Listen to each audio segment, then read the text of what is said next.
There we go. Hey guys, we're back with some more Monster Hunter Rise. So I'm just chilling here in the training area at the moment.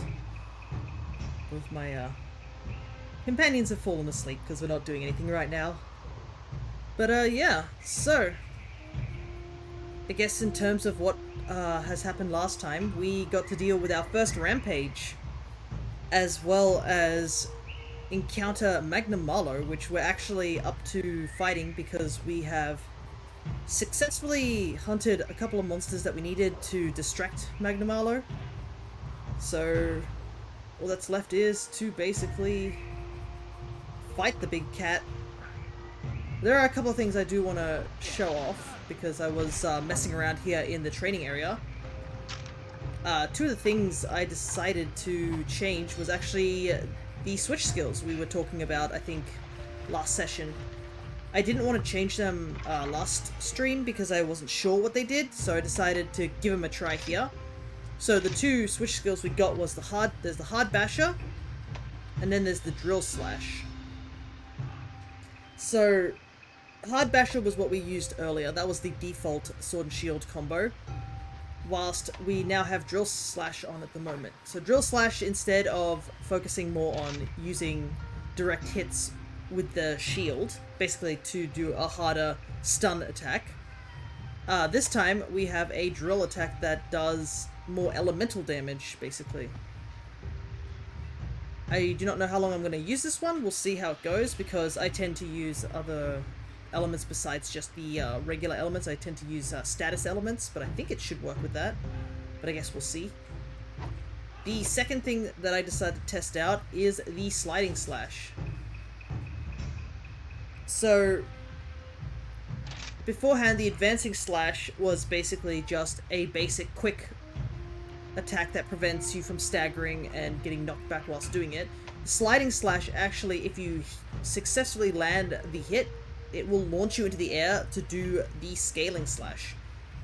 So in terms of this, if you remember this scaling slash, so many S's, goodness. That was basically us being able to launch ourselves up into the air using the back step into a charge slash. That's how we had to do the scaling slash. So it does take a little bit more effort. Basically, instead, using the sliding slash, we immediately go into a slightly shorter hop for the scaling slash.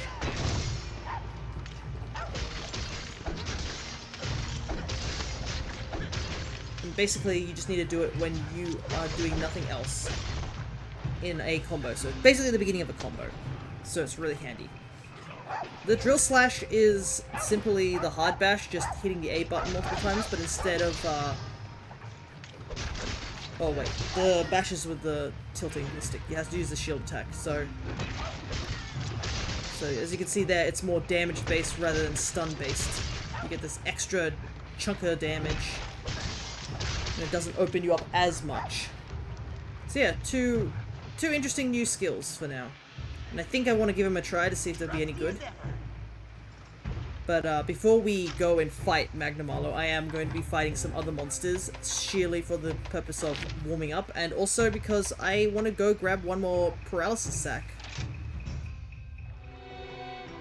So yeah. But as you can probably tell, a lot of people are commenting on the... That's something I do like about a lot of villagers here, is that they do comment on you doing certain tasks in the story.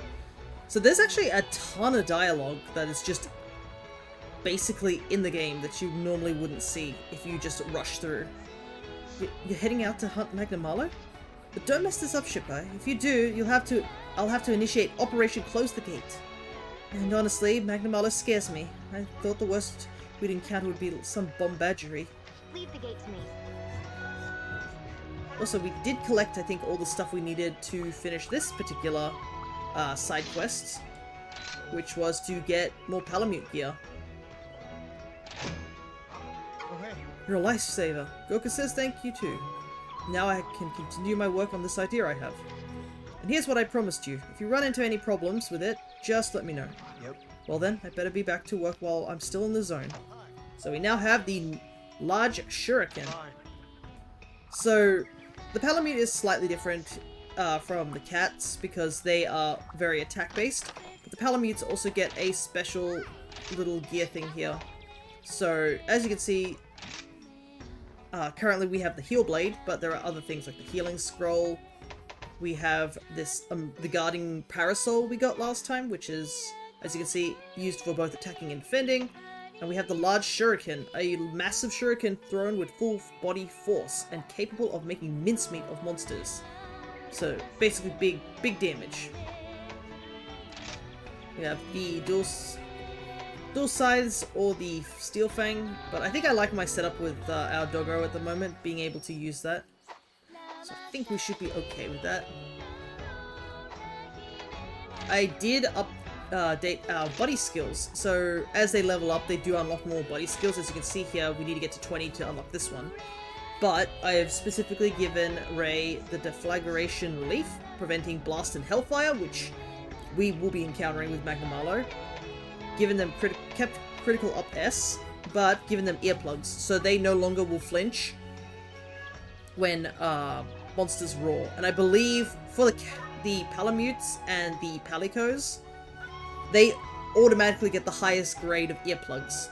In Monster Hunter, there are different grades for earplugs from 1, 2, and 3. 3 blocks out blocks out every roar. 2 blocks out most roars except from the really large monsters, and 1 blocks out the smaller roars. You can actually tell where certain monsters have certain roar levels as well. So that's been changed.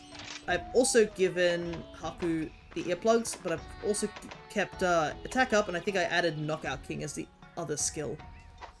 As you can see, the skill memory, they only have 4. I believe as they level up, they'll get more skill memory, I guess, slots, so you can add more stuff. In the older games, you could actually, I think, teach other Palamutes weren't there.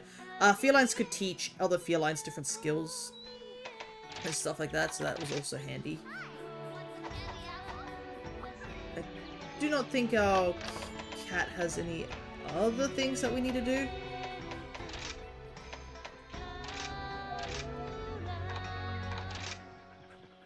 I think we're all good in terms of their equipment. Usually when it comes to your animal buddies, you probably only want to give them like just high defense and just a weapon that can support you. Some people tend to give their palicos and stuff like that, I think, certain weapons to match, but I think giving them status weapons like paralysis or even poison is far more handy. I also don't know if we can make new stuff for them, because I haven't made anything recently. This does have higher defense, so we might quickly make this. Headgear. The Barbarous headgear.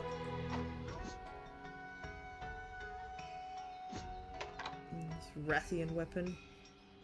It's got less poison but more attack. I think I'll just keep what we have. Okay. For Ray.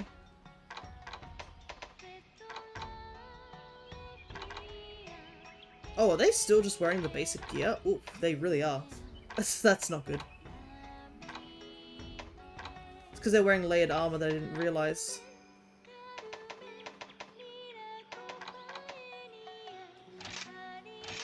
Okay. Ah, right. So if you don't have scraps, you can actually sacrifice pits to make scraps. Which is handy, just in case you want to make something. Right, let's give our cat the Rathian weapon.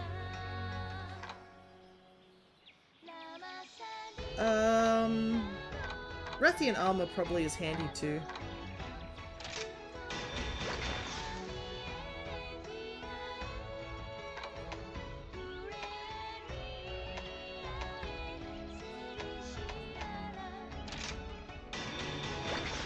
There we go. Cat's far more better equipped now. Do not know why they still had... I guess they just still had the stuff that I didn't... I thought I changed their stuff. Oh well.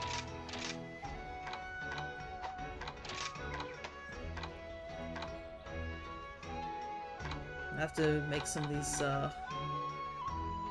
layered armors at some point, just for the heck of it. I think we're all good. Whatever Master Hammond's invention is, you can bet it's positively ingenious, so don't you worry out there. Alright. Don't have to worry about the hub. Do a quick check with everyone. We're still going. Buddy Dojo. Right. I don't think I have anybody who can... Yeah, everybody's out and about, so... Unless I get more doggos, more cats. Can't really do anything here. I believe the informant doesn't have anything new to give us. Yeah, it's just the previous thing that we got last time.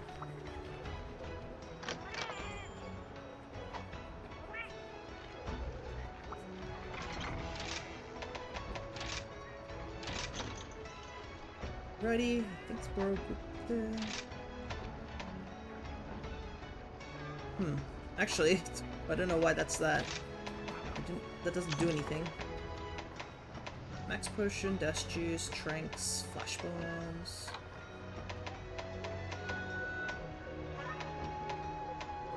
Wow, I have mega demon and armor skin. We don't even need that till like G rank or master rank, so we don't need to worry about that.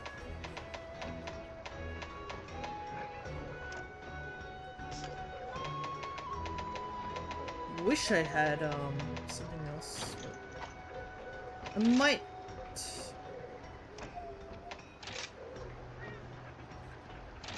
do that.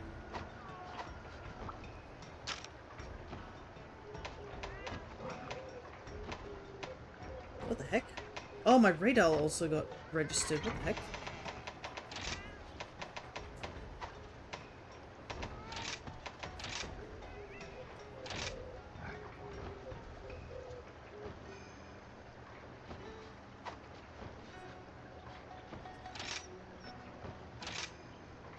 I think that's all correct.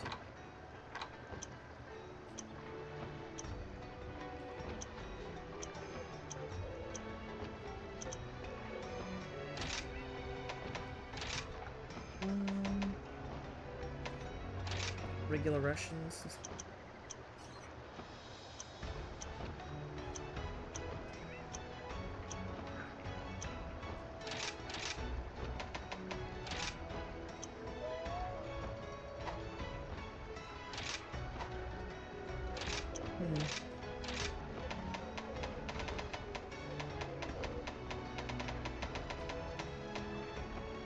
It's alright to just do some organization now. Thing is that I don't really need much in terms of on the raid aisle just at the moment, simply because we're still very much in low rank. So it's not too much of a concern.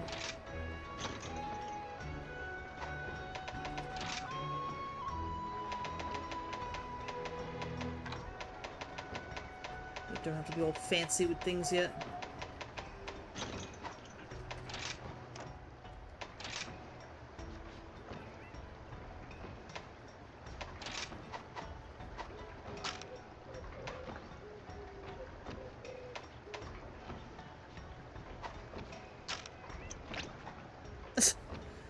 I don't know why the radar keeps changing.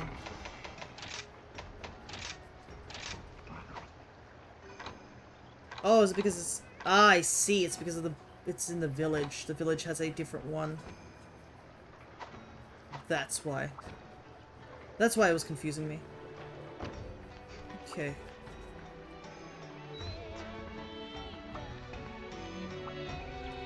What is it? My hammer's ready. I definitely want more defense. Sure. Might need to go fight another Rathian. Wish list. What do I want Osiris for God? Don't know if I want to keep the idea of that. Some hunters literally take hours. I'm used to waiting. Crit by... Quick sheath might be handy.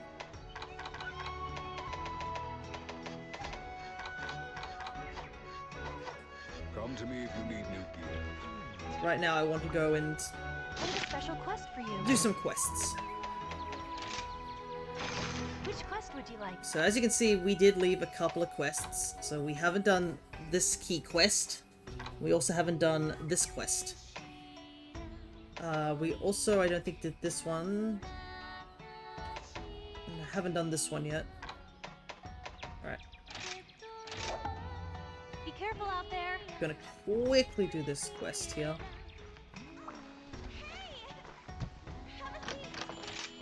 Hi, welcome.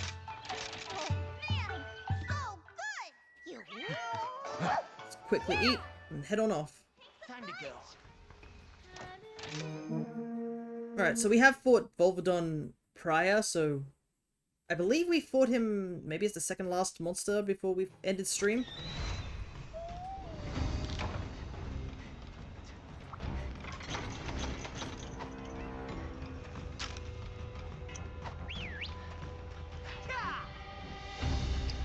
It shouldn't be too difficult, but Volvodon can be a bit of a pain due to just the constant dealings with status conditions. Now that I think about it, he's not in stories at all. I do need to hunt this guy though. Not a problem. So There we go. we currently have the Barbarous weapon, so it's an ice weapon.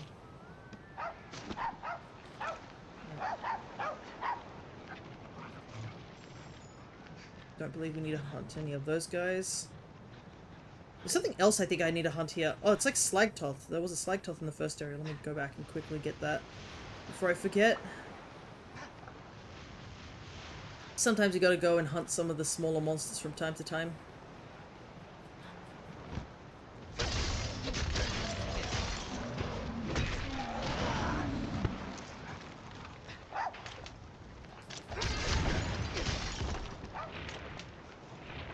Well, Alrighty. time to get my hands dirty. Don't need oil, I need the side. Perfect. Need one more, unfortunately. Would have been nice to get 2 hides, but it is what it is.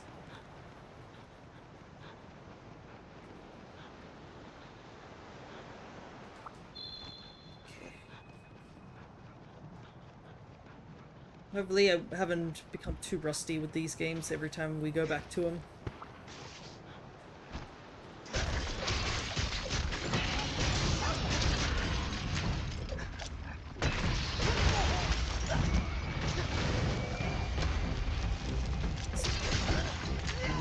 Specifically why I wanted to go back and fight lesser monsters before I fight Magnum Marlowe.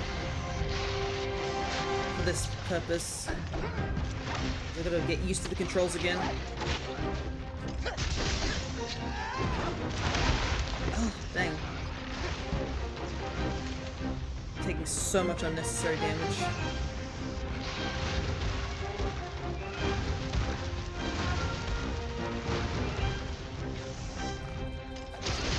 Also, I want to test out these switch skills and see if I like them.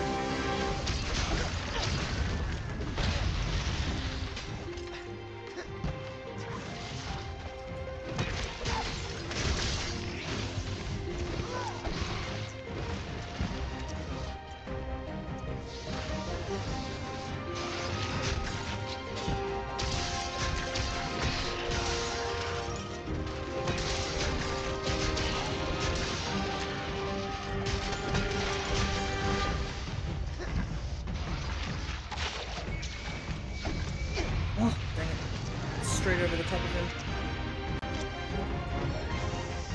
Ah, right, I forgot that was a thing. Where, those, scale bats would fly around the, monster. Get ready!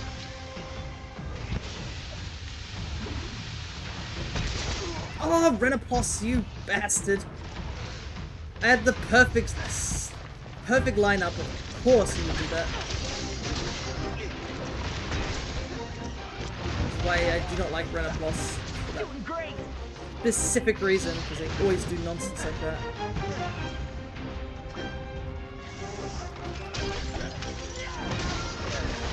Ooh, nice.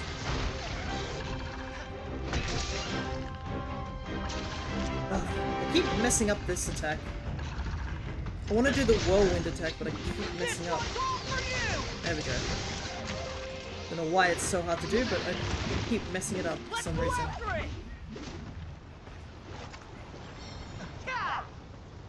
Like, I should know what the button prompt is to do that whirlwind windmill attack, and I keep messing it up and just using the other attack instead.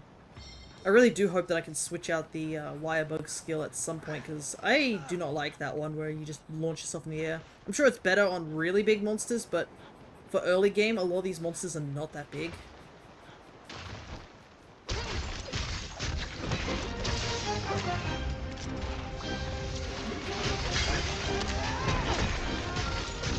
Nice.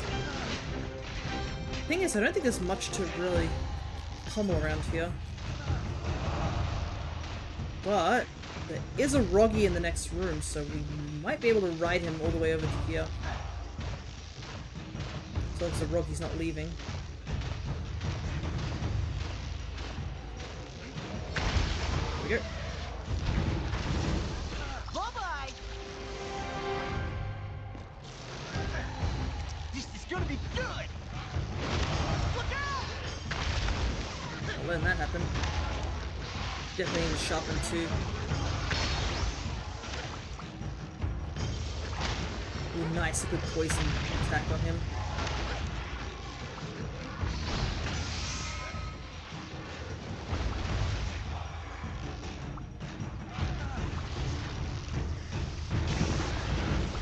Nailed it.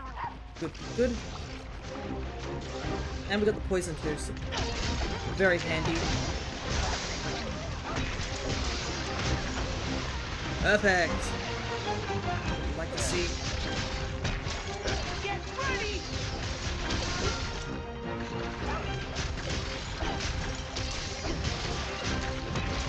Be careful. I'm starting to get into the swing of things now. Taking a little while, but I'm getting there.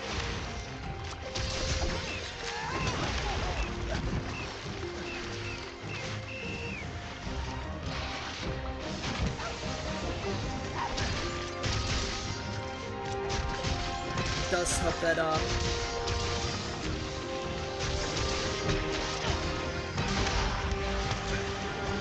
does help that he is exhausted and we've broken a good chunk of his back, so he's not taking armor damage anymore. Like this real quick.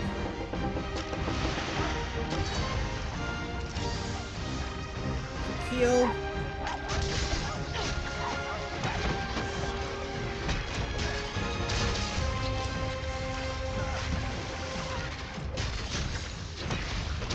Almost done.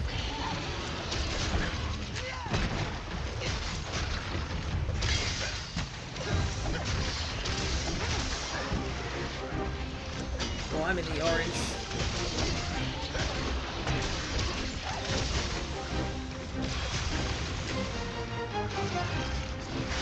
I'm shopping. Thanks, buddy. I cannot wait until I have better equipment, because man, being in orange sharpness is not fun.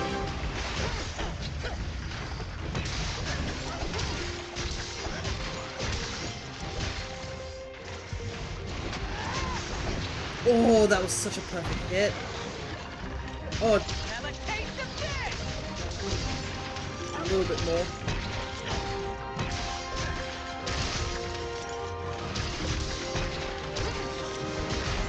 Perfect. Okay. We did it. I won't lie, the beginning of the quest I didn't do so well, but yeah. Once I got into the swing of things, it definitely improved. Okay. I just hope that we get what we need. That's always the hard part. It's all fun and games until you don't get what you needed. What as well do some collecting before the quest ends. Not a problem. I do need to go pick up that shiny that was dropped in the other room. See if I can get there in time or if it's despawned.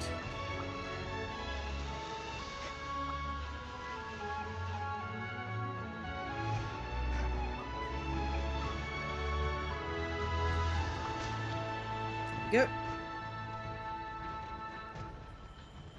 Always could use with extra account item points.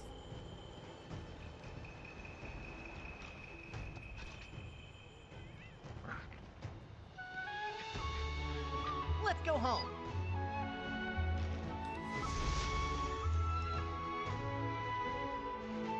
Please. Okay, I think I only needed one. I really hope I only need one. We'll see.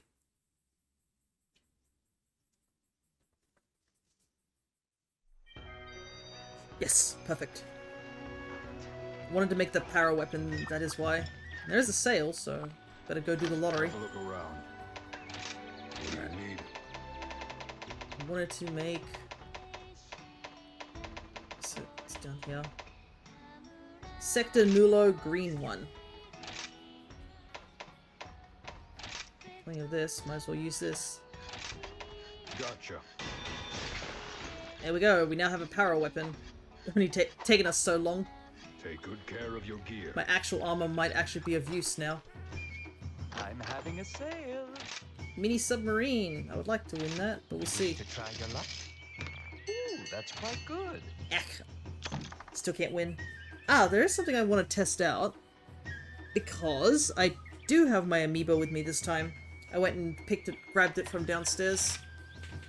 So we'll see if this works.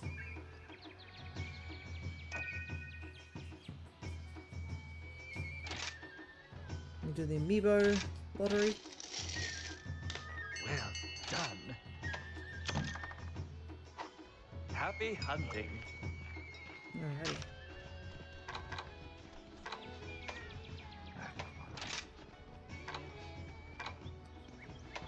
Oh, I realized I have never looked at these stickers. They're quite cute. Some of them are definitely related to Sunbreak at the moment.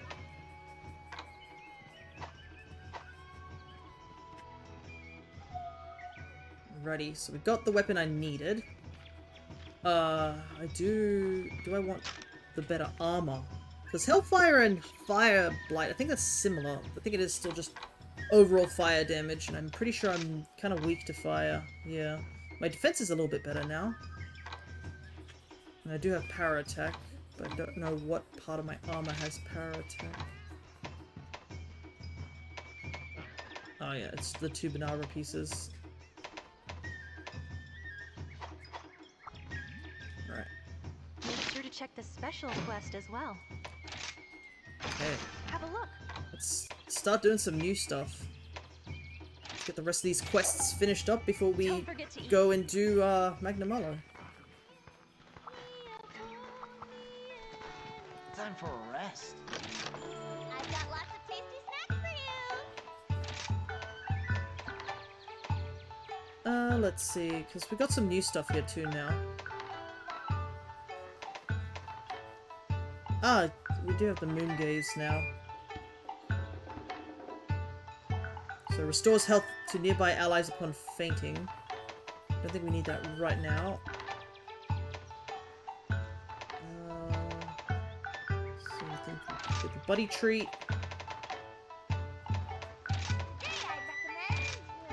Oh yeah, those are great. Don't think I've changed it. It's been a while since I paid attention to what I've been purchasing. A research is everything to me, and this new antidote research shall be my legacy. In order to continue my work, I need to fetch a Puke specimen, but you'll need to bring your own antidotes. An evening stroll.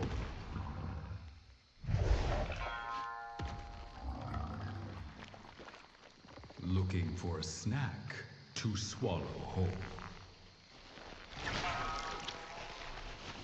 Never mind the taste. Satiety is the goal.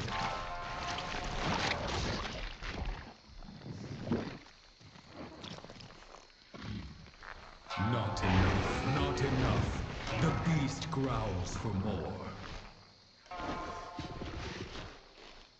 Anything is game for a true omnivore. The gluttonous gullet, Puke Puke. Hello, Zard. Good to see ya. Oh, there he goes. Such a silly little guy. He's gonna lurk, but Twitch told me that I don't count as views anymore, so I will occasionally chitty chat. No worries. It also lets me know that you're here too. Hope you are doing well, even if you are going to be lurking for most of it. And here we go, Puke Puke, a monster introduced in World. So this is a new world monster coming here to the old world, I guess. Puke Puke is definitely one of the interesting sort of monsters. You don't really get to know too much about him if you breeze through the game, because I learned only recently that depending on what he's eaten in terms of like in his mouth and stuff like that, it actually changed the properties of some of his attacks. So if he ate scatter nuts, he actually got like the ability to do stun damage on you, which is something I just never knew was a thing. And I Doing great.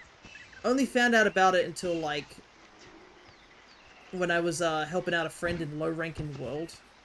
Because usually I try to get stun negate almost as soon as possible. Even as like a veteran hunter, stun negate, unless you are like really not getting hit by anything at all, you should always have stun negate as your average monster hunter. Like, avoiding getting stunned is by far some of the most important, like, things to do. There are many cases where people have died just because they got stunned and wasn't able to, like, move or anything like that. Faster!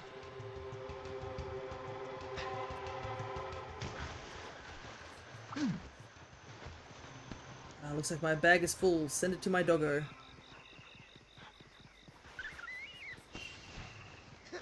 I am not used to Rise's very, very small inventory pouch.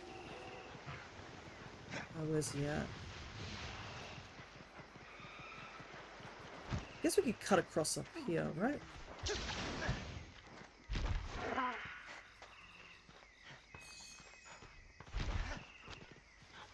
But yeah, Puke Puke definitely got a bit more popularity in recent times.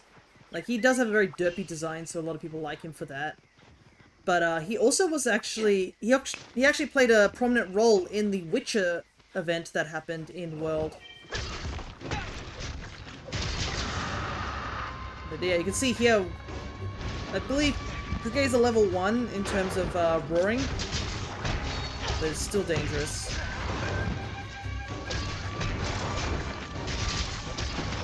Oop, I don't know what we get hit by there, but... Oh, there's a Bullfango. I was like, why did I get launched suddenly in the opposite direction? Ah, but you can see here, my power weapon is kicking in. Now the Puke cannot move while I do a bunch of damage. That is the benefit of power weapons.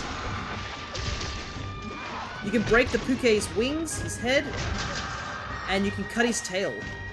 As you can tell, he has a very long tail, so you can cut a good chunk of it off. In World's Iceborne, he actually has a subspecies, which is actually a really tough subspecies. A lot of people actually died quite frequently to the subspecies.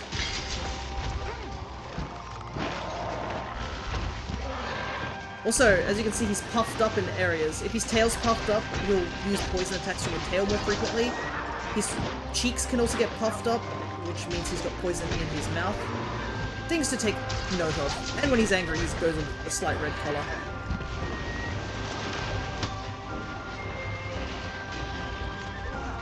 I'm gonna get closer.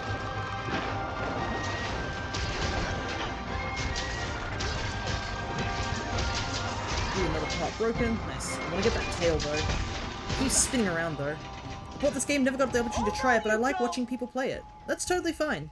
I do understand Monster Hunter can be a bit of a hard game for some people to get into. Stay sharp. Definitely not accounting for the fact that, I remember when I first started Monster Hunter, it was back with Monster Hunter 3. I played the demo to see if I'd like the game, and the demo I didn't know at the time, but basically it's made that the demo is supposed to be way harder than the base game. Where's he gone? Let's see. Is he under? It might be in a cave. That might be what it is.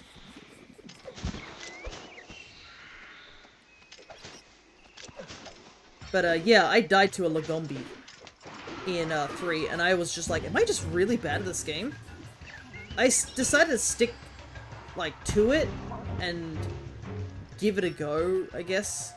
Still, despite my epic loss against a bunny rabbit. And in the end, I now just kept playing Monster Hunter. I would say if you do want to get into the series, World and Rise are pretty good places to start. I would say World more so, because World kind of added a whole new layer to the way, I guess, the new world hunting compared to the old world hunting changed with World. Wow, that roar launched me back.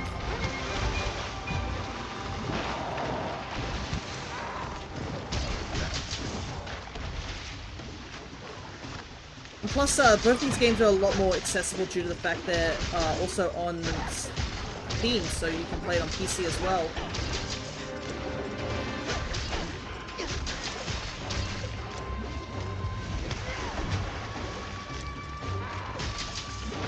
Got some good hits on the tail. Oh, thought I guarded that.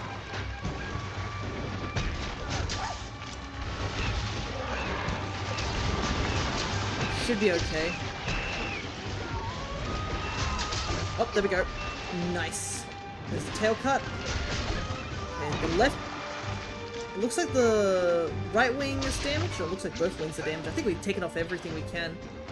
It's only up to Sharton, so I'm not bothering to go anywhere. Fun fact, we actually will see Puke again when we go to Stories 2. Because he is actually one of the new monsters that they added in Stories 2. Oof! That did a lot of damage. Let's get first aid real quick. I am also poisoned. I could antidote, but...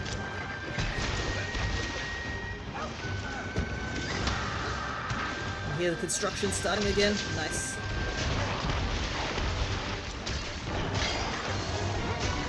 Also, it looks like my cat has learned how to use a flash bomb.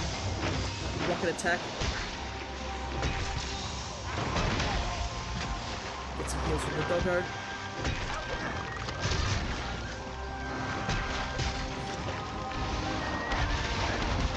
Flail.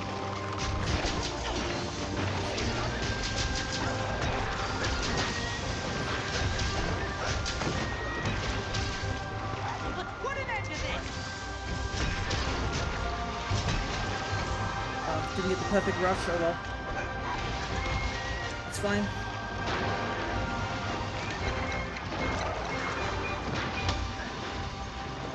Man, that launches you really far back if you get shield bounced.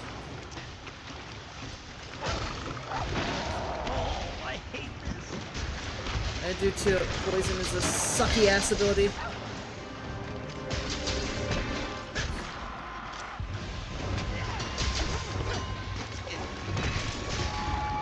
Getting weaker.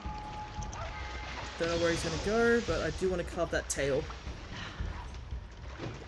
Oh, I still have my weapon out. I forgot that sword and shield can take items whilst you've still got your weapon out. Which is always so funny to hear, because technically some people will be like, oh yes, sword and shield, the support weapon. Just due to the fact it's one of the only, I think it is the only weapon you can take items while still with the weapon, so you don't have to put your weapon away to take items. So it's very handy. Where's he going? Looks like he's gone above. Problem is, it's a bit of a hike. Well, we have a good chunk of stamina, so I think we should be okay.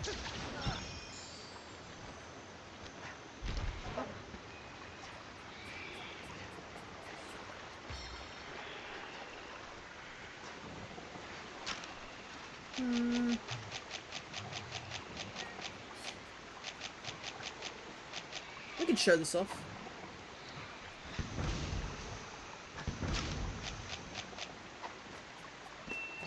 Putting down a trap. Got it. We did it. There we go. Let's just let the Puke live. he can chill. Plus, capturing actually reduces the timer. I don't have any need to stay here any longer than I need to.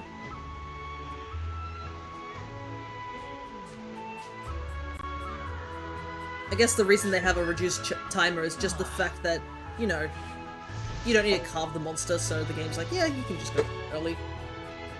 Might also close my window because the construction team is back. Because the weather has improved. We've had thunderstorms for the last few days. Also, you can see you get different rewards if you capture a monster as well, which is handy. Some monsters actually have higher items drops for certain bits and bobs if you do capture them. So there's an incentive to capture some monsters.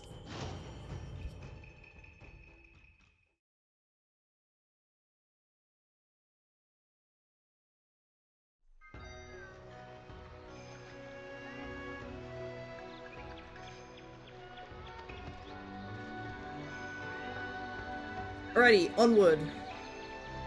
Guess we will fight a new monster. Because there's only one more big monster we need to fight that's, I guess, new before Magnamalo. Which quest would you like? The Infernal Lacrimosa. I believe that's how you pronounce it. I was tasked to hunt a so-called mermaid dragon in the Frost Islands. Upon arriving, I heard what sounded like a song and instantly fell asleep. I woke up back at camp, covered in gashes and cuts. What happened out there? Ernest Hunter. So, as you can probably imply, sleep is going to be the issue we're going to have to deal with.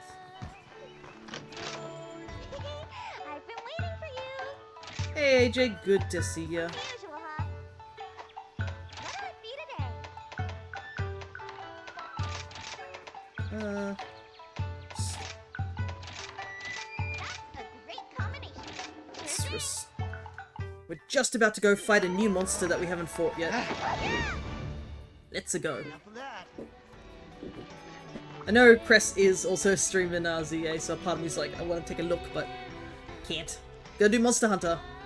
We've got things to do. Gotta fight Magnamalo.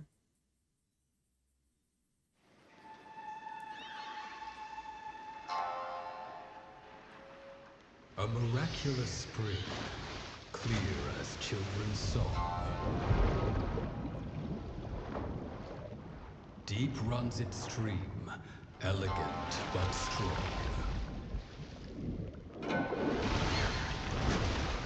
A lullaby is sung, soft sounds of seduction.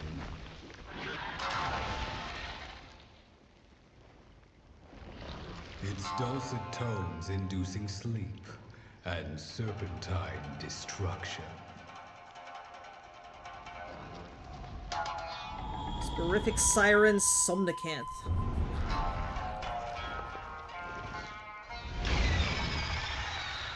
AKA one ugly monster. This thing's ugly. There's no way to describe it. But yes, it is based on the sirens. So the idea of luring people into a sense of false security using songs that put you to sleep. Keep avoiding streams of it because spoilers. Understandable, AJ. At least you can be here with me as we go fight mermaids. But yeah. This is a monster that's a very unique body type, to say the very least. It has a very slender body type compared to most of the monsters that you'll see in this game. It also, I believe, yeah, we're back in the snow area too. As some people would say, because it's November, it's the start of Christmas. At least the commercial side of things also say that too. Oh. Ooh. That's a lucky life. Where is it? Is it up here?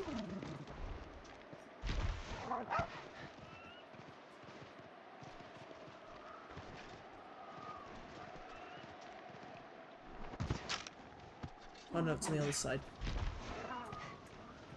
Oh, I hope it doesn't fly away, because the lucky lives can fly away. Yep, it flew away. Oh, there it is, I can see it now. No holding back. We're not fighting yet. Yeah.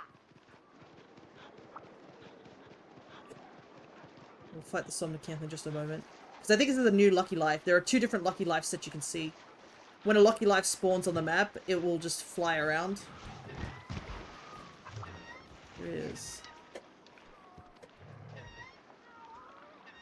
It's the Felicicrow. You can get a twig from it. If you do grab the twig from it, you actually get more stuff. It is funny though, hearing about people being like, it's snowing, and I'm like, not here, it isn't. Snow does not exist. And also, it's like approaching summer. We're at the end of spring. Alright, let's actually fight the thing that we came here to fight. There it is. You can see it's swimming away. It does have the same swimming pattern as an otter. And you probably want to keep that in mind. Okay, it has seen us, but it doesn't know what our intentions are. Now...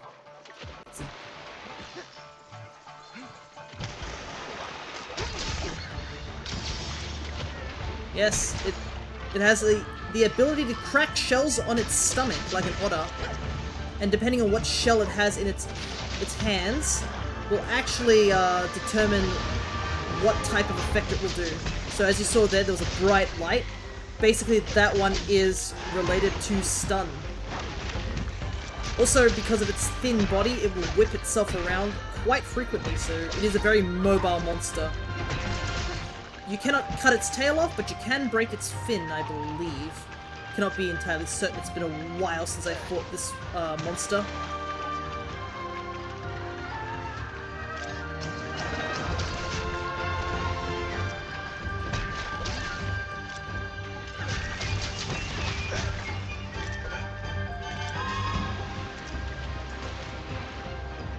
Yeah, you can see it's very agile. It's picked up another thing.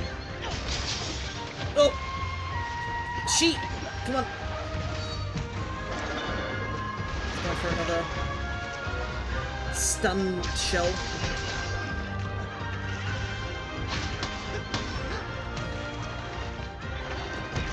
Ooh, nice hit on the head. Oh, I blocked that so well timed. Thanks, buddy. You'll probably even see the pattern on its stomach looks a bit like a daikon drum. It's got the little symbols on it. Owie.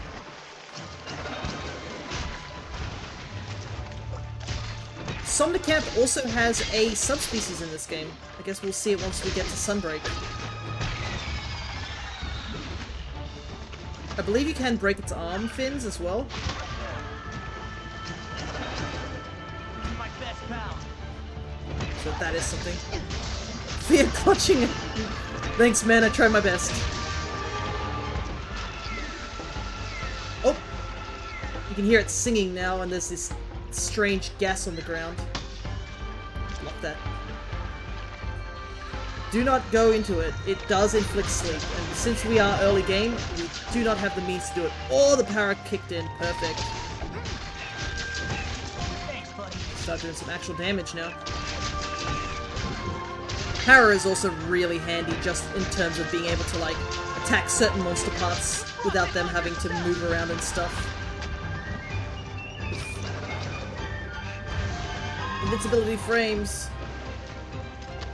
I need to sharpen. Quickly fall over our doggo. Bouncing for me. It's leaving. Ooh, we got a claw. Nice. Ah, that's why it's leaving. There's a baggy in the room. This is actually a good opportunity, because Baggy's a sleep monster as well. I'm gonna take you for a ride. Let's switch over to Baggy real quick. It's right on. This is gonna be good.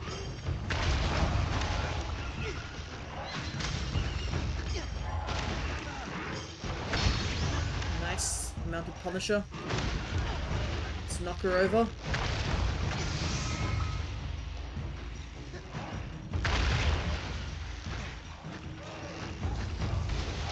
Yes, the sleep.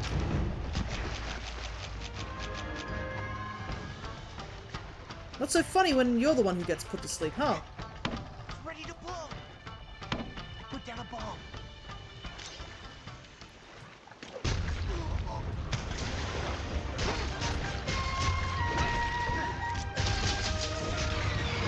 Oh. There. Hearing the gate would be really handy.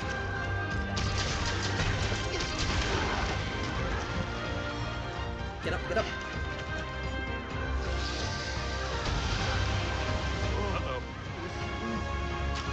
Oh no. Thankfully I have energy drinks. Would have woken me up with that roar anyways. That was a bad play on Somnicant's part. Oh, but it did open me up because I was stunned from the roar. Let's quickly heal up. Looks like you can't guard against the sleep effect. I was curious to find out if that was a thing, but it looks like that's the case. Far out, that's some range.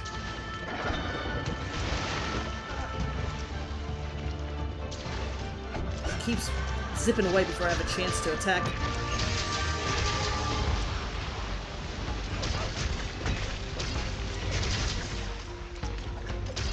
Ooh, nice flash. She's almost down. She's only got a little bit left.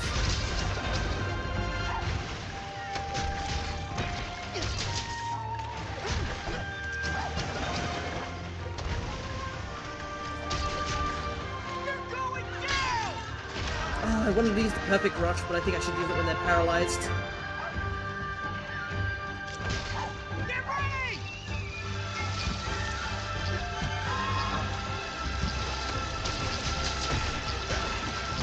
I can't remember what this is, but I'm not going to find out. Sometimes it's better you don't find out what they can do.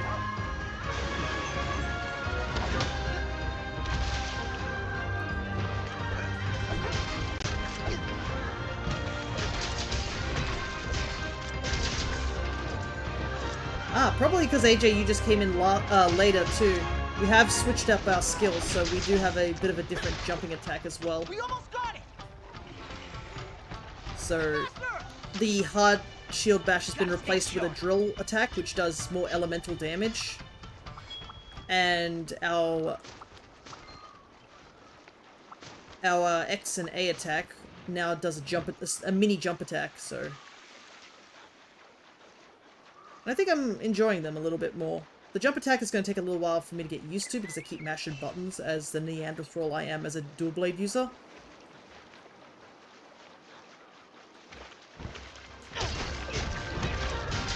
She is tired, so... Have a taste of this!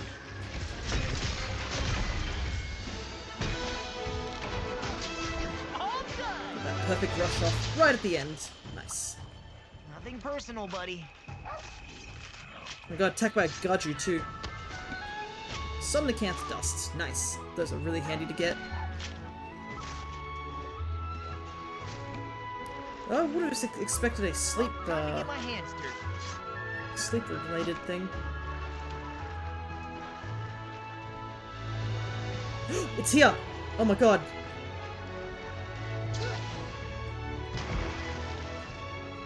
I had to show it to you guys. No, I don't think I'll get there in time. Over there in the distance. There's something very, very big. Unfortunately, we won't be able to reach it from the place. But, Nothing to it. what that is... Cthulhu? No, it's actually called the monk snail. It is a giant snail, basically. And it can be rarely spotted at night. And if you do certain gestures to it, it actually does respond to you. But, the monk snail, I believe, is based on a yokai, which was... I do not sure what it's called. It may be called Utsuboro or something like that. But it's based on a yokai that is known to be found in usually stormy seas, where the idea was that this creature would appear and sink ships. And by the way, that thing is big from where we're standing. That is way off into the distance, just to give you an idea of how big it is in scale.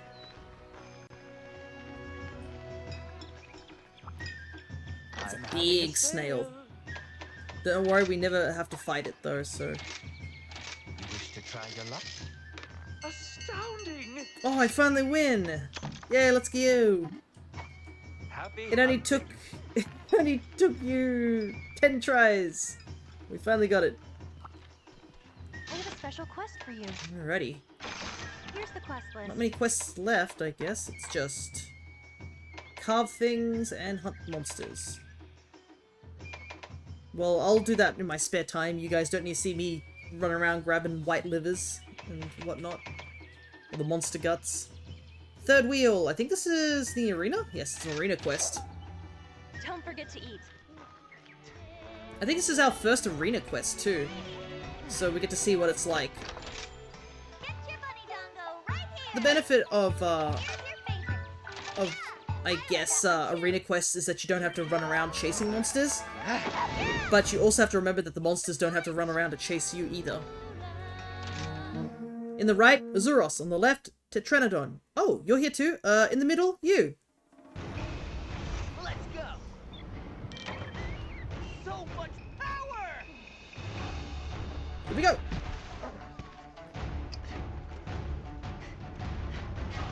And also the arena theme in this game's really good. It's not my favorite, but it's top 3 for sure.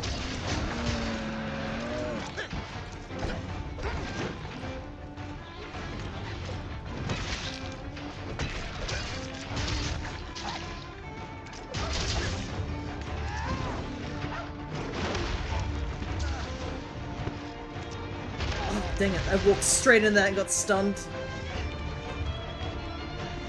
Oh, that's annoying. Not off to a good start.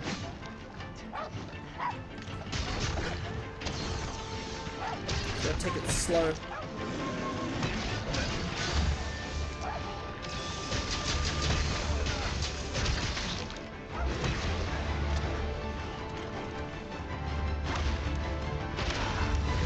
Cool. You also probably saw a message at the beginning of the match where it said, the fence is up, or ready to go up in 3 minutes. The fence is that line that you can see in the middle of the arena.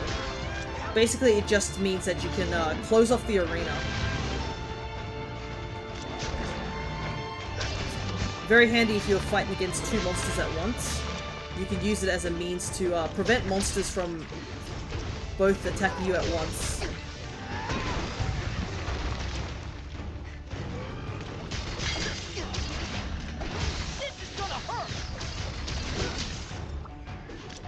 Alrighty. I'm gonna take you for a ride!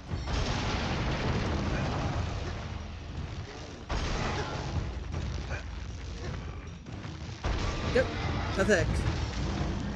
Nailed it!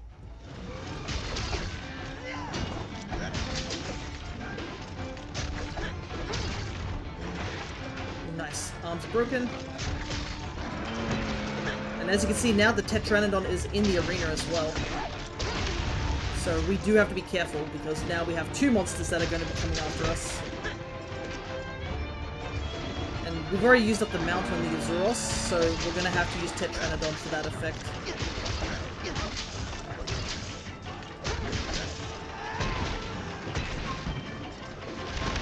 And you can see the reason why you'd want to have the fence up. Azuros is actually very close to death. Probably looking to take him out. There is some benefits to having both monsters attacking you, is that the monsters do also do damage to each other. There are some monsters that don't do as much damage. Oh god!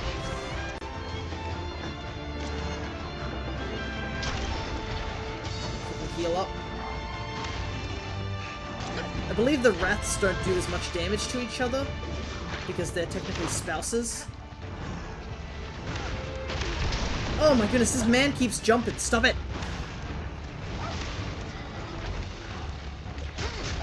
Only I'm allowed to jump.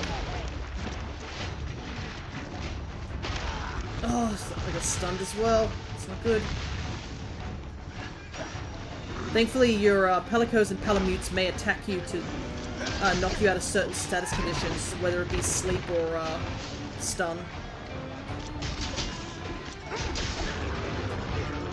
Zeros is dead. Okay. No bouncing for me. Apparently he's our smallest size yet. Oh, I forgot that Pteranodon can fucking launch air. You know, that's just a thing he can do. He just hits the air so hard he sends a sonic wave. Oh, and if he's a sumo form, which you can see here, he can do this. We can just pick up rocks. But he's very weak in his belly. This one's all for you. Okay, nice. You're mine to command. Unfortunately, he's taken out most of the pillars, so that's not an option. Thankfully, there's always a wall. Woohoo!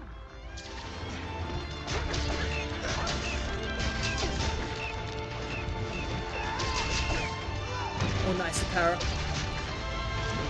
Get a perfect rush on him.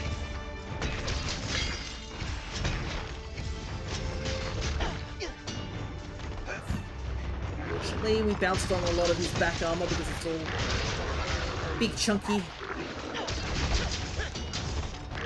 Let's put an end to this.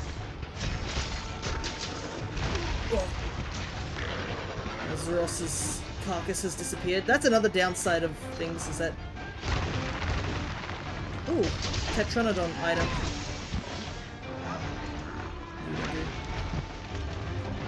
Is that, if you don't carve the bodies of monsters, they disappear. Thankfully in Wilds that changed with the fact that they added, the fact that monster bodies, instead of, like, disappearing straight away, they'll actually rot. And they stay available a lot longer. I believe if you let a monster carcass rot for a very long time, they can even become bone piles, and you can harvest bones off them. Really unique thing that they added to Wilds, for sure. For all the performance issues that Wilds does have, I think, on the PC, there are some really cool, like, quality of life things too. Ooh, nice, 2-part break. Like to see that. Oh, unfortunately we didn't win that exchange. This one's all for you. We win this one though.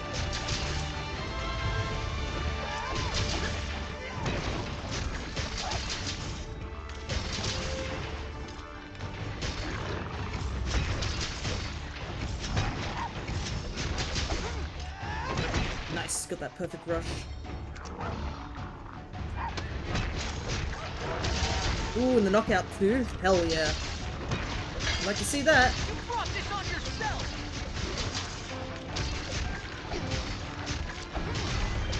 There we go. We did it. Having a power weapon is so good. I love power weapons so much. In the old, when I used to play these games back in the day, oh, we could have carved materials off the Azuros, oh well. Back in the day, I think in 3 and 4, I used to run poison weapons because I always thought poison was a better option. But I think I know now that I think power weapons are just far more superior. Being able to open up enemies so that your other teammates can assist is really good. Downside is often that power weapons don't have very good, I guess, strength. They're often not that strong compared to just a raw damage weapon, but they're handy for just regular playthroughs for sure.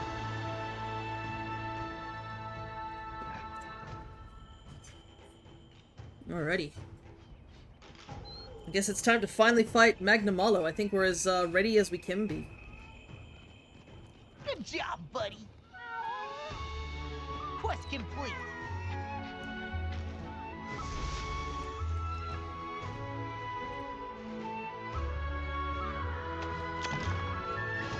Alrighty.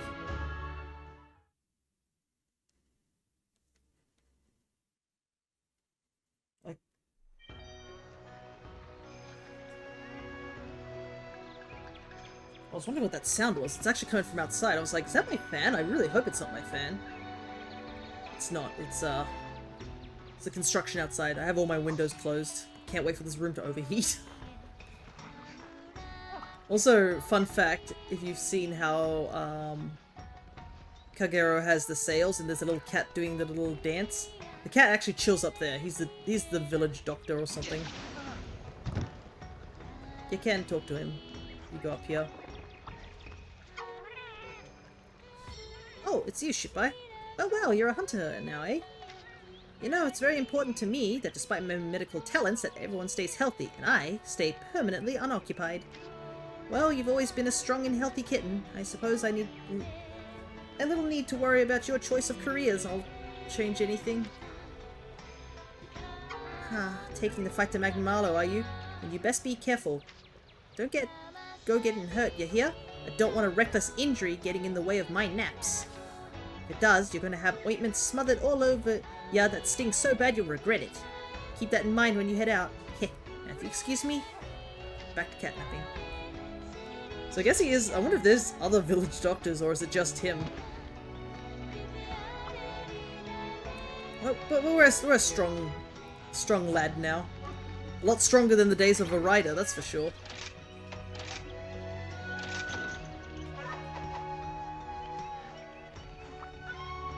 Make sure to check the special quest as well. Here we go. Fugan the Elder. During the rampage 50 years ago, Magnamalo showed up and caused an epic mess. We can't let that happen ever again. You've got to take down Magnamalo. Now go get to it. Good luck.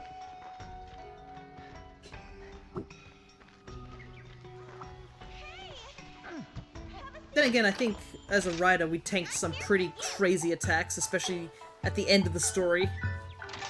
I know what you like. I knew you were gonna say that. Alrighty. Just for the road.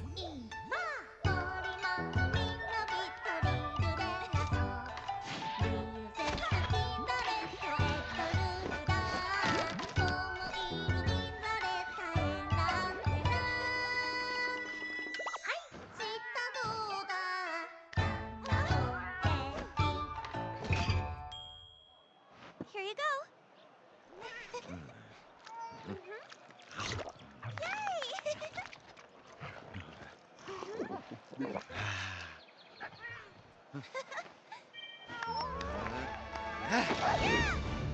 Ready to go.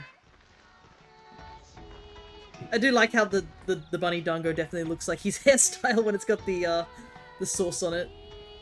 Alright, here we go. And this, I think, will be our first monster with his own unique theme as well.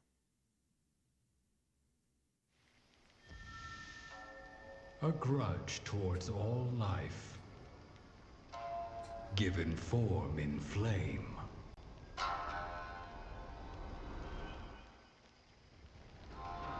Stalks unsuspecting creatures.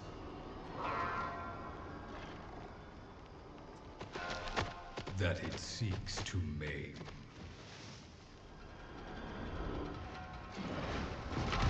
Its prey turns round to face it, preferring a hero's death. Knowing that this purple fire will steal its final breath. Pray for its soul. For this creature of pure evil shall swallow the world whole. Barbarous Beast, Magnamalo. And his theme is called that too. So Magnamalo. Funnily enough, it's a cat. Toby Kadachi, and he's dead. Yeah, unfortunately Toby was picked for the slaughter. But yes, Magnamalo, the flagship monster of Rise. We call them flagships if they're on the box art. So, Magnamalo has a unique ability. It's called Hellfire. It is different from Fire Blight. I believe it's a mix of Fire Blight and Blast Blight. So, if it's on you, you start to burn, and if you keep it on you for too long, it will explode. And, much like a lot of the Rise newcomers, Magnamalo is also based on a yokai. He is based on a haunted samurai armor.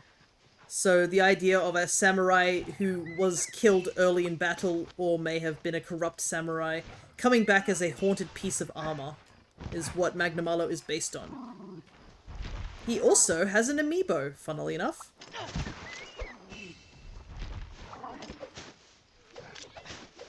I believe Magnamalo, Palamute, and Fearline were all released as amiibo back in the day.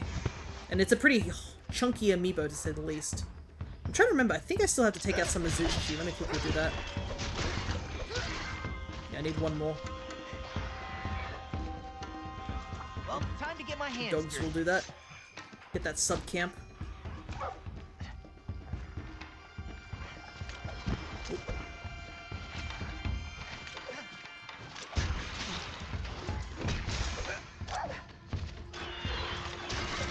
There we go. Off to a good start. Here we go.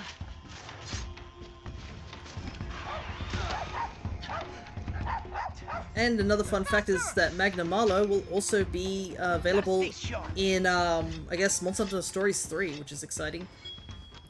If you scan in the Magnamalo amiibo, I believe you get unique Magnamalo armor.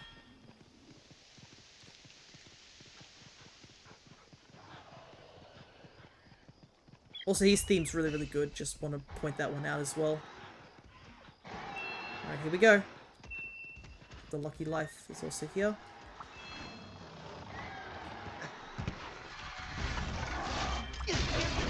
This isn't good.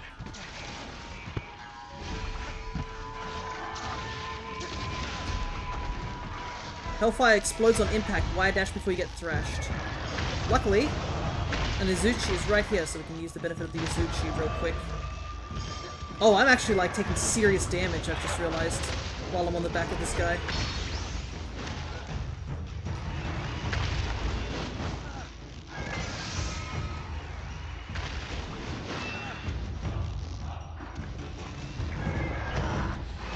As you can see there, I exploded.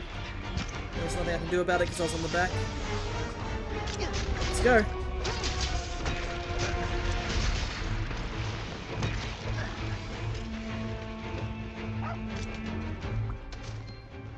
He's booking it. Oh no. Let's go. He's actually more bigger than I thought. Far out. Ugh, it bounced off the wall too. I knew it was going to be hard, but I forgot how difficult it can be if you're not prepared. So, a lot of people like to call him the Gun Lancer of the Monster Hunter world. There are a lot of monsters that have certain weapon attributes. He is definitely a Gun Lancer due to the fact that in higher and master rank, he actually can use his tail to propel himself forward. You can also cut his tail off, and you can also break his arms as well. He also has the thing that if he gets knocked over, he can easily roll to avoid getting locked on the ground. As you saw, we knocked him over, and yet he just got up as if it was nothing. Oh no, you don't. Okay, let's grab that wire bug. I'm sure an extra wire bug was always handy. But I believe they also use traditional instruments to make his theme as well. And you can listen to it on, I guess, YouTube and I think a lot of streaming areas that have the Rise soundtrack. It's pretty, pretty good, to say the least. Oh. Got that power in.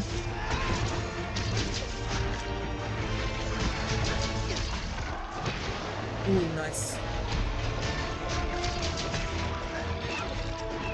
Oh, can't see.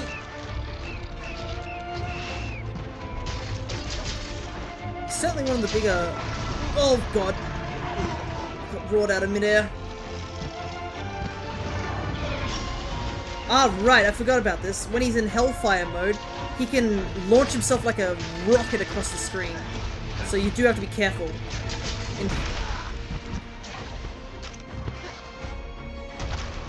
Now you can see also all his attacks with his front arms are going to be inflicting Hellblight on me if I get hit by it.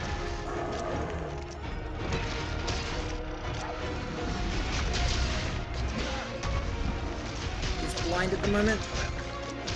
Let's try and do some damage to him while he can't see us. We knocked the Hellblight off him, which is handy.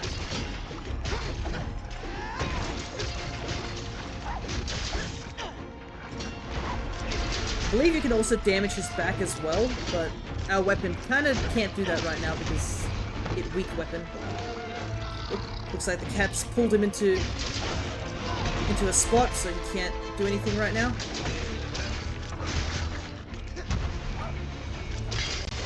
Also, another reason you want to get a monster out of its state, such as like the Hellblight for Magnamalo, is to prevent him from, he's more aggro, basically, in the Hellblight mode. Thankfully, our cat's still got him wired up, so he can't reach us, so we can do a quick sharpen. It's not gonna last forever, though.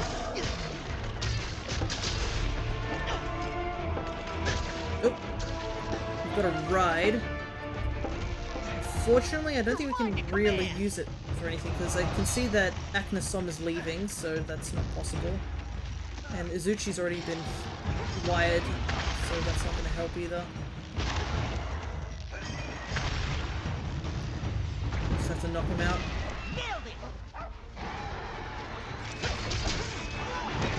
Get some hits on the head, see if we can break that face of his.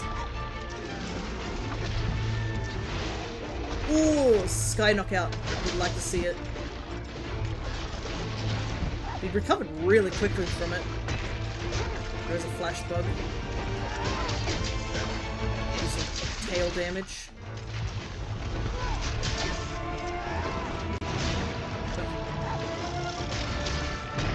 Oh! I forgot you can do that! Trusty as ever.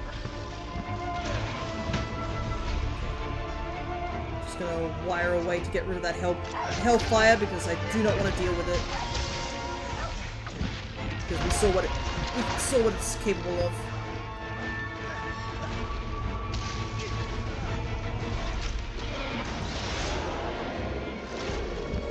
Good heal.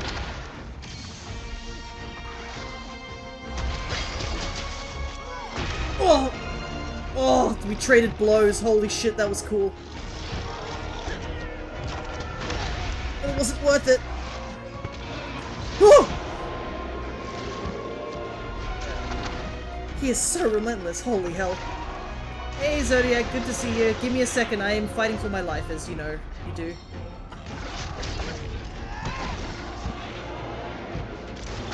I need a heal.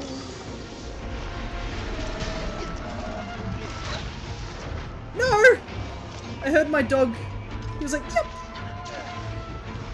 Also, you have to remember that with the Hellblight, when it says to wire dash to get rid of it, it means you need to do a simple wire dash. So you need to put your weapon away and wire dash. You can't use the recovery wire dash, like when you try to recover from getting knocked over. That does not count. Oh, we're not looking too good.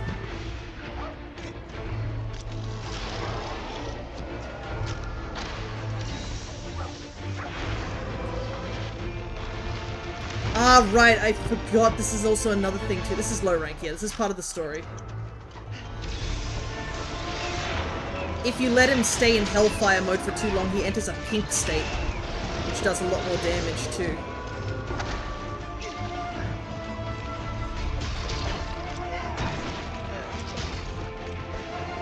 I believe attacking parts that are inflicted with the Hellfire does help get rid of them.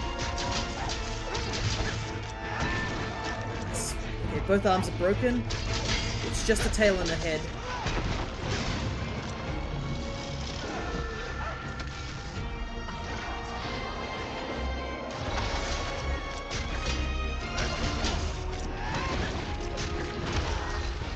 Man, I need to sharpen badly.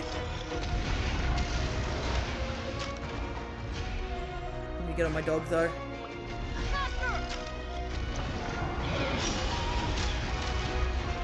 See that nonsense there?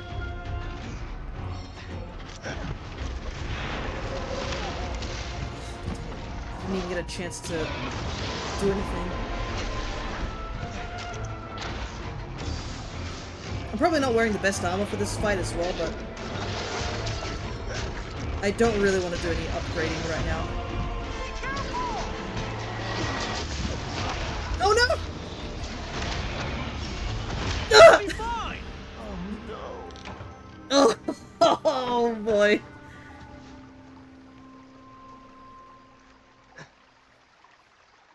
This ain't over yet. Okay, Shipai.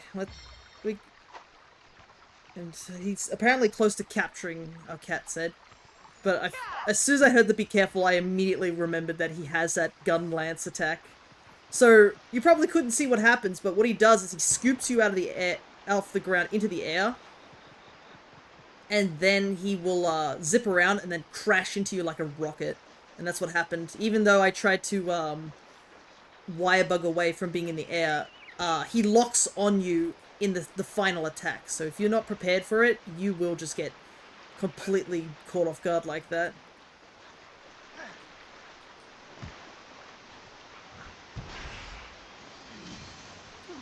Oh, I haven't set this one up. Well, guess what I'm doing?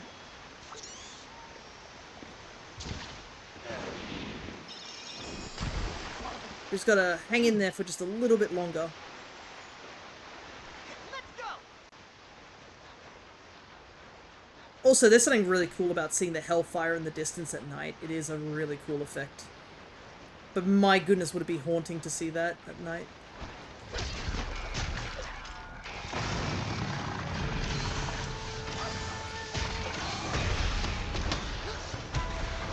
You may have knocked me out once, but I don't intend to lose.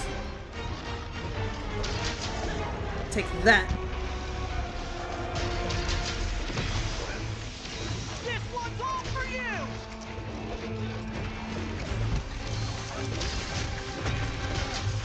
We can technically capture him now. And I'm trying to think it might be safer if we do.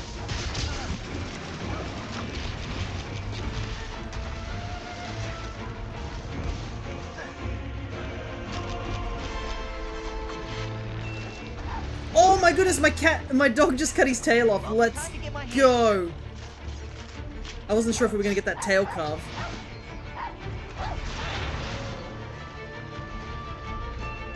Trap plate.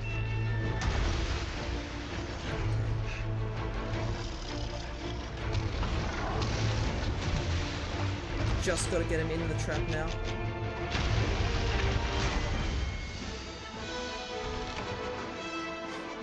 All done. Whew, okay. There we go. Look at that.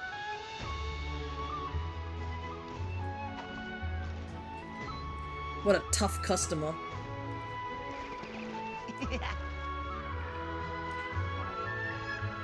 job, buddy.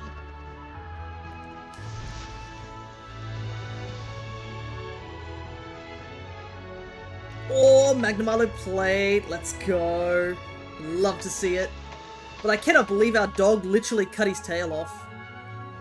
I'd hit the tail a couple of times, but I was content with just breaking the head and the arms. I was like, okay, I've done a little bit of damage to the tail. It probably is not going to get cut this round. So to see the dog do that, the dog is going to get a treat when we get home, for sure.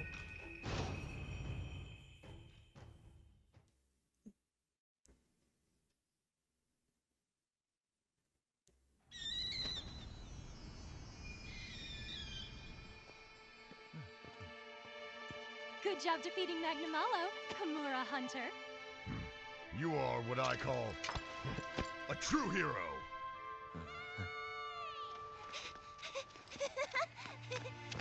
Welcome back! We heard you beat that Magnamalo! Way to go! We've been thinking about what Elder Fugan told us. About what we could do to help protect everyone in the village. But all I can do is take care of buddies. Hey, look, your dog did its job. I can only prepare Dongo for you. But then, we figured that all the work Diori does actually makes your life a lot easier. And my delicious treats keep everyone happy and in good health. And that's how we contribute to Kamura. Fine answer. I knew Kamura Village had the brightest kids around. Well now, I think it's time for me to get back to doing my part, don't you think? Right, me too. And me 3!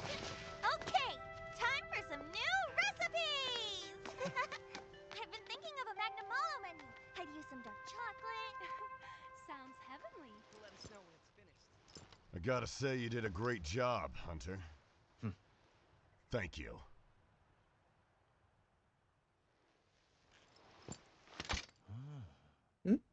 Take it.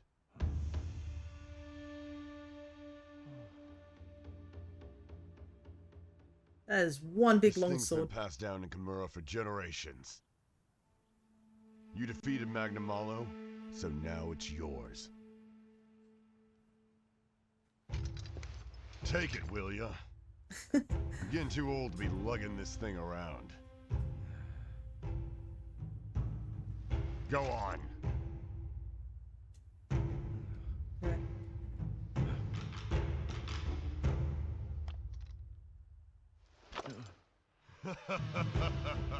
I feel lighter already, kid.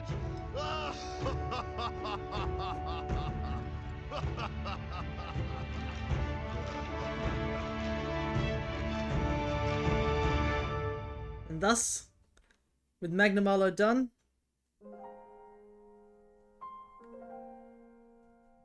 we've reached the first ending of the game. So yeah, this is technically a ending. Beating the flagship is considered an ending in this game. It's not the full ending, but it is an ending.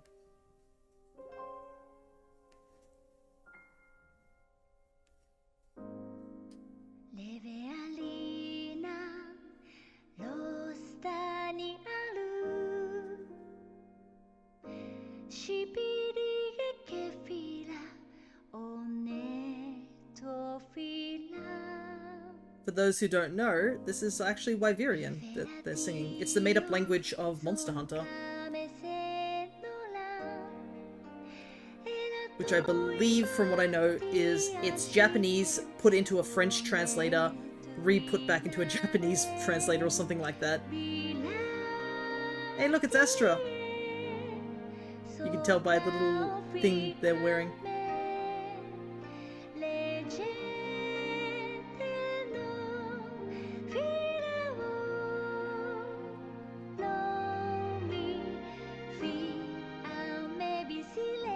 Magnamalo treats. I am excited to see Magnamalo in Stories 3 for sure. He is a cool monster.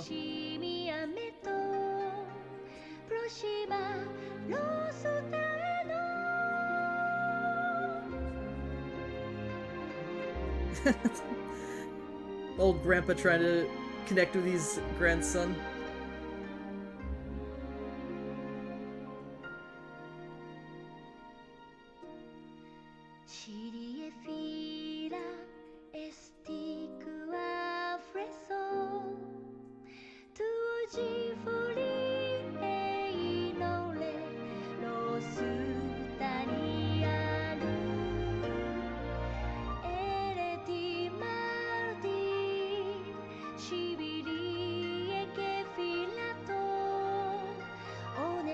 It does feel kind of weird that we're at the credits of, like, the game at an hour and 30 minutes into the stream.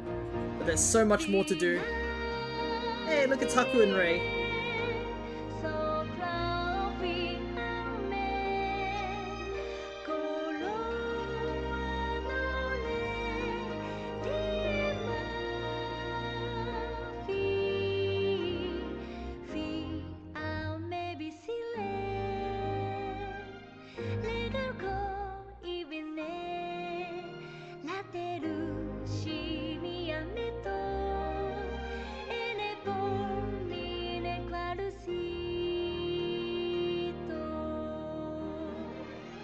Oh, no! Master!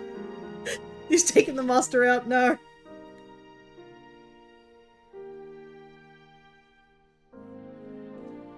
R.I.P. Master Azuchi.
Thankfully that longsword fits us.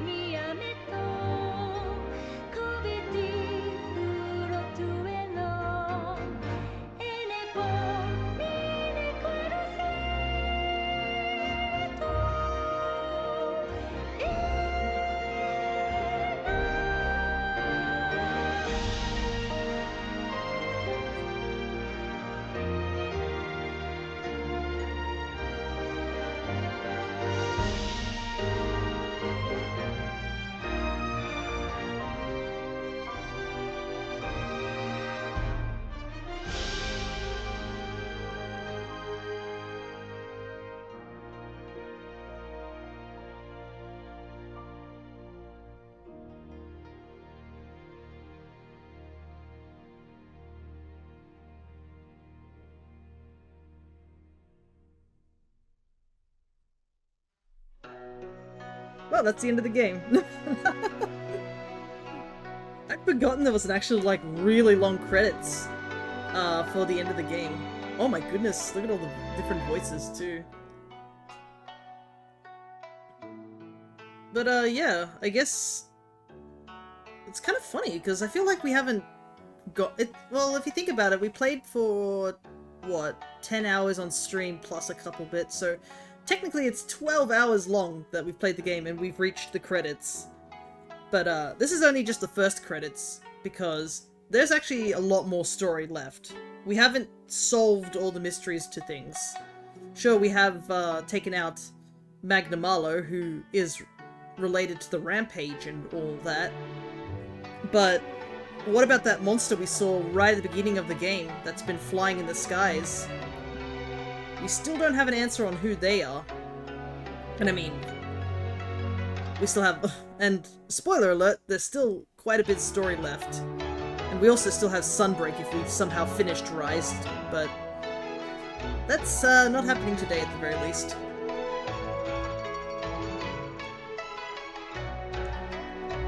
It's only going to get harder from here. I believe we go into high rank from this point. I think we've finished low rank. But I can't be for certain. Like I said, I haven't played this game in quite a while. At least I get to finally do the Pokemon catch thing whilst I was waiting, because I could see it popping every so often and I was like in the middle of hunt, so there was nothing I could do about it. I was like, oh man.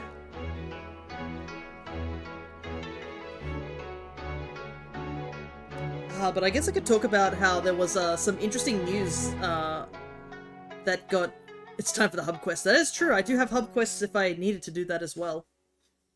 I just gotta make sure all the story quests are finished first.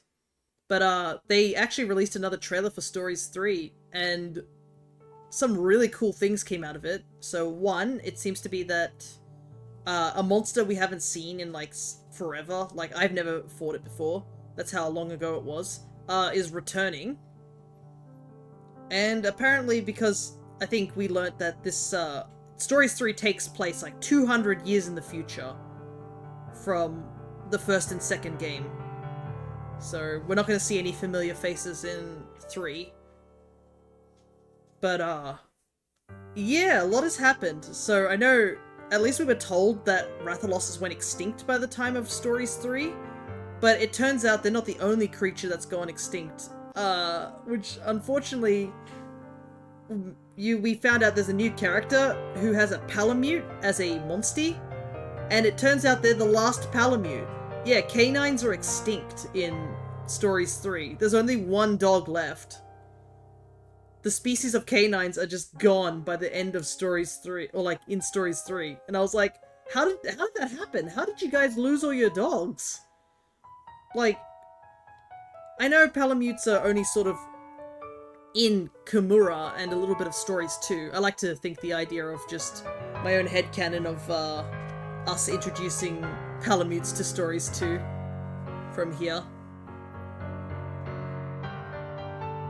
But yeah, there's just no Palamutes or something like that, and I'm like, how do you lose all your dogs?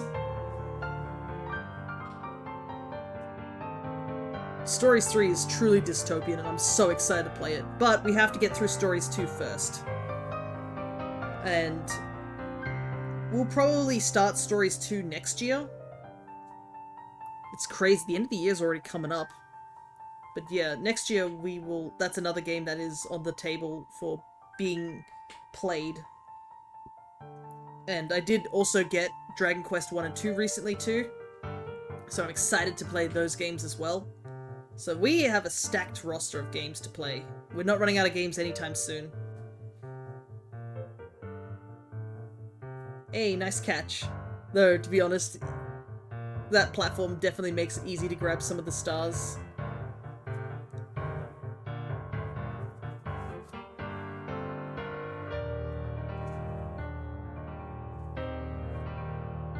But I think, when did Stories 3, I think, comes out at the beginning of the, comes out on March, so we do have a bit of time. Man, there is a ton of games just looking at my list of games I've put on the backlog. And I know there's a couple of games we have to play before we can open up other games. So for example, there's no point playing Stories 3 if we haven't done 2. And considering 2 is connected to 1, we might as well do that first. Considering we did just finish Stories 1. And I don't know if 3 will have any hints towards any, I guess, events that happened in Stories 1 and 2, but I guess we'll find out. Maybe they'll just completely just cut dry like Fire Emblem games where rarely they connect to each other. And it's just totally different locations, totally different new casts, and there's like very little to no relations to previous games sort of scenario. But it's all speculation now. I do like this piano version of Proof of the Hero in the background. Though the credits have been rolling for quite some time. I guess we could technically skip it, but I'm not sure if it skips any cutscenes after it, so I'm just... And plus it gives me a bit of a break, chat with you guys, see how you guys are doing. Hope you guys are doing well. Because I know there would have been all that Halloween stuff that's happened recently, but now we can get ready for Christmas. I say as it's November. Though, I don't know what I'll be doing during December. I guess most of the December stuff will be like setting up for Christmas a little bit. Hey, look, it's me! Look at him.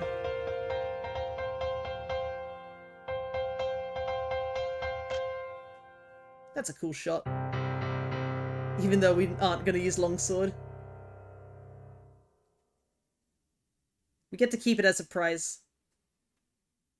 So, You may have defeated Magnamalo, but make no mistake, far harder hunts are ahead. Speaking of which, Hanoa has 5-star quests ready for you now. Check them out as soon as you can. Listen here, Shippai. Just because of you, the fire of hope burns bright all throughout Kamura. Don't stop now. And we got the hand-me-down sword. How's it going, Squirt? That fire for the hunt still burning bright within you? Good. Seems like you're not the only one. Feels like the whole village is fired up. Guessing you must have inspired them. But that also means you're more likely to hit a snag sooner. Hope you're there to help them out when that happens.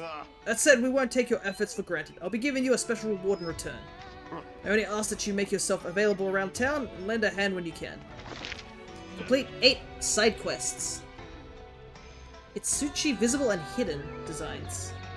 Well, we have one more side quest, I guess. Whoa! My goodness. There is a lot of stuff to do. A lot of people to talk to. Well, first we'll talk to, Hinoa. It's a good day for a hunt. Is it true? Can it be? You really inherited Elder Fukin's sword? It is true. What an honor to be able to receive such a mystical weapon. Oh, what will happen now that such a treasure has been bestowed upon you? I don't think anything particular will happen. Do you, feel incredible power coursing through your very being? No?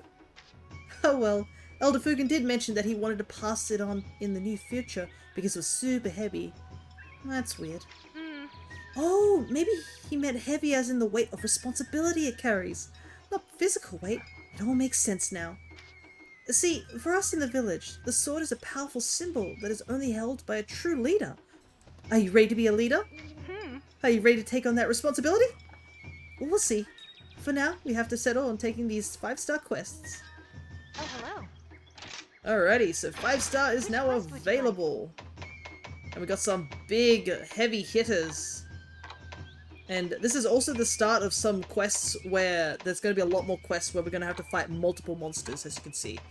But we have Rathalos, we have Mizusune, Anjanath, Zinaga, and Nagakuga. So we have really started hitting the really heavy hitters. In fact, a couple of these monsters actually have their own unique theme as well. Come again.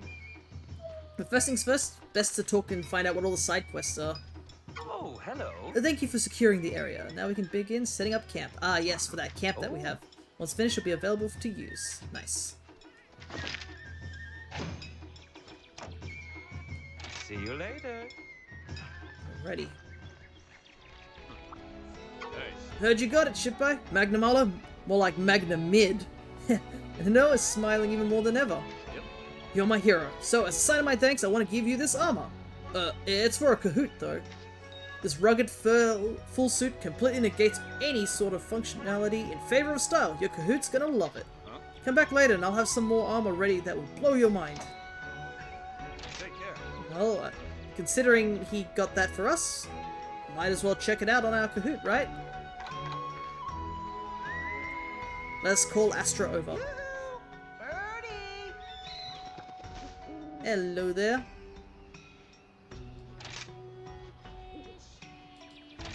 So, it is the rugged full suit. Hey! Looking very dapper, aren't we? Glad you've got my back.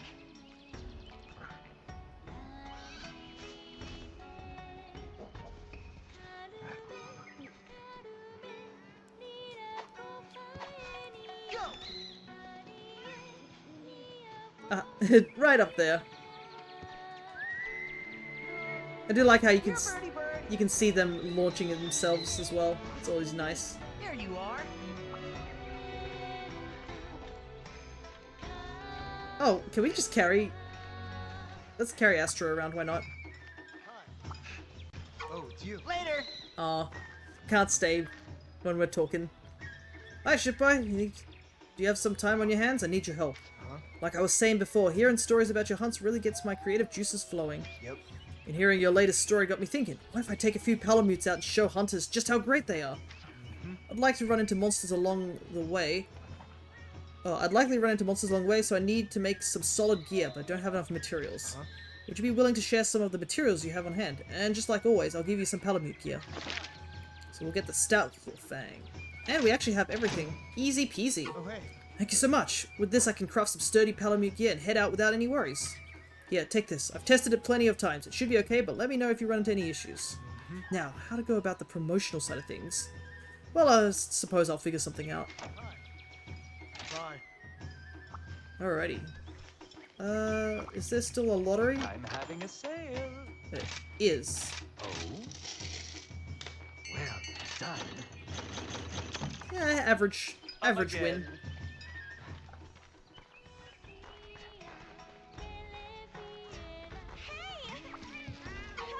Oh, Shippai, hey, something wild happened. Listen up. Just when I was getting ready to throw out my old mallet, Master Hammond came by and asked if he could have it. I gave it to him, thinking he just wanted to make some rice cakes, but when I went to his home to see if he needed a pull, Turned out he made it into a charge blade and called it the Rice Bane. Such a classic Meowsterhammond thing to do, Mew. He even made it with parts to spare. You should ask him to make one for you too, Shippo. So we now have the Rice Bane design. So there is a lot of weapons you can find in the games simply by talking to certain NPCs or doing side quests for them. And you can get the design unlocked. Oh, Shippo! Hey, could you hear me out for a sec? Yep. Since that run-in with Magnamalo, for some weird reason, I'm just overflowing with new ideas. I finally decided to just go with the flow, and you know? And guess what I came up with? Magnamalo Dango. I had everyone try it, and the village was just full of lip-smacking and smiling. As soon as you dig in, it's just gonna melt in your mouth. Guaranteed. Take care. Yoo-hoo. Oh, Shippo, hey, there's something I need your help with. So I was thinking up of a new bunny dango recipe the other day when I ended up falling asleep. I felt guilty for slacking at first, but then I realized that I'm now full of energy, and that's when it hit me. You know that monster that makes you sleep? The Snorcan... Snooze Cat? Soccer Man? Oh, Somnican! Inspired by its majestic song, I could make dango that will refresh my customers like a nice short power nap. Yep. So, would you catch a Somnican for me, please? I just know I could make some really awesome dango if you did. Alrighty, so we have a capture quest.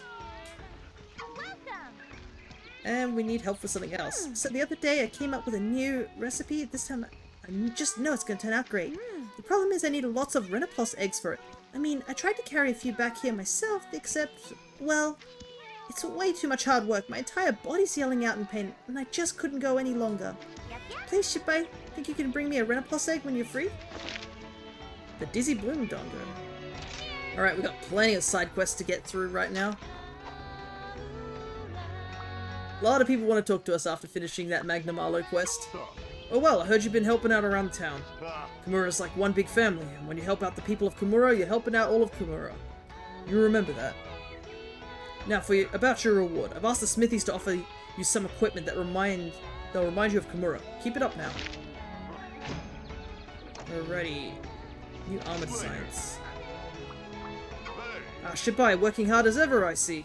Are you making good use of the body plaza? Yori, Kogarashi, and our foreign guests have a lot to offer there.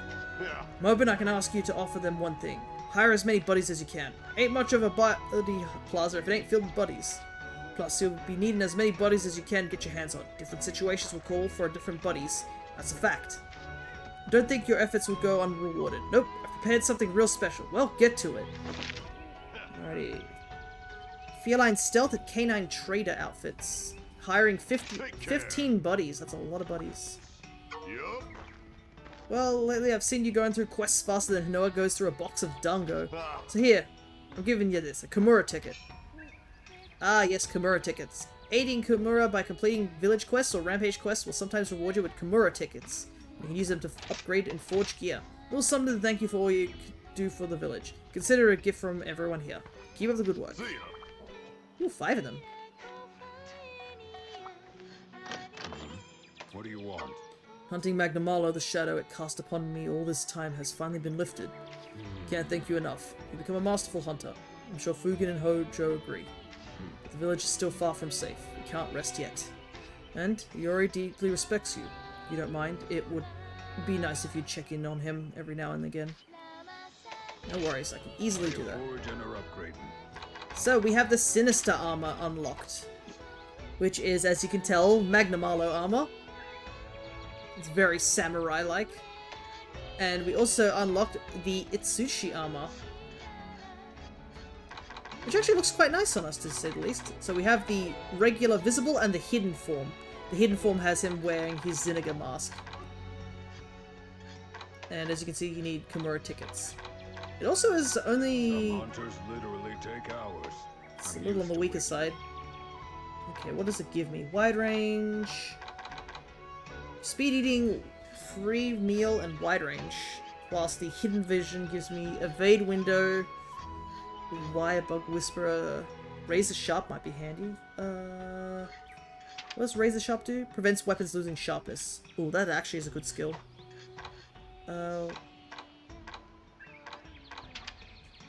Unfortunately, I can't make it most of it at the moment. just because I don't have the materials for it. And the parts I would have wanted to make it with, I don't have. Goodbye. That's it. That's always the hardest part, isn't it? Where you're like, oh, this looks cool, and then you can't use it. Hey, you. Those who command the wildlife command the hunt, remember? So knowing your endemic life is crucial. Huh? For a Kamura hunter especially, that's a must-know knowledge. Sure. And to get to it, we need to gather info on those critters, care to lend a hand? Huh? Don't worry, I'll make sure you're well compensated for the work. Let's start with you finding 20 different species. Sounds good? Well, guess what? Kick some butt. Easy peasy. I had a feeling you'd come through. Now let's take a look. Interesting, I had no idea there was this much endemic life out there. I'm sure there's even more waiting to be discovered. Yep.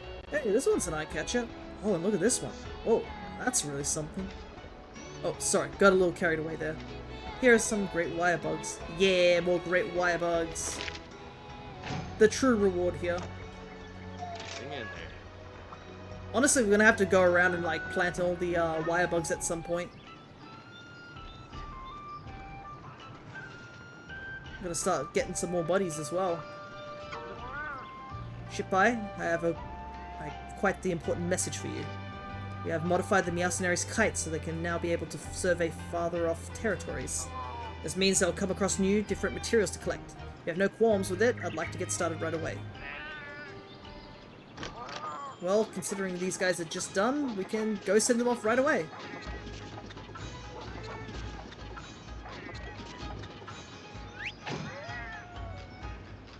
What do we get? Scatterfish. Ludroth parts. Ooh, dash extract? I will absolutely take that. Alright, let's see what destinations we can go to.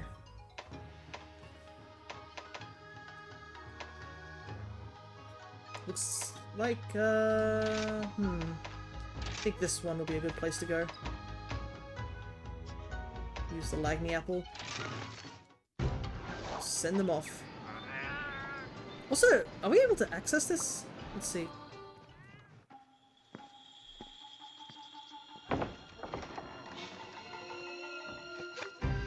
Oh, what's this?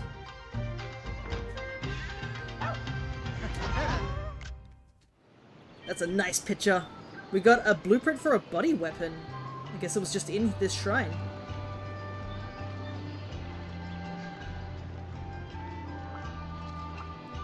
How you holding up? I've always enjoyed being a buddy scout, but now I feel a little more confident about it. And it's in part thanks to you defeating Magnamalo. Thank you, Shippai. From now on, I'm gonna protect this village by helping you and other hunters as the go-to buddy scout. Speaking of, we better hire some buddies. Let's see. These buddies came here just to help us out. Let's grab some of the DLC ones, shall we? Roger. Hey!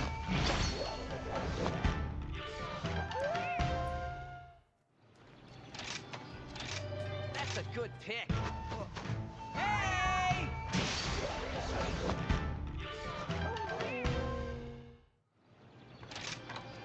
And we need 15 after all. Hey!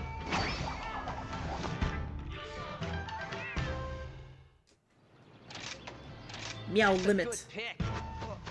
Hey!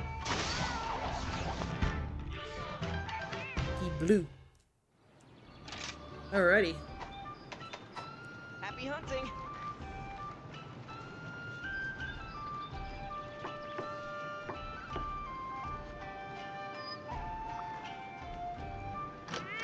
Okay, let's send some of these buddies into the buddy dojo.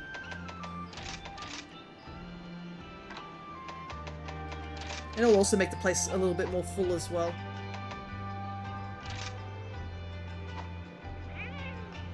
I need to do... How do I do this? Ah, yeah, we need to put training rounds in. There we go.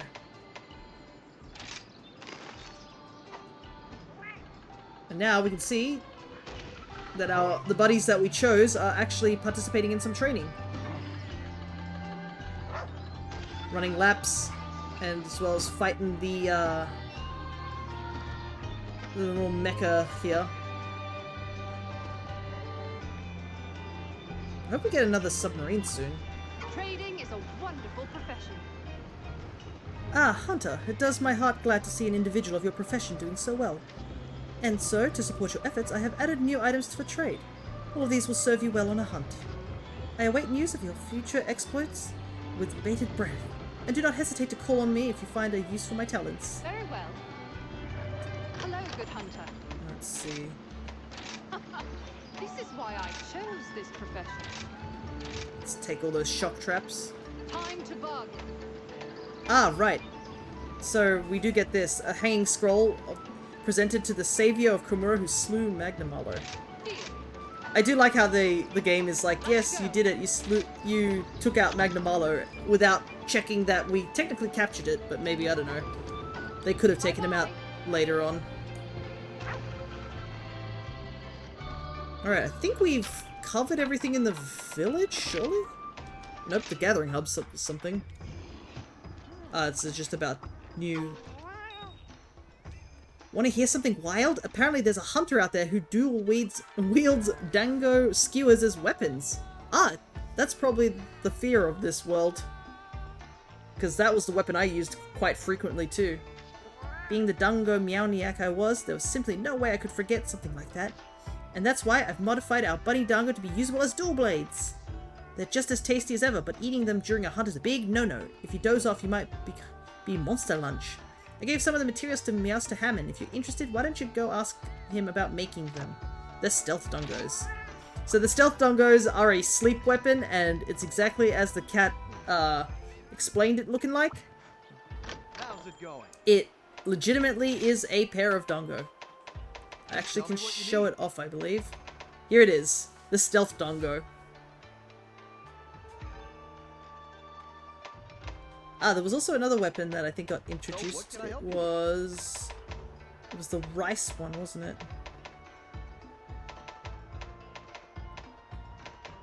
Don't remember if it's... I think it was a charge blade, wasn't it? It might be it was either charge blade or switch axe. It might have been switch axe. Nope. Cannot find it. So what can I help you with? We did unlock Magnamalo's weapon as well, which is a pretty cool looking weapon. But as you can see here, we need a lot more material before we can make that. Just tell me what you need.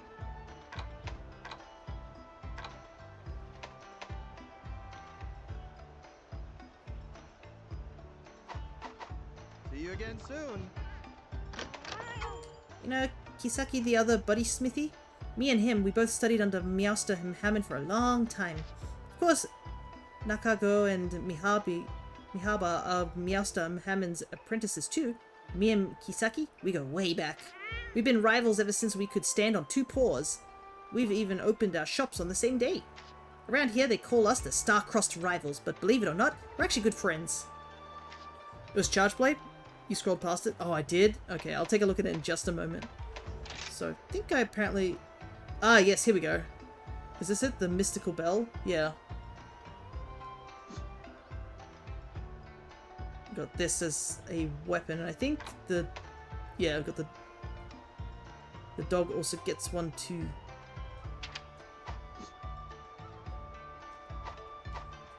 Let me look again. What can I do you for? I couldn't remember if it was Charge Blade or if it was Switch Axe.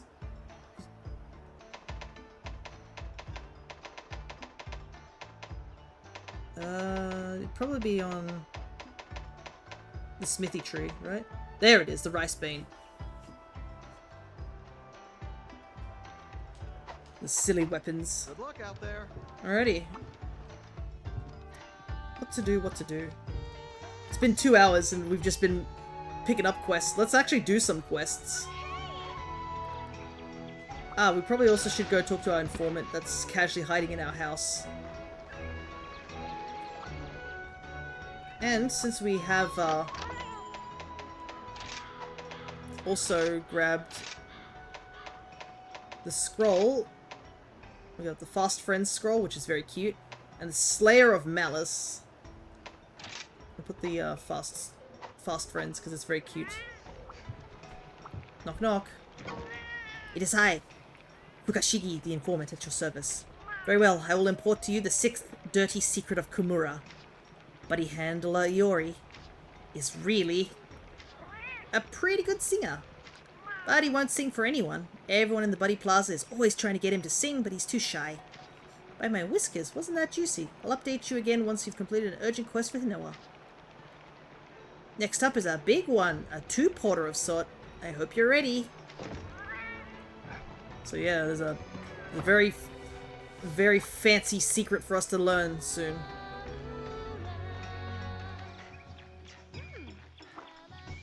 How about this weather, Here's the quest list. Alright, we got plenty of stuff to do here.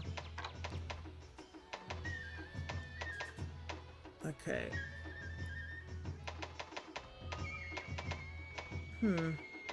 What to do first? I guess we'll just do them in order.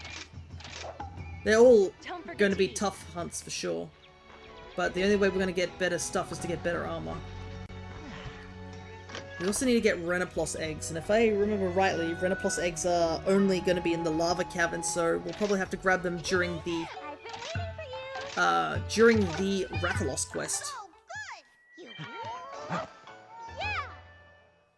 Time to go. Alrighty. Hopefully these aren't as hard as the Magnamalo quest. Magnamalo can be very overwhelming, especially for somebody who's not used to the weapon they're using. Nagakuga are so cool, right? And they're fast too. How is it that they are so light on their feet? I must know.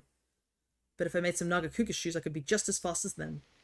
Now here is a creature with smugness and guts. Haughty and arrogant. Look as it struts. Enter its turf and suffer your fate. Watch as its eyes fill with rancor and hate. Don't try to run. It's already too late. Pouncing Shadow Nagakuga. They're in the Sandy Plains. Oh, okay. I thought they might have been in the volcano because I saw Renoplos there, but that makes sense as well. Alrighty, Nagakuga. I bet you guys remember Nagakuga from our stories playthrough. So, he has no special elements, but he does move very fast, and he has a very cool design when he's angry, because his eyes glow red. Another thing is Nagakuga is another monster that has his own unique theme. So his theme will play instead of the usual theme. Better grab some honey. It's getting a bit low on that.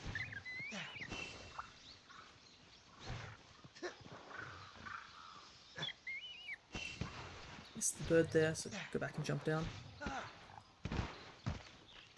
But yeah, I do vaguely remember there is a quest also in this area to go grab an egg at some point. We'll be further down the line, but we definitely need to go grab an egg from this area.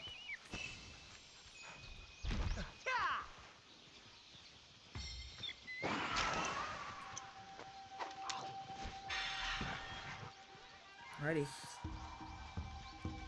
Here we go.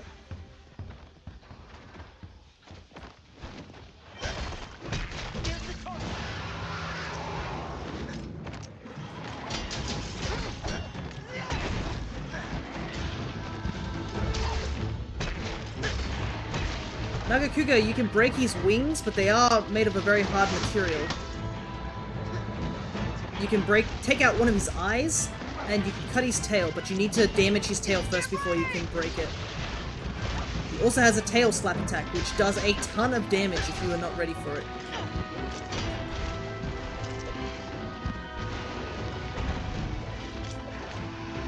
Got us closer.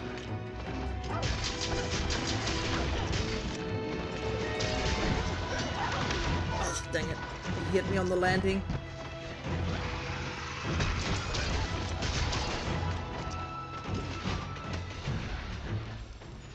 He's leaving already. Okay. Sure. You probably also remember that there's technically a subspecies known as a green Nagakuga. Green Nagakuga is not in this game. I believe, though, Lucid Nagakuga came back in this game in Sunbreak. And Lucid Nagakuga is a tough fight, to say the least. Ugh. You see how much damage I took for taking that tail swipe to the head?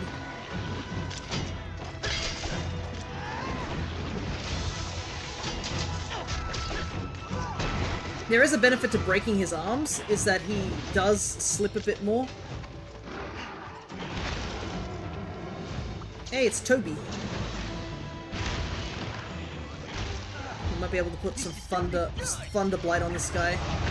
Thunder Blight is good because it makes it easier for us to stun him.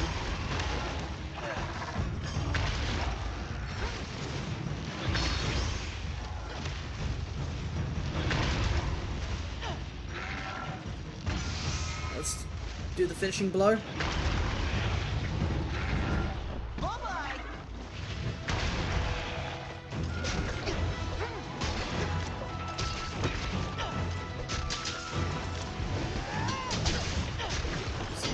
Tail.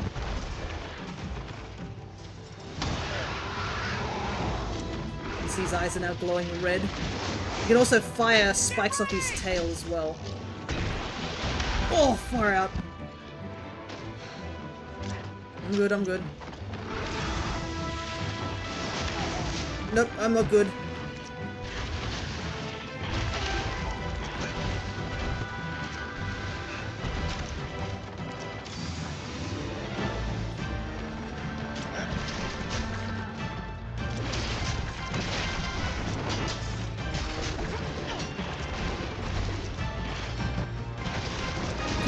Bumping into these arms that are doing... not helping. The arms I keep bouncing off the arms. I need was it Mind's Eye for sure. Now's my chance.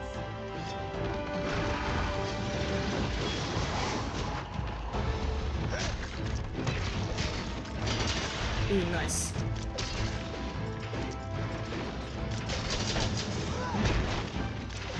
Para.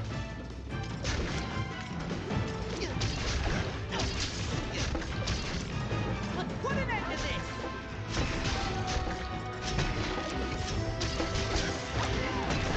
Ooh, nice.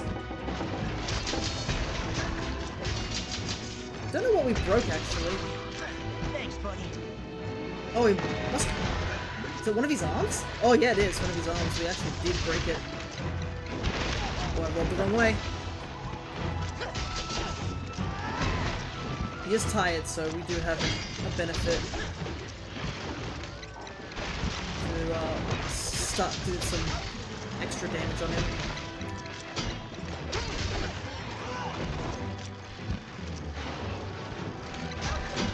It is handy to have part breaker and stuff like that if you want to break parts off monsters more frequently. Hey Cryo, good to see ya.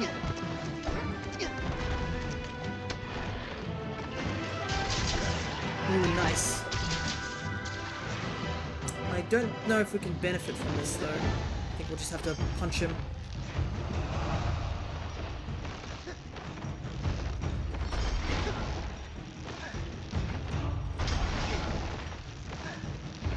There we go.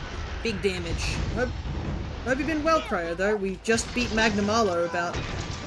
oh, wow. Quite a time ago. Ooh, nice. Get another break.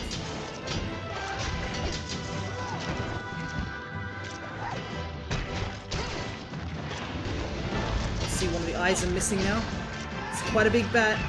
Yeah, it's sort of like a panther bat-like creature. I think that's what it is. Oh, we got the stun. My best pal. I've got a para too. Let's get some damage on that tail. Ooh, I need to sharpen badly. And the red. The problem is that Nagakuga hasn't left this area.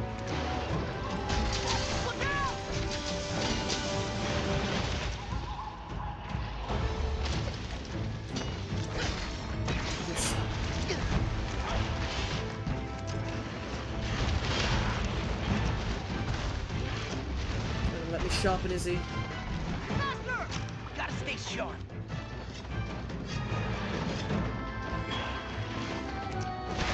Ooh. That's close. Nice.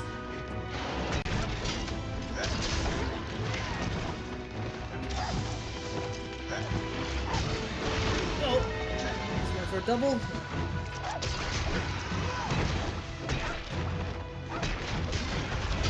We got the knockdown, nice. Get that drill slash in.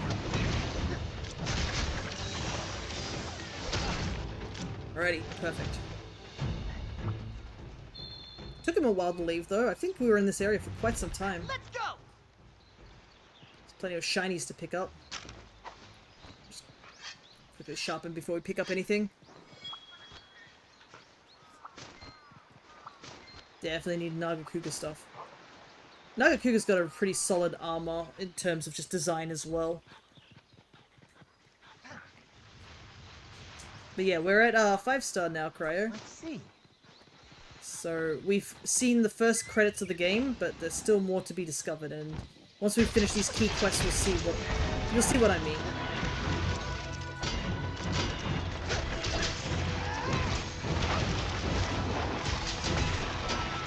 Oh, nice.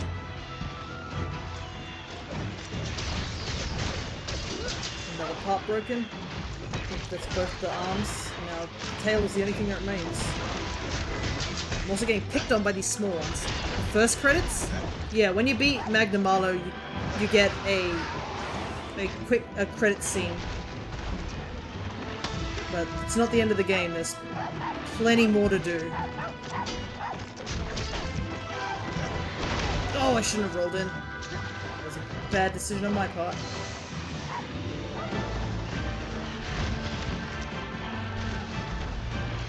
Jump? At least he's taking out all these small Azuchis in the way, because that's handy. The less small monsters there are on the field, the better. Oh, that was a very, very timely protect there.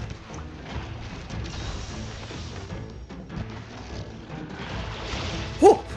I didn't realize that was happening. I nearly copped that walking into that. That's the thing with a lot of Nagakuga's attacks is they're very fast.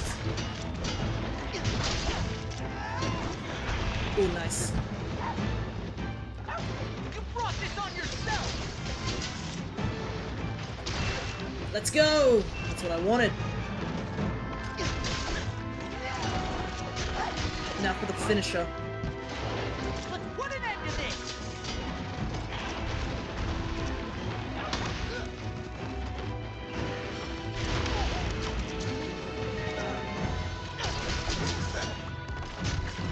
Thanks, buddy. We did it! Alrighty. Nagakuga vanquished. A little harder to fight than it is in stories. Stories he's not as hard. Probably because he's pretty predictable in stories. But I think we basically broke everything on him. That's always a plus too. The more parts you break, the more stuff that you can get. So it's always handy to do that. Have you made much progress in your own playthrough, Cryo?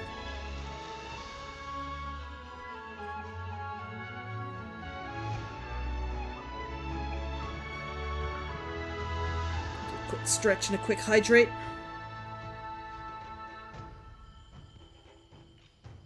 I think I'm at 4-star. Okay, so you haven't beaten Magnamalo yet, is what I'm gathering, because you go up to 5-star beating Magnamalo automatically. Man, I am so close to high rank. I can't wait to get high rank armor. That looks nice. Get all that layered armor.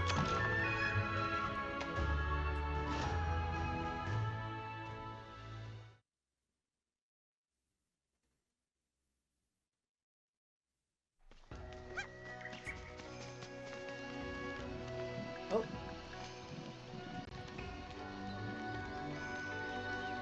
Looks like the Bunny Dango place is upgraded slightly.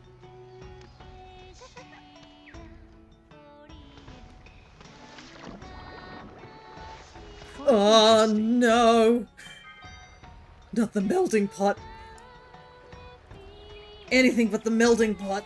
Yeah, you're just making a team for competitive Pokemon right now? No worries. Understandable though. I mean, I have to start considering it too myself. God, I hate the melting pot. I never use it. Oh, hello. Master Shipai, via one particular distribution channel of mine, an item of unusual interest has come into my possession. Oh. When left with materials inside it for but a short while, this curious utensil will transform them into talismans. It is called a melding pot. I've already finished setting it up, so you may begin using it right away if you so wish. Oh, by the by, I happen to have a selection of new goods in store. Do feel free to use them in your leisure. Take care. So yes, the melding pot. Welcome to my shop. Talismans, which have power to activate various skills, can be created from monster material and certain items. So yeah, you can put in a multitude of items into it and see what happens, basically. Oh, I remember that part. So as you can see, you can choose like what skills you might want. And you can see this is the selection that we have now. I would say... what's a good skill?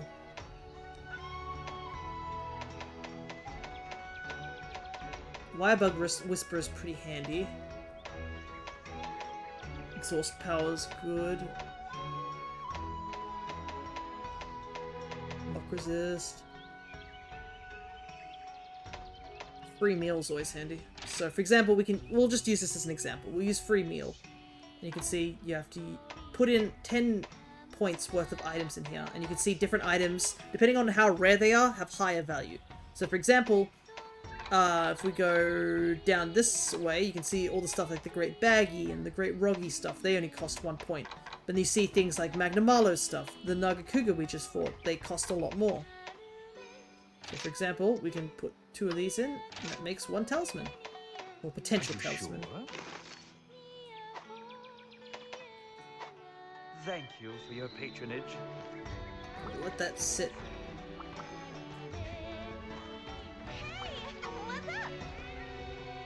Oh, hey Shipai! Guess what? I've gotten so good at making bunny dango, they're turning out more delicious than ever. Cool, right?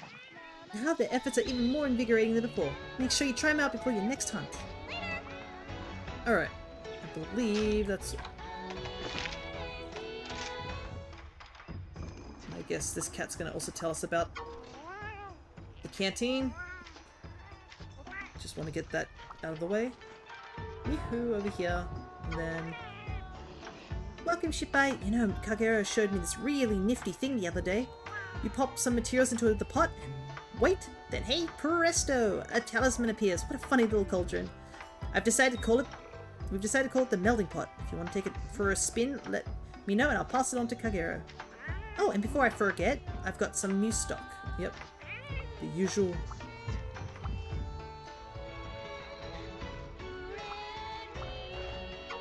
Master Sushi's been teaching me every day about becoming a great hunter. He says there's nothing more important than eating plenty and sleeping plenty. Eating and sleeping are fundamental to all animals. Any hunter unable to do that right is simply unfit to hunt. Man, everything the master says is always so deep. Rooting for you. Speaking of, he's just chilling over there. Apparently he's also eating bunny dango while on watch.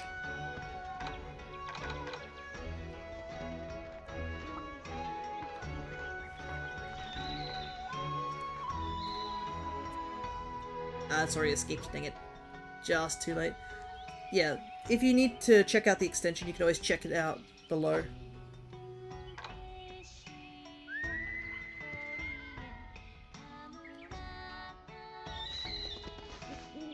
There you are.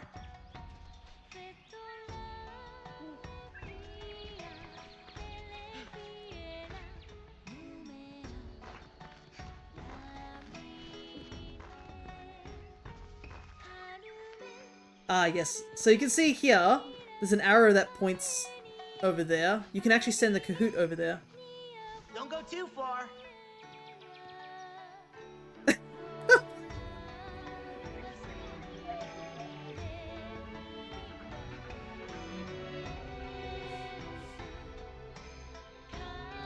You get a tiny little animation too. Amazing, yeah. I hope you didn't know that was me.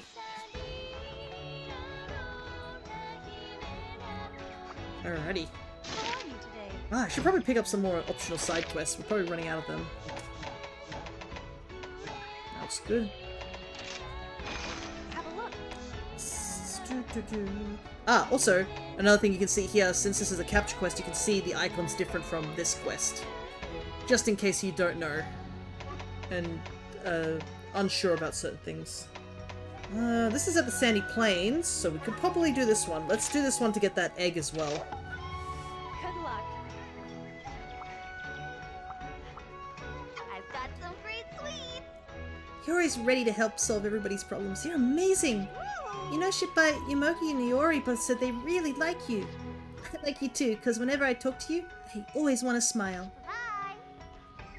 Oh, that's good to hear. Gotta help the youngins. We youngin back in the day. Can't hunt on an empty stomach. Alrighty, let's see. Can I take your order? Ah yes, the Magna Roar. The Magna Malo Dango MK1. It tastes like a battle cry sounds. Prevents you from fainting one time when damage taken exceeds your remaining health. So this is Moxie. Moxie is a really interesting ability. Basically, when you have Moxie, you'll see a tiny little arrow above your HP. If you have, I guess, HP above that arrow and you take a hit that would normally KO you, you will survive on 1 HP. You can't choose? Just close your eyes and point at one at random. They're all deliciously So, if you are familiar with something like Pokemon, a good example could be that, wow, those cats are going ham in the background. A good example would be like, think of it a bit like Focus Band, or Focus Sash, where it basically keeps you alive for 1 hit sort of thing. Thought Moxie increased your attack when you KO'd a Pokemon. Yeah, so that's what it does in Pokemon. In Monster Hunter, it allows you to survive 1 very fatal attack. But for now, the plains at night are quite elegant and inspiring, but someone or something is following me. I feel so afraid that all my ideas and emotions are simply swept away. Please get rid of this stalker. Tremors in the night.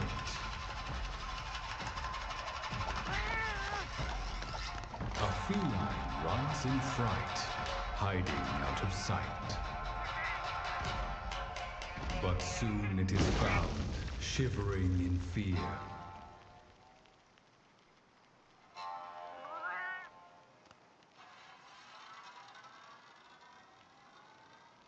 And when it looks around, its foes already here.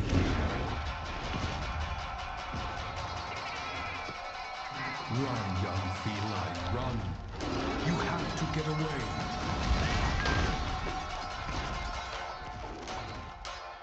For this beast is never done until it snags its prey.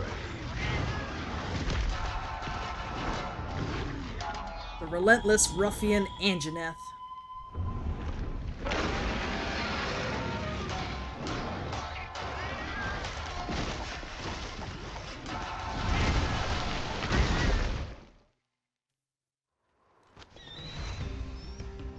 So, Anjanath, another New World monster. A lot of people would have seen it when they were going through the first Ancient Forest area. It is a monster that you are not supposed to fight early in the game. It's one of those monsters that you come back to later. Because yes, it will one-shot you most of the time if you decide to fight it unprepared. He has very heavy hitting hits after all. But we are not going to fight Anjanath straight away because there is another quest that we do have that we need to do. Which is Yamogi needs us to get a bunch of, or 1 egg, I believe. We need to get 1 Renopos egg. I believe we can track it on the map. Let me see. But I think it's probably downstairs if I'm remembering rightly. So we just gotta head into the downstairs caverns.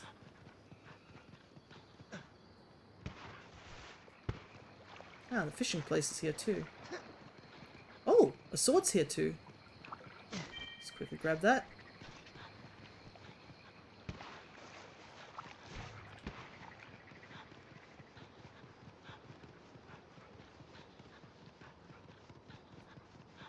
I will be going around and collecting all those swords at some point, because they do give a tiny little bit of lore to the game.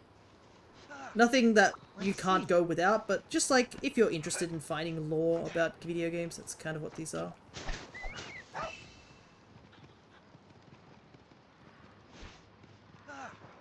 Trying to find where's the best way to enter the caves. I think it's down here?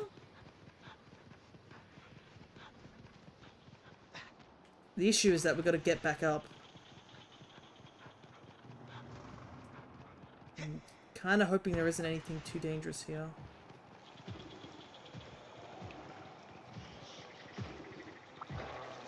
Looks like...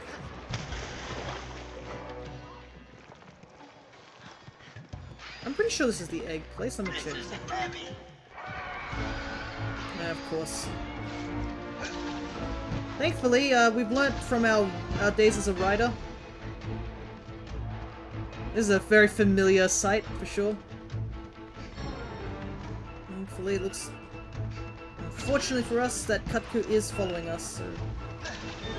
And also, we've, do have the accessibility of using wire bugs as well to dip around. I'm a little worried about that Angie, though.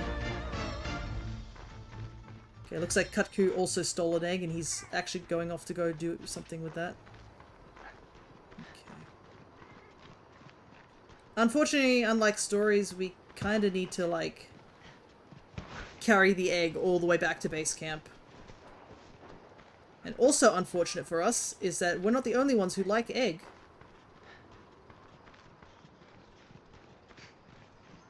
So there are two things that can cause you to drop the egg. One is getting attacked by a monster, or getting attacked by, say, a Malinx, as you can see them stalking around this area. The second is, I believe, running out of stamina. Thankfully in this game, us as a hunter are far more, I guess, agile than in the old games. In the old games, you could barely do anything. You couldn't even, like, climb, like, walls or anything like that. But also in a lot of the older games, there were a lot of flat zones, so you didn't have to worry about that. Anyways, unfortunately, we're not taking this Renoplos to become a monstie. We're just taking it back so we can make it into Dango. Yeah, you can also just... The fact that you can just wire bug, it's kind of wild. You do have to be careful, though, still, because I believe falling from certain heights can cause the egg to shatter. But we're almost there. Just a little ways off. In the old games, they had dedicated quests for egg gathering, and some of those quests were complete bullshit. It does. I've broken so many. Yeah. But an egg can't survive all the falls. It is an egg, after all. But we are an expert. We know very much so how to carry a lot of monster eggs.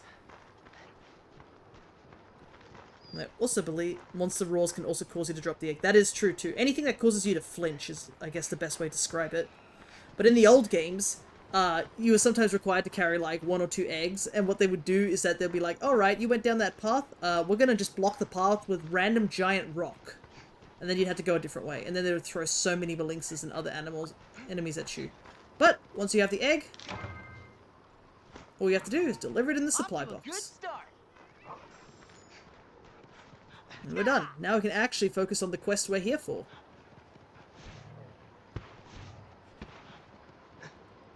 And thankfully for us, our target is right there. I'm just gonna grab these burbs just to get a little bit of extra kick. But man, I think the egg quests were some of my least favorites in the old games due to just how slow you go. I actually remember in Generations when they introduced you being able to play as a feline or a prowler.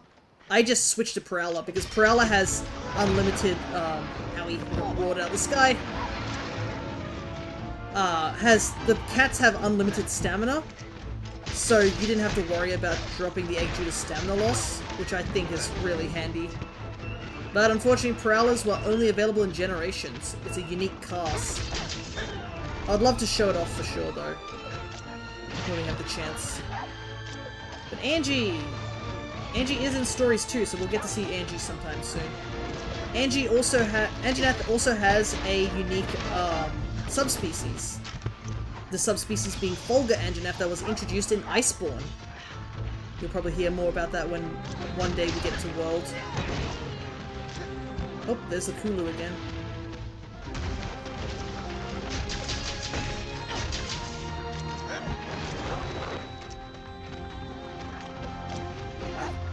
Problem is he's so tall that I'm only able to like really hit his legs. Gotta use the jump attack to get any height on him.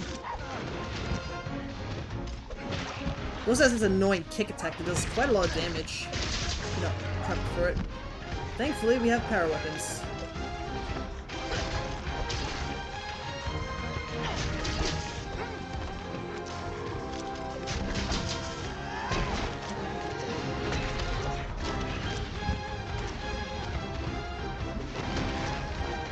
Ooh, nice. I don't know what we broke, but we broke something. Okay, leg is broken. I think both legs are broken. No, not again! Whoa! Oh, that was bad. A wire bugged into it. Oh, I think I'm dead. Yep. I'm sorry. Unfortunate. That's the downside of wire bugging. I hardly even felt that. Gotta sharpen this thing up. Is that you can sometimes wire bug straight into an attack. That's the upside and the downside of wire bugs. Like, sometimes you can get yourself out of this very dangerous situation, or you can put yourself back into a dangerous situation, which is what you saw happen to me. Also, Anjanath has wings. I do not know what the purpose of him having those butt wings are, but he has butt wings.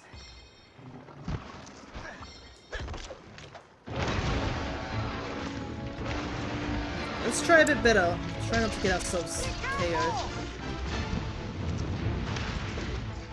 As you can also see, he has a fire attack, and a good way to stop said fire attack is to hit him in the face, or that throat sack. If you hit him enough times in said throat sack, you can actually disengage the fire, and also get a good knockdown.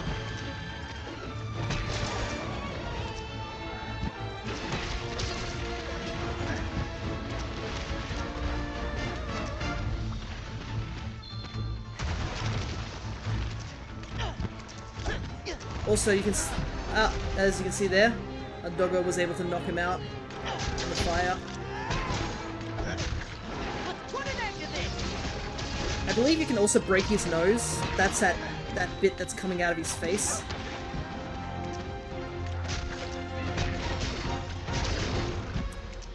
It sort of hides when he's not in rage, and then it pops up when he's sniffing around. He's a very strange shaped monster now that I think about it. Angie scale. Apparently there were just Malinxes here just chilling whilst all that fighting was happening.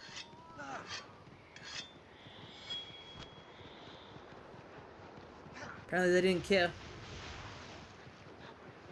Oh, this is kind of a bad place to fight him.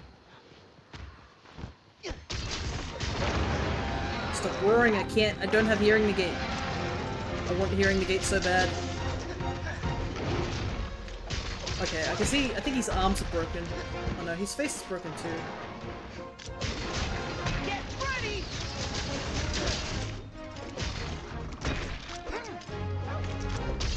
Oh, we got a ride. Can we capitalize on this is the question. It's gonna be good. I think we can.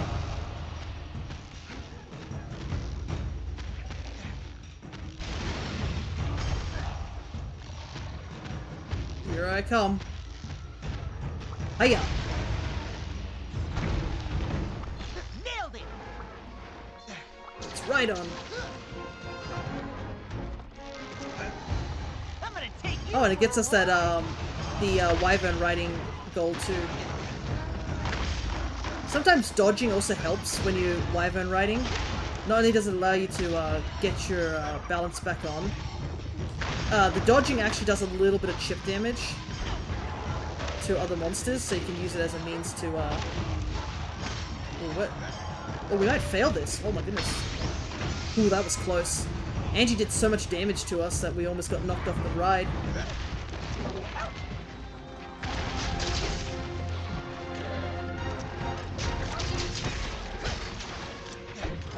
Oops, wrong one.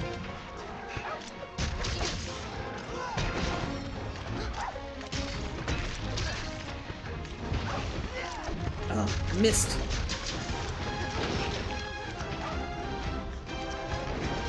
Man is just toothpicks. I'm trying to hit certain parts of his body and I'm not getting good shots in.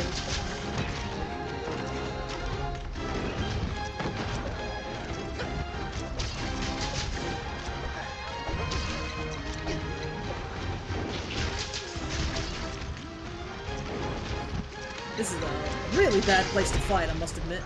Got another knockdown, which is nice, though. You brought this on yourself!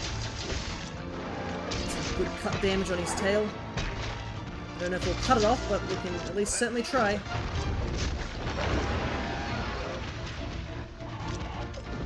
Oh, this is far out.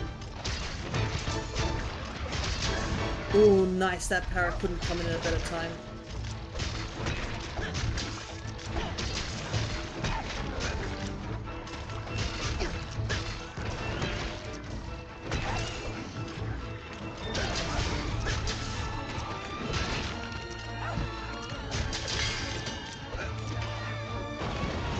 Whoa! Ah, the wind buff. I'm gonna back off a little bit. Now's my chance! Not only do I have to sharpen, but... No, my cat! I just saw my cat just go up in a wall of fire. Got the sharpen, but at what cost? Whoop, there's a Rathian here. They actually have a turf war too. And I think Rathian wins in this one. So a turf war is a unique interaction where certain monsters can do more damage to other monsters. So you can see some monsters automatically lose against other monsters, but there are some turf wars where it comes off as a tie. Turf wars are really unique too, because you get to see like certain monsters interacting with other monsters in a way.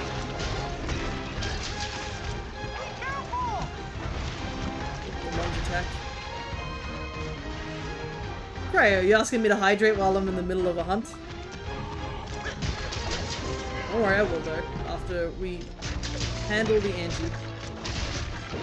I've already got one feint under my belt and you're like, yeah, you could use a slight distraction. No!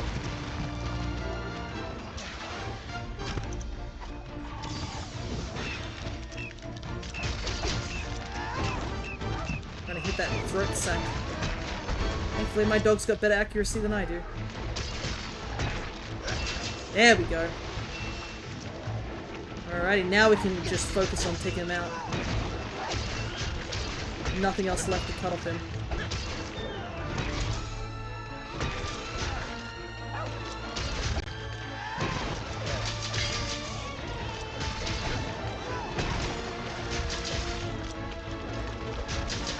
Just gonna limp away. Let's pick up all the shinies that we dropped off.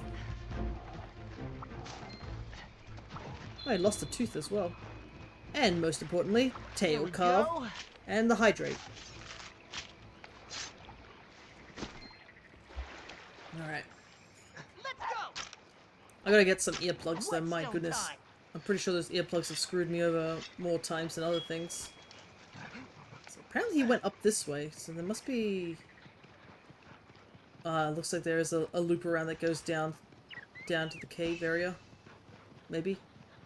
Because there's no way he suddenly ended up in the middle of the map while I was like busy sharpening. Is this any way? Nope, that's just a decorative piece for being decorative. How did he jump over me? Oh, that might have been the case. He might have climbed up here and then jumped over. That might be what's happened.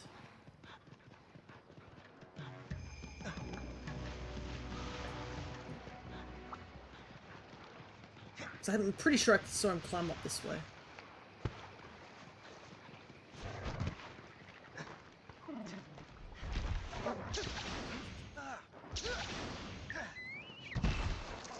There he is. He's leaving again. Yeah, monsters in the old games, when they limped, you could easily catch up with them. In this game, they just book it. Yeah, that looks like a monster that's limping.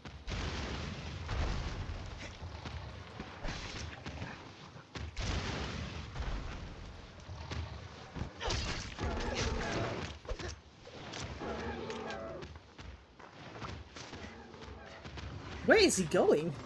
Man is on a mission. With these tiny little T-Rex arms too. Okay, now we're gonna fight.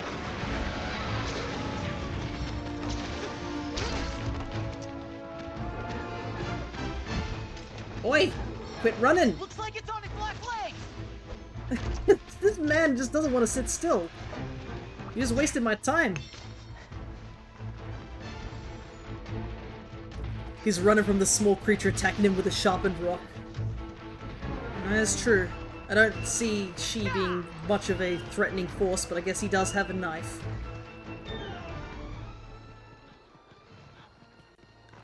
Quit running.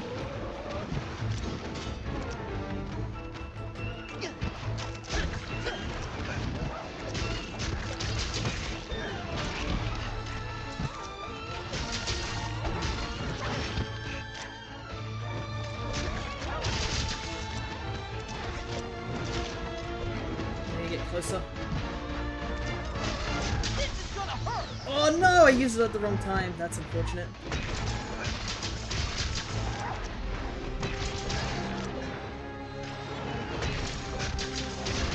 He shouldn't have much left in him though. My best pal. Oh my god.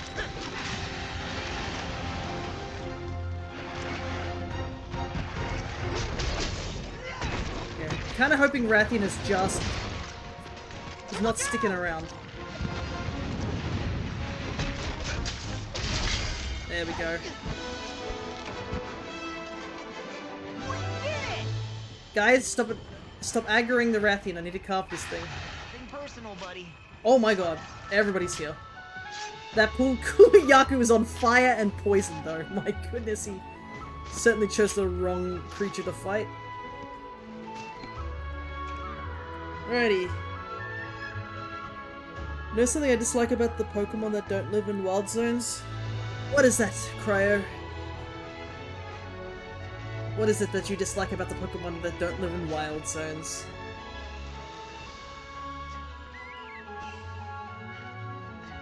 Just as a curious thought. Is it because they don't spawn all the time, or is it weather? Because I know weather conditions is also something.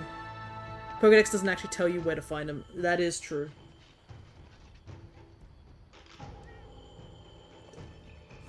You just have to do a lot of running around or look up online. Nothing to it. It is strange though. I guess it's... I feel like they should at least hint towards where they may be. But I do understand. I did find some really cool stuff off stream though.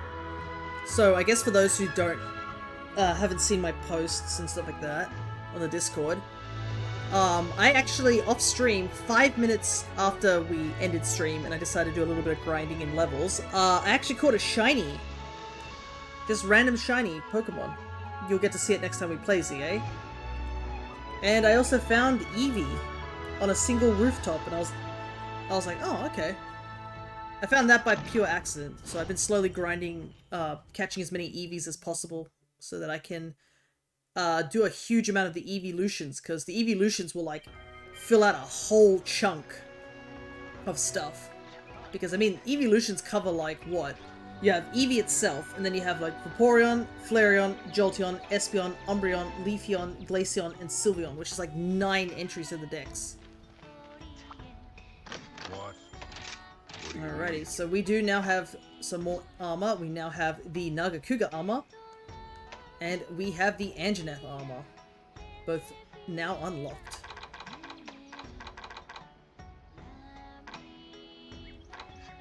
Pokedex says they, like, lives in grass or often seen in courtyards. Yeah. You can see how that's a little, vague. What does Slugger do again? Makes it easier to stun monsters. Alright, let's get cracking. Might as well get that.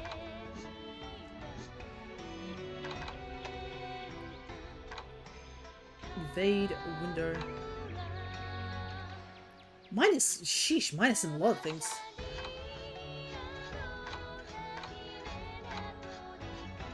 No problem. My hammer's ready. Also, I haven't upgraded my armor in a while, so that might also be an issue.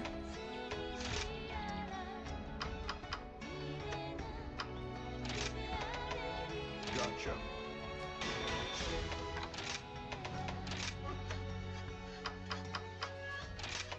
Right, let's get cracking. Let's get our defense up. It's always important to double check your defense. No problem. Make sure you're always up to date with your defenses. As you can see here, we can now upgrade some of this armor too.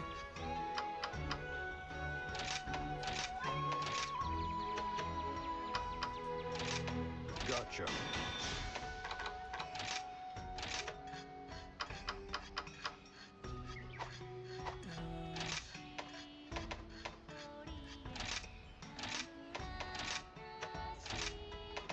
Right, let's get go. cracking. Does one of those armor spheres say 2000? Yeah, it was part of the pack for getting Sunbreak. I'm not going to use those until I get to high rank.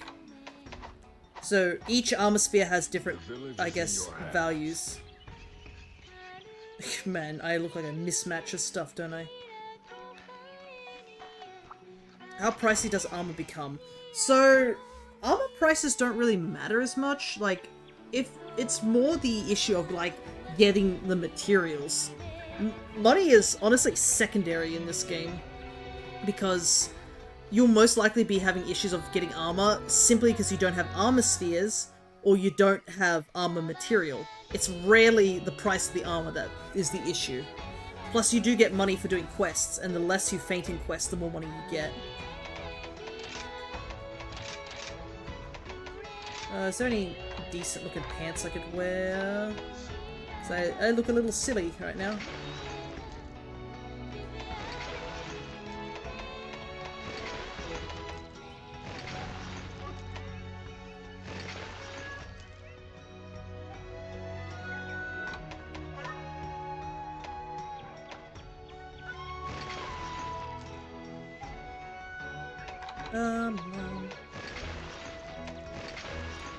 This is definitely why I want to get layered armor. You could always become a cowboy. I don't have that as a layered armor, unfortunately, so I can't.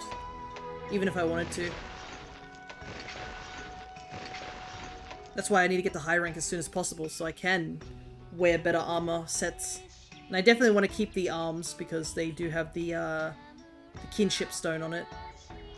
Which is fitting for our character. Okay. Just gonna...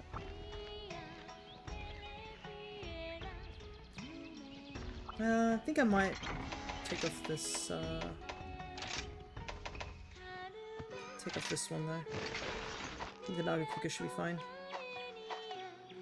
I do look a little bit naked, but with the waist, but the more we get of materials, the sooner we can get better armor. Alrighty, we have 2 more to go. Let's do a Rathalos. We know a lot about Rathalos after all. You're the best, Shippai. I got that egg you delivered. Everyone at the tea shop worked extra hard because we wanted to have something to show for your help. And voila! The new menu is all ready. It's already live and everyone's loving it. You should try it too when you get the chance. Get the Dizzy Bloom Dongo.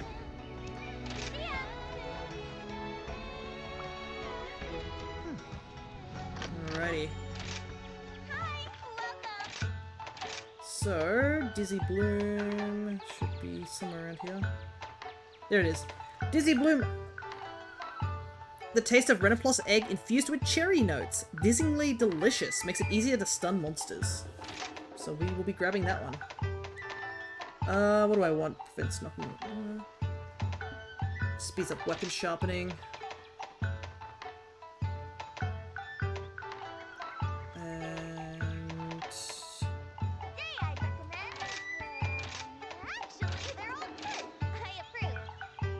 There we go. Okay, we didn't get... Funnily enough, we didn't get the one skill I wanted there, but oh well.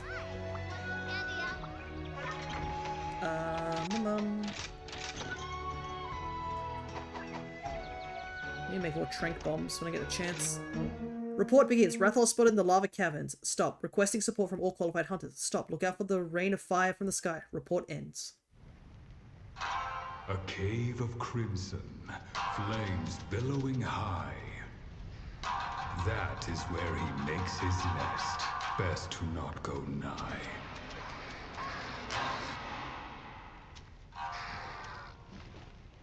Fire scorching the earth, rains down from the sky.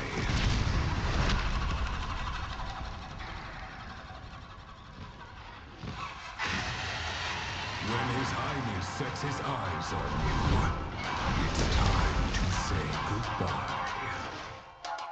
King of the Skies, Rathalos.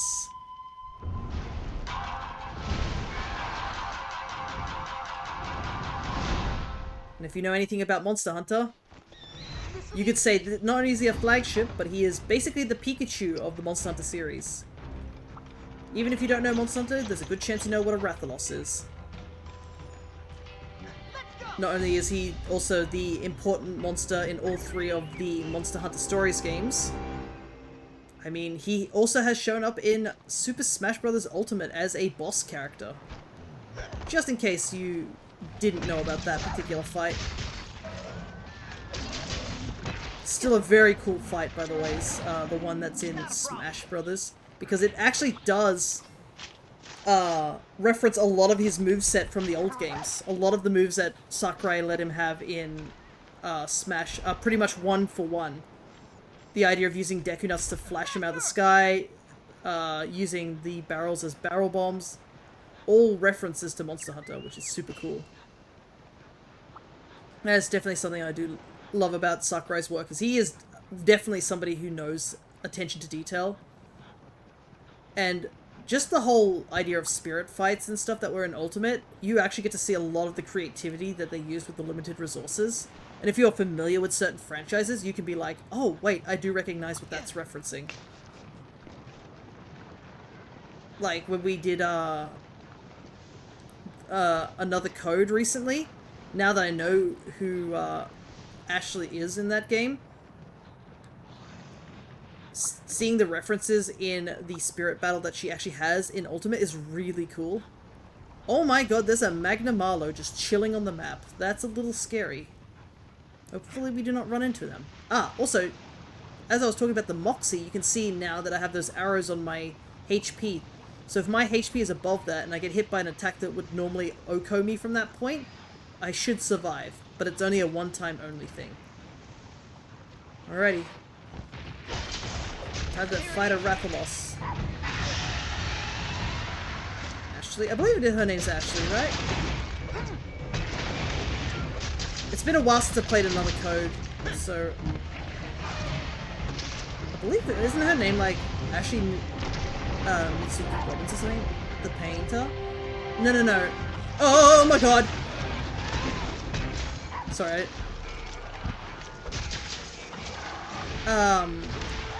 I did a playthrough of another code some time ago on the Switch.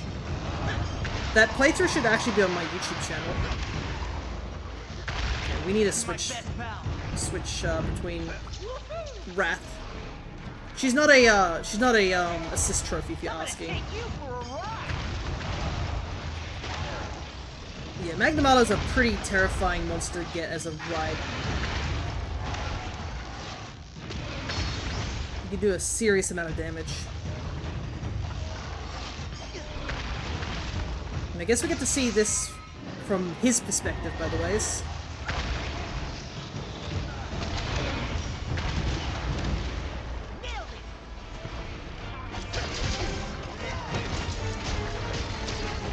She has white hair.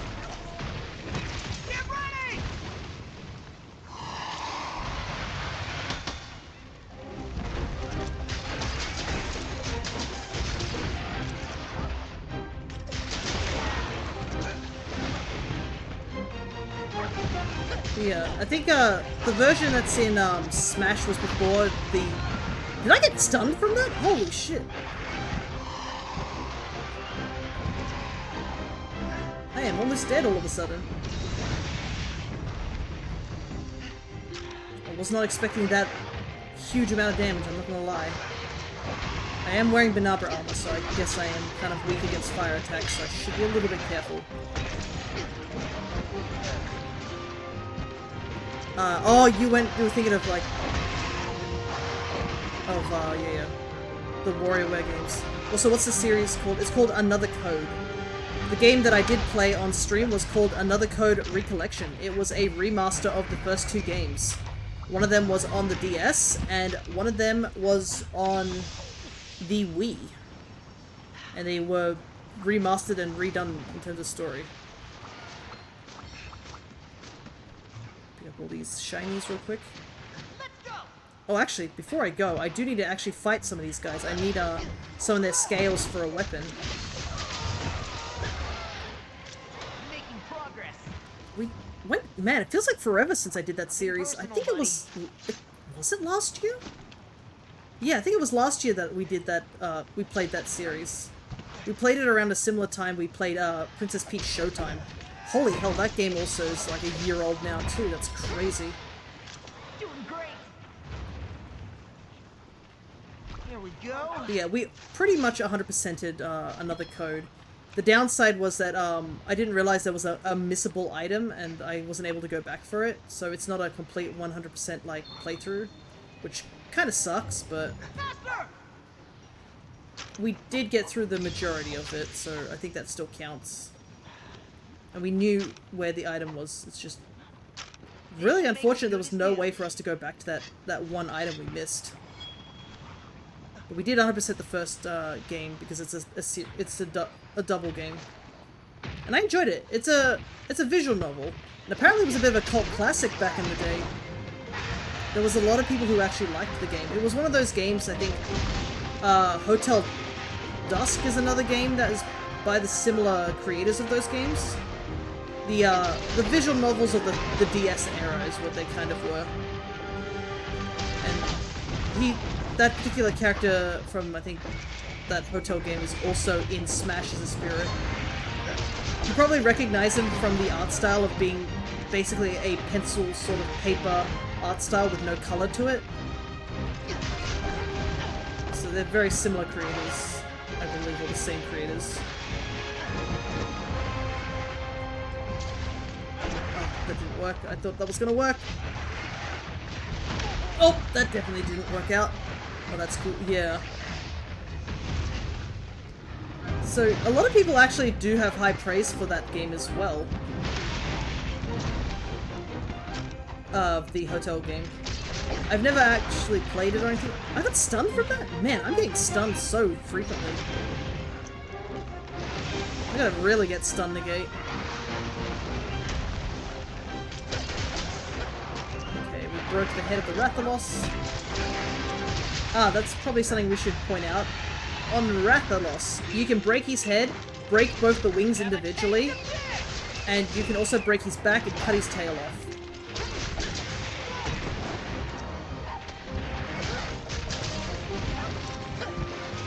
No, you cannot take his eye out like Ratha, unfortunately. Not that I would want to, that's cruel as hell. Oh, we got the para, nice.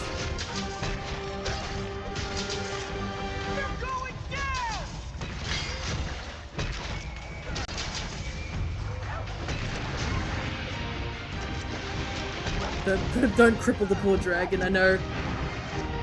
Oh boy, Shippai must be having some conflicted feelings considering. But Rathaloses are also just as dangerous. It is kind of crazy though, like... I don't think taking off certain body parts actually does affect him.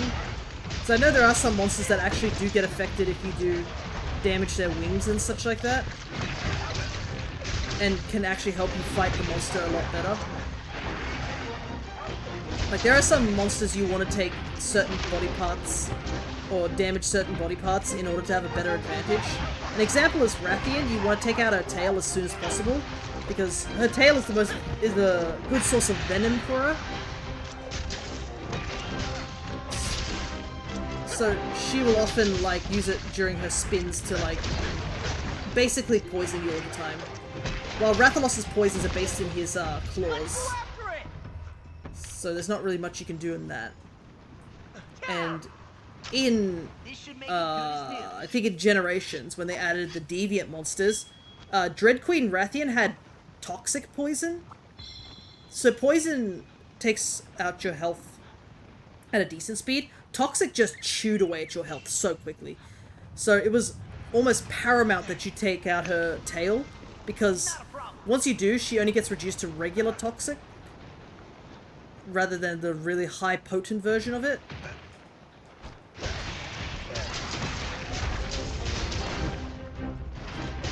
Alright, I think we broke both of the wings. You can tell by the wings getting a bit more frayed.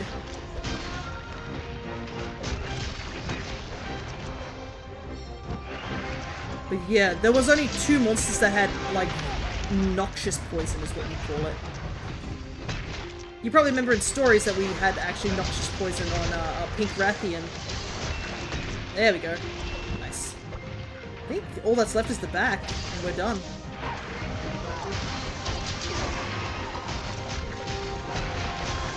It's always nice to take out everything because I don't need to focus on certain body parts. Obviously, hitting certain parts of the body does more damage. There's nothing wrong about doing that. Some monsters obviously have armor and stuff like that, so you'd want to hit certain parts more than others. Oof. Get out of that corridor.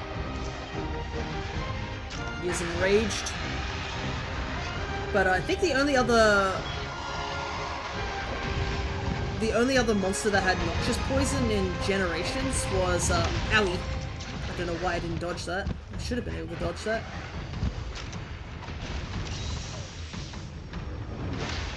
I think it was Deadeye Garuga. So there was a deviant of Yan Garuga, which you might remember from stories as well. But funnily enough, Deadeye Garuga I think is much easier than the regular Garuga.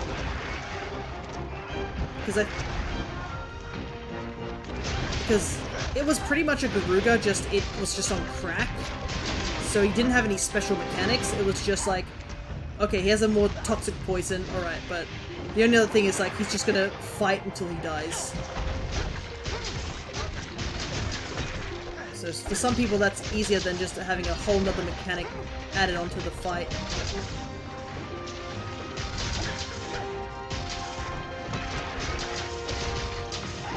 And I think, if I remember vaguely, Deadeye might have been also a larger size as well, so it was easier to fight. Also, I take like serious damage from fire. I must have like really bad fire armor.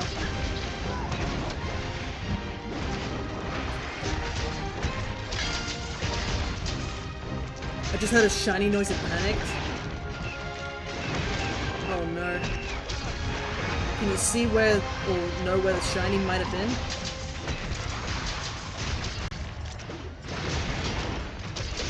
I guess another benefit to taking off monsters' tails is also just, the ability for them to do tail swipes gets reduced if their tails are a lot shorter.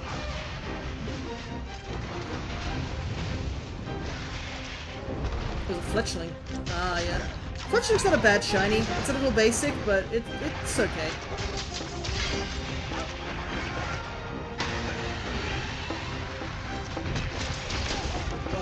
Run over.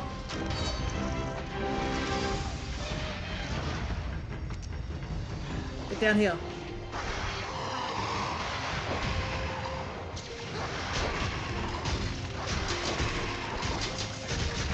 Ooh, nice. Easiest way to get a monster out of the air sometimes is just a flash bomb. Ooh, we broke his back as well. Perfect! Every single bit that could be taken off. All done. Looking for an Absol on the roof, he instantly gave up and started searching. Yeah, there's so many monsters, not monsters, so many Pokemon I want. But they're not available until I've progressed the story a little bit further. But we're not doing Pokemon this week. We're going back to Stardew Valley. We've got to continue to sell our soul to the corporates of Joja Mart.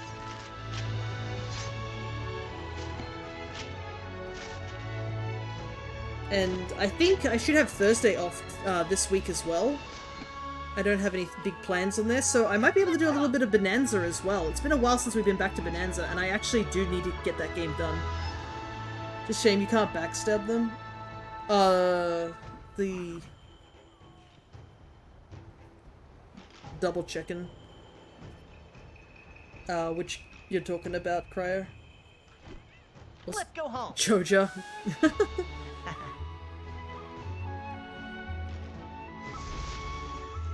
Unfortunately, it's a redeem we have to do. We have to turn to the dark side. But to be honest, I'm actually enjoying the JoJo route a little bit because it allows me to practice like other aspects of the game instead of having to like pick for certain items, be like, oh no, I have to focus on this item, this item. Like, we've already like done so much fishing because I don't need to worry about crops that much. So I've just been able to like breeze through a lot of stuff, which has been handy. Anyways, Rathalos completed, and I think we only need one more. Allows you to practice selling your soul. Well, I mean, technically the only thing different would be just doing certain things for what is it? The community center, I guess. And technically, I think speedrunners do choose the JoJo route because it's a bit faster too. And they can't even sell their soul. They already have their soul sold to like speedrunning. Anyways, Rathalos armor, windproof and Heartbreaker from here. Windproof prevents you getting blown away by wind attacks. Heartbreaker obviously helps with armor related things. They sell their soul twice. Yeah. Right, let's get practice. My hammer's ready. What soul have they got left to sell? JoJo tries to take their soul and they just get an IOU. No problem. Right, let's get fresh. Alright, let's see how this looks on me. Now get hunting. Nice, I look awful. I can't wait to get layered armor. I look like a mess. Honestly, I should just wear the rider's armor. I would look less of a mess. Problem is, I just look like a small kid.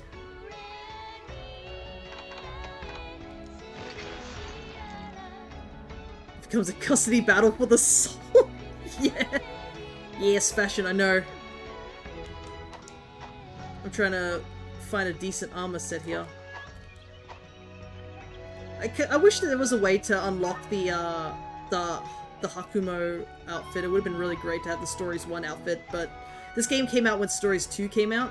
But you can unlock that outfit, the Hakum outfit, when you play Stories 2, so I'll show that off because I do have the Rider amiibo. Speaking of amiibos, I actually saw a really cool amiibo. Someone was selling a Sora amiibo for like $5. Ah, special license quest is up. Have a look. Oh my god, that's horrifying. Maybe later.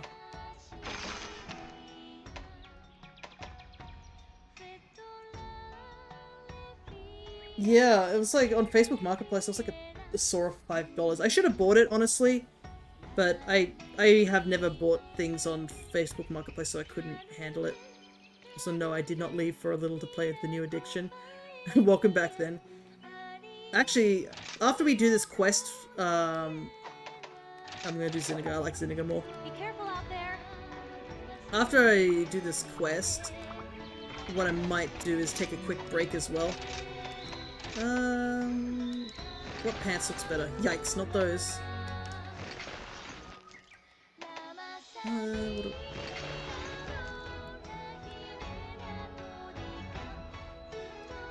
That might do for now. Can't wait to get better. There's so much layered armor waiting for us once to get the high rank. Then we can actually look the part, you know. I'm here for you.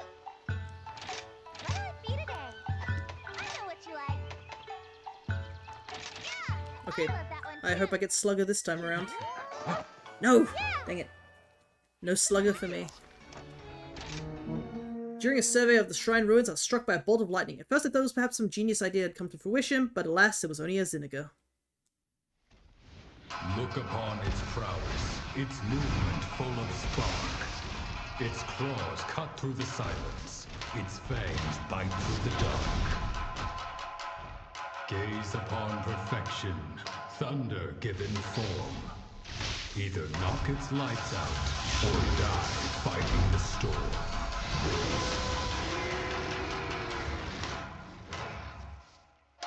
Lord of Lightning, Zinniga. AKA one of the first monsters I fell in love with back when 3 came out. When I first saw Zinniga, I was like, I don't know what that is, but that thing is fucking cool. That's all I remembered back in the day. But yes, Zinniga, the Thunder Wolf. Who has, I'm gonna pet it, Well, technically we could... Maybe we could when we go Stories 2. I actually was considering having Zinniger on the team, but I ended up forfeiting it for other mons. I wanted Laggy on the team. So maybe we might get Zinniger next time. Because I made sure that I promised that when we do Stories 2, that I'm not going to pick any of the monsters that we had on Stories 1. Maybe just wear gloves. Yeah, you gotta wear rubber gloves like Ash Ketchum in the first episode of the anime with Pikachu. Yes, Zinniger! It has two forms. Its fully charged form and its regular form. So, as the fight continues, it will attempt to charge up using Folga bugs, which are little bugs that fly around its fur coat. If you let it charge up fully, it becomes a lot more dangerous and such like that. Also, another interesting fact is that this is the only monster, I guess, poem that you heard. I think it's Sushi that actually reads out the poems. But that is the only one that he is actually just totally praising the monster. It is just a funny fact that out of all the monsters where they mention, like, oh, this is such and such sort of thing, what a horrid creature, Zinniger is like one of the few that actually gets praised for its abilities. And also, it gets its own theme, which is really the best part. Zinniger's theme is really good. After you just got used to that, the shocking here. That's probably what riders would have to wear for certain monsters. You'd have to have certain, like, special equipment on just to prevent yourself from getting hurt if you were a newbie rider. Alrighty, let's go.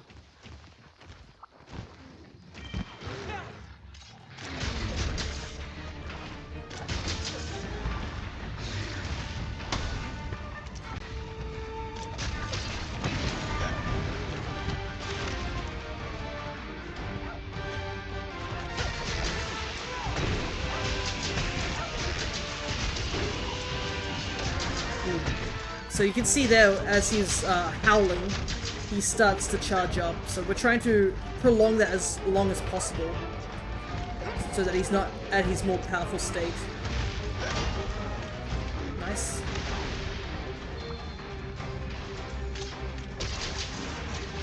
Should get some poison on him, because it's a great Roggy.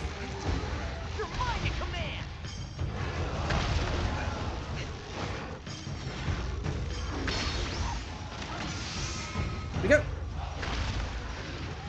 Also, I believe, I don't know if it's in this game, but when he's charged up, if he is knocked over, you can, in the old games, you could get a bug net and, oh yeah, you can like, get, you can catch Folga bugs off his back. That's what all those tiny little lights you can see dancing around are. Ugh, that's stunned again, man. Thanks, doggo. Getting stunned too frequently. I can do this all day! You can too if we stop getting stunned.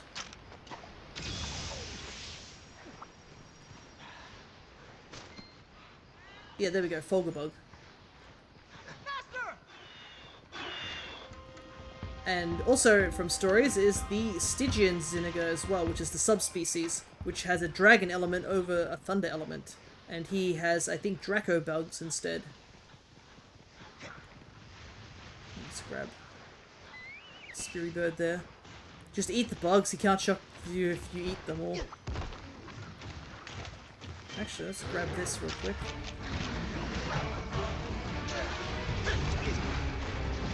Oh, the Bullfangos! This place is really bad to fight.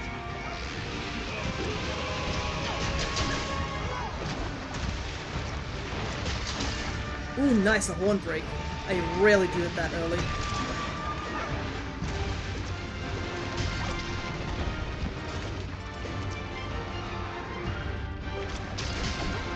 Also, I should mention, on the Zinniger's body, you can break the arms, which have these big claw spikes in them. And you can also break the horns, I think, twice, and cut the tail off. I think you could break the back as well. There we go. Yeah, we don't need those houses after all. Bye-bye! makes the arena a bit bigger. And we also don't want to be damaging the Anjanath. We need to damage Zinaga. After all, he's our main target. But yeah, I know whenever I think I bring up like monsters I like, this is definitely one of those monsters that gets mentioned quite frequently. He's just really cool. And I'm not the only one who likes him. He's pretty popular. Alright. Nice.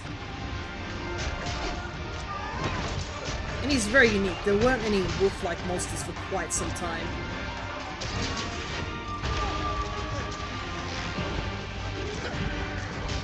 He is having a hard time charging up, I gotta say. But that's probably for the better. The less time he spends charged, the better.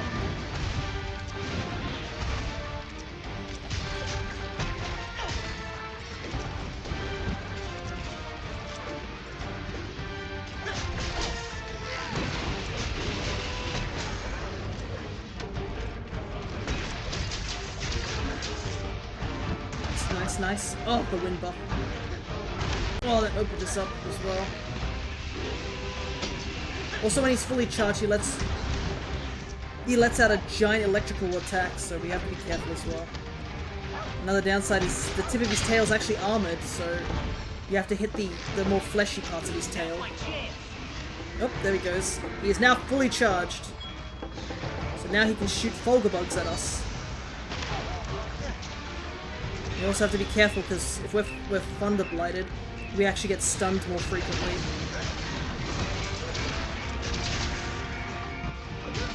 I think we broke both horns. Also, his punch attacks now have Thunder Element. So you do have to be careful about that too. You can see he's moving a lot faster now that he's fully charged. You can attack him to break him out of that charge. And I think if you do more damage to the back as well, that helps. Oh! Oh!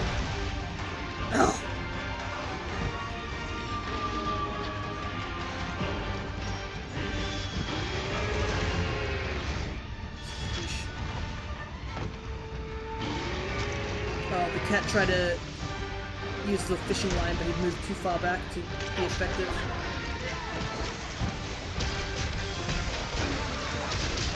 Okay, there we go. We knocked him out of the charge state. Perfect. Okay, I think I have broken both these horns, because I can see his claws are still intact, so... Yeah, both the horns are broken.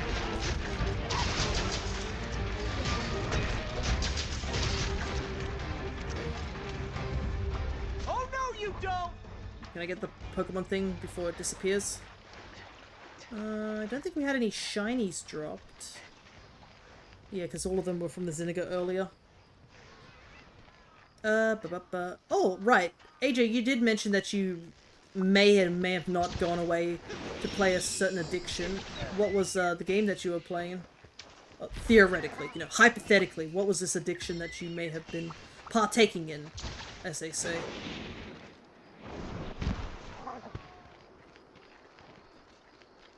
I probably should go this way. Warframe. Ah, okay. Hypothetically, you were playing Warframe. There's no evidence to prove otherwise, after all. So what's this hypothetical game like? Whoops! Over the cliff.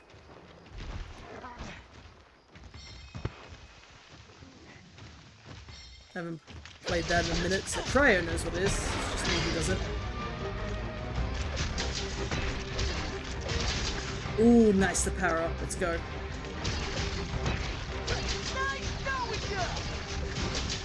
Thanks, buddy.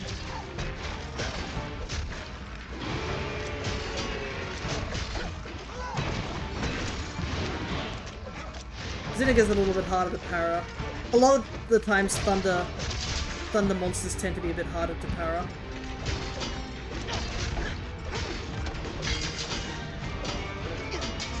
My weapon is blunt. Pretty fast PvP shooter. Gotcha. Here, sharpen. Gonna do it without getting attacked. Oh, we're close to capturing, so...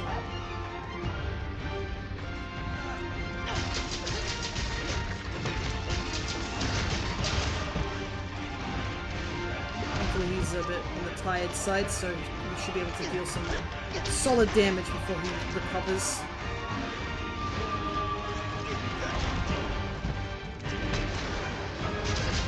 Players... Oh, I'll take a look in a moment when I'm not in the middle of active combat. A little hint to when he does that punching attack on the ground. If you roll in a certain direction, you can avoid that punch quite consistently.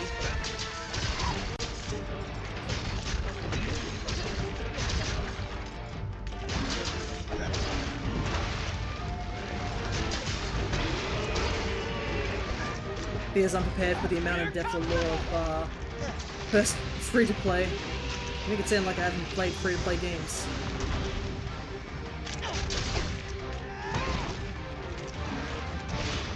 Man, I mean, I'm okay with learning new lore, you know. It's the only way you can get good at video games is to know more about video games, right? If you only play the certain amount of games over and over again, you're only going to know those genres. There we go. You brought this on yourself! It's getting weaker! Those Roggies poisoned me dog. Nothing personal, buddy. Okay, you play as Tenos. Mostly definitely spelled wrong, right? No, I meant it's it's a bit insane. This is bad. Ugh. My goodness. Trusty as ever. This Roggies being a pain. Gotta stay sharp. Like, on a scale of, like, Mario Bros. To Kingdom Hearts, like, how insane is the lore? Let's just say it like that.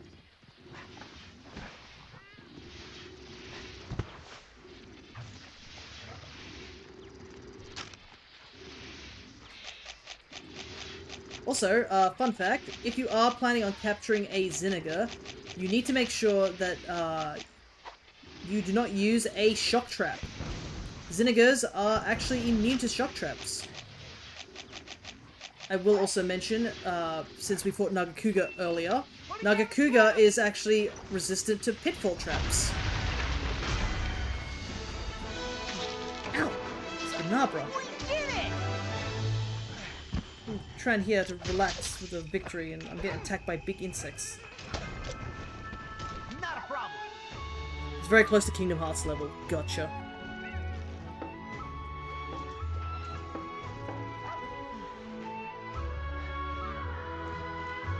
Back to the village. Alright, back to the village we go.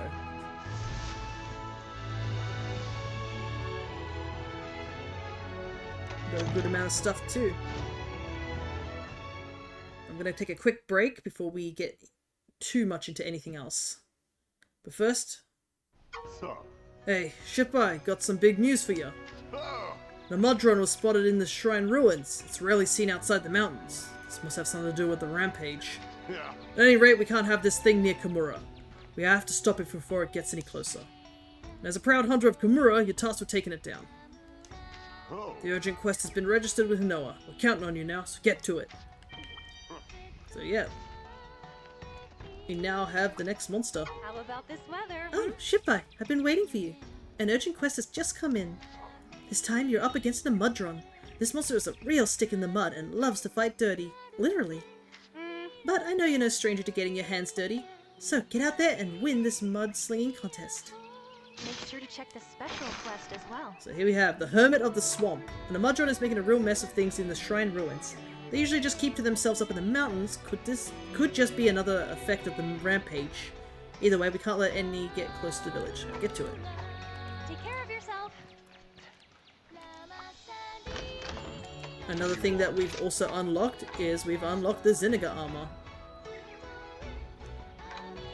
So Zinniga armor has latent power, critical eye, and constitution. So all very, very handy skills to say the least. I'm just gonna double check with Fushigi that we haven't got any new news yet. Okay, nope, no news yet.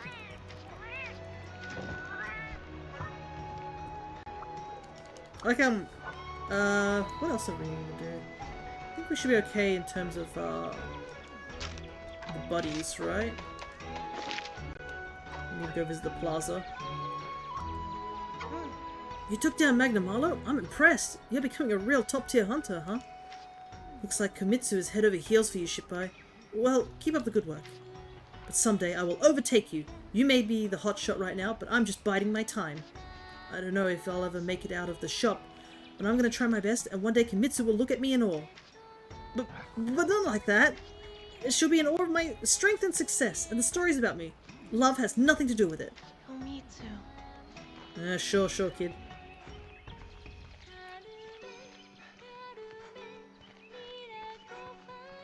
Anyways, I'm just gonna take a quick seat, and I will get you guys into a battle royale, actually really quick, since there's a good chunk of you guys here. And I will be back in just a moment, so if you need to go get anything, snacks, drinks, do what you need to do, totally fine with that. Did a ranked battle, it's not what I expected. Oh look, Astra decided to join us as well. Everybody's here. Alright, I shall be back.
Okay, I am back, and I can see that cryo one. Nice. Congratulations. I just went downstairs and got myself an Anzac cookie that I baked the other day.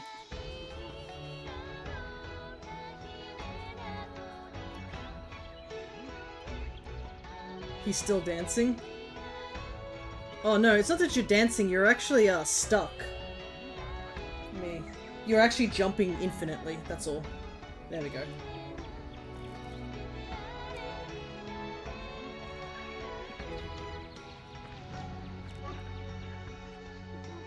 But yeah, my uncle's here to try and fix some power related stuff, so Time to go. the bombs are too much. Just hoping that the power doesn't go out, but if it, probably best we save the game. Because we've been having a faulty power point basically.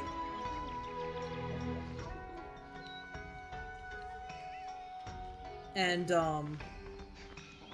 it caused our power in our house to just completely short circuit, so our uncle, who's a bit of an electrician, is here.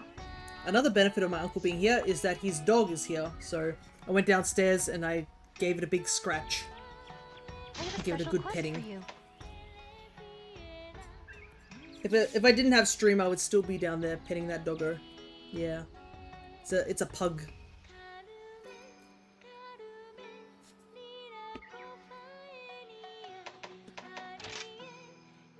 Alrighty. Here's the quest list.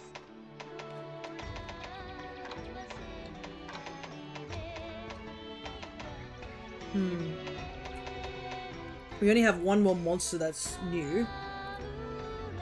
Was sent flying. Nice. That's what the bombs do, unfortunately, is they send you flying.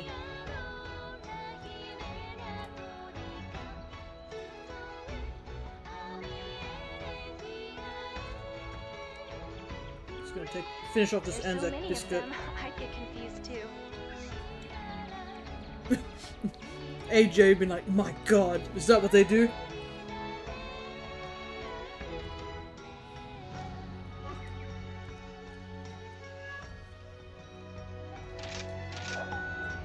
Don't forget to eat. I'm eating this Anzac cookie, that's why I can't talk right now, because it's very chewy.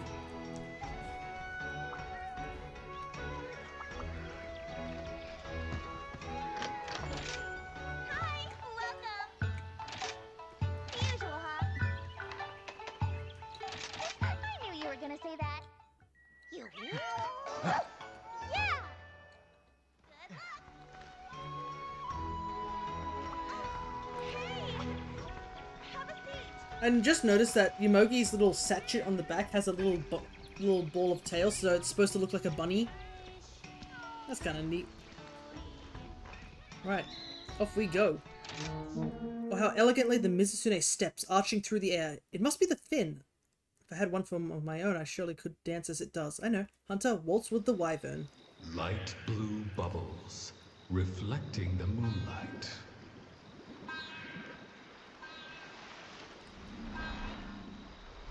Fragile and ephemeral, like flowers blooming at night. Traces of a creature, graceful in its precision. Noble yet beguiling, an entrancing vision. The bewitching dancer, Mizusune.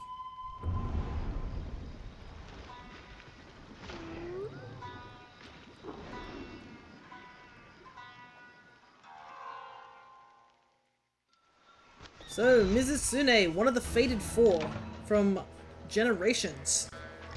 The name is literally what it is. It is a Mizu, water, and Kitsune, which is a fox. So, its name literally is Water Fox.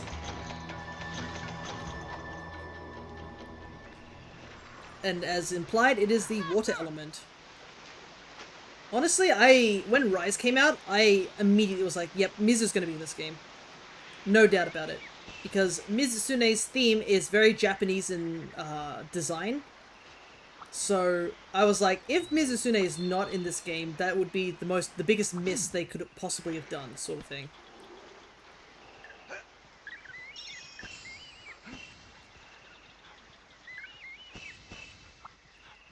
But yeah, we'll see Mizusune in Stories 2. It did get added along there. Glavenus was added as part of DLC for Stories 1, but yeah, the other Fated 4 were added in Stories 2, so we'll get to see them. But Mizusune also has a unique ability, being Bubble Blight. Bubble Blight basically means that if you are covered in bubbles, you'll get covered once, and if you get hit by another bubble attack, you end up Bubble Blighted. When you're Bubble Blighted, you cannot stand still because your feet will start slipping and sliding like you're covered in soap, making it very hard for you to do certain attacks because you will start slipping and sliding everywhere. Okay, I haven't fought this one. Well, you'll find out once we fight it. Because there it is. And it's got a good theme as well. Very Japanese in design.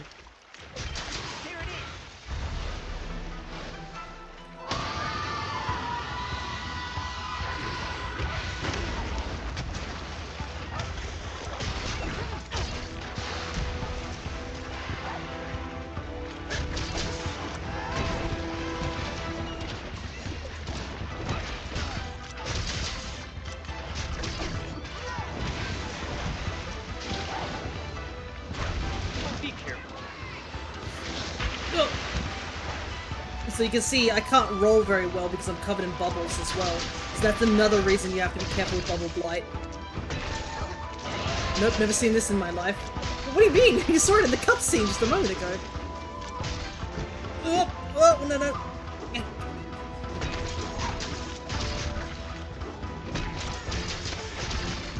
But yes, you can break Mizu's fin in their face. You can break its front claws, which is kind of hard. You can break the fins on its back, and you can break its tail and then cut it off. When it is in rage, it goes red, and it starts displaying bubbles of green and red displays. If you get hit by a green bubble, it somehow heals you a little bit. If you get hit by a red bubble, it somehow gives you an attack boost. The downside is that, yeah, you get covered in Bubble Blight, so it's more of a nerf with a slight.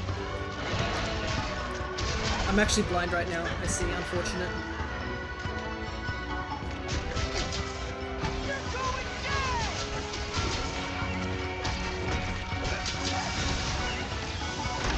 Another fun fact about Mizusune.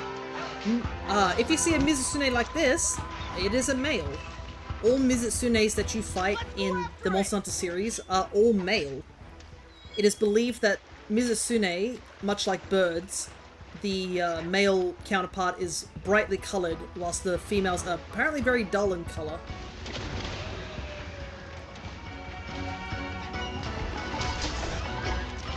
Tail is broken one part. They also become more brightly coloured when they are in breeding season. Obviously, as a means to attract a mate. Never seen that scaly fox before. But yeah. Oh! Sheesh. Good thing I knew I couldn't roll that, so I was like, yeah, let's just guard it. It might be safer that way. Yeah. Tail's chipped, we just need to cut it off. So Mizusune has reappeared in Wilds, and I'm gonna say it straight up. It is stronger in Wilds because they gave it some extra stuff, which I can't really talk about right now. But the downside, they absolutely butchered his theme. I don't know how they managed to do that, but his theme was already, like, super good, and then they completely butchered it.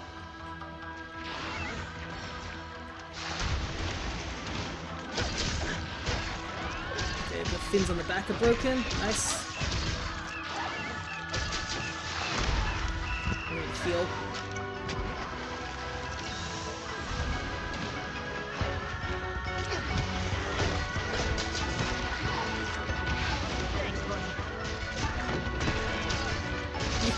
The claws on his front, like on his front legs, are very sharp, and they also have a lot of armor to them, so they're very hard to break. But unfortunately, if you need Mizu claws, you kind of have to break them somehow, which makes it a bit difficult, to say the least.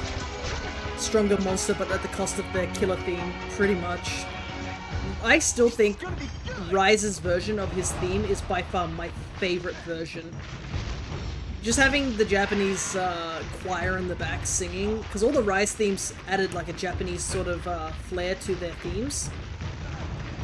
If you ever want to give them a listen, always handy. Alright, let's do some damage.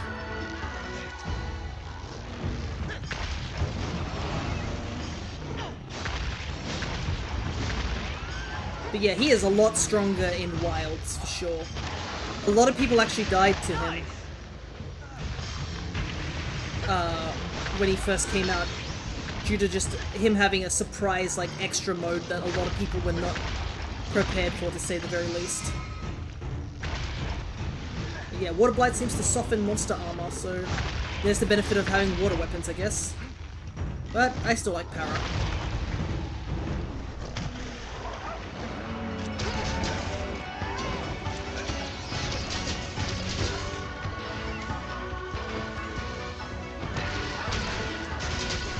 Nice Para. I think we may have broken his face completely. Yeah, the ears come off. Or the fin ear, I guess. I don't know if it's an actual ear. Oh, I cannot see a thing. This is pretty bad. Let me get out of this corner. Let's go. Gotta stay sharp. So many shinies here.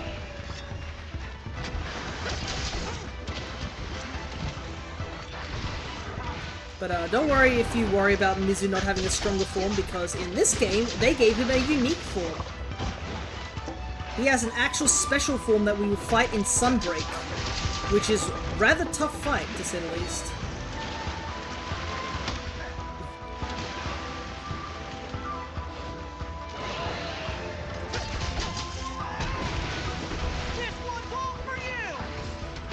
Which, another thing is that he's also a monster that got a deviant form. Deviant forms we were talking about earlier, but in Generation Double Cross, as it's called, the Fated Four all received a deviant form, including Mizu.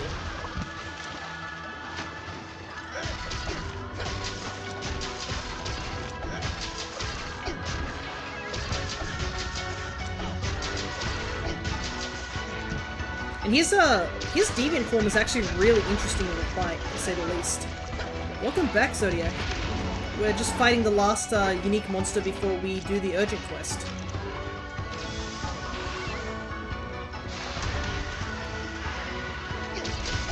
And we're about, I think we have about a little bit over an hour left of stream.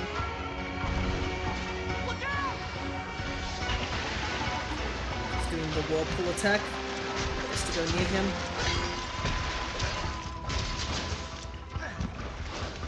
Ah, also another thing I guess we can point out a little bit. When he's tired, he goes blue. He has a very obvious sign when he's blue, when he's tired. So you can see all his fins are gone blue. That means he's very exhausted. Oh, we got the stun as well. Let's go. You can see us bouncing on his claws because they're made out of rocks or something. Stun into Para. What'd you have for dinner, Zodiac? It's weird to hear that you're having dinner. It's like lunchtime around here. Looks like it's on its last leg. Goodness, I really need to go see if I can upgrade my weapon yet. I've really got to get sharper weapons. Another fun fact, when you're chasing monsters, they actually have a chase theme. So, World introduced a special thing where you can have 3 different themes. There is the regular base theme of the monsters fight. There is a chase theme when they're running away and you're chasing after them, but you're still somewhat in combat. And then there is the mount theme, which is when you're mounting a monster that gets a different theme. Obviously you won't hear the mount theme in this game because it doesn't exist. Instead we have Wyvern riding. Okay, finally, got that Slagtoth hide I needed.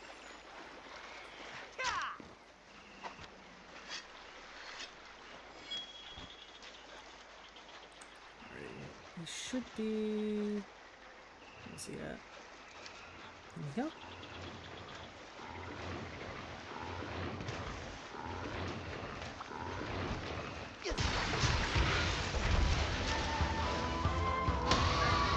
Block that wall.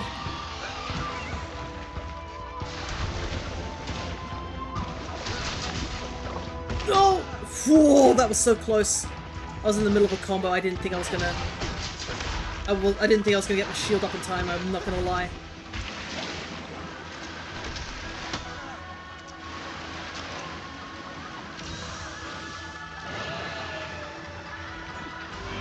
Oh, nice dog.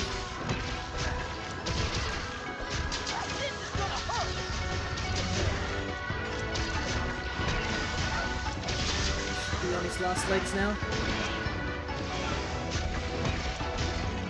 Just need to do some big damage.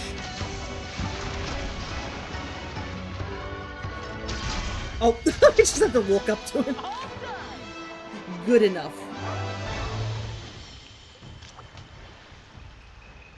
There we go. Time to get my hands dirty. I also realized that you said you've never... You literally said you're in... I realized this, Cryo, but you said you were in 4-star. You wouldn't have fought Mizu until you hit 5-star. Ah, nice. Got a claw. Claws are so annoying to get. Just tend to get them when you can. I've been thinking that I might want to run Mizu in Stories too, but we'll see. Sometimes I have, like, in my head, I want to run certain monsters on my team, and then the game progresses. Ooh. Just in time. That was so close. Lucky Life spawned just in, like, right at the end of the quest. So we at least get more rewards due to the Felicicro. Quest complete.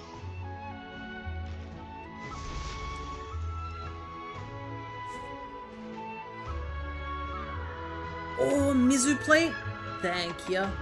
So yeah, you can see here, look at that, we get 8 extra rewards because we found the Felicicro. All these things have the shiny effect on them from the Felicicro. And you can see our cat picked up all this and plundered 1 purple fur.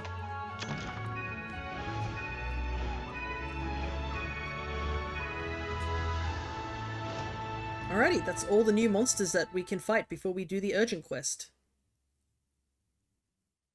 Also, we have to see the Mizu armor. The Mizu armor is a really good armor. Ah, it looks like a lot of things were just finished as well, so we better start getting things sorted.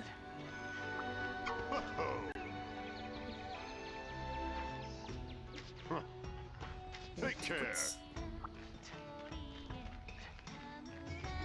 Having a sale. I've got some great bargains. Here are the results. Free meal. I would have liked if there was an earplugs one. Vicious spirits smile upon you today. Hey, 2 traps. Nice. Have a look around. I do need to buy more trank bombs. I should probably get some whilst they're on An excellent purchase. sale. Anything catch your fancy? Thank you kindly. An excellent purchase. Trap tools. I should buy some more of Thank those you because you kindly. can't make them. It's got more pierce ammo. A lot more ammos for guns and stuff are now unlocked, but we don't need those Come again. because we ain't running. We ain't running gun.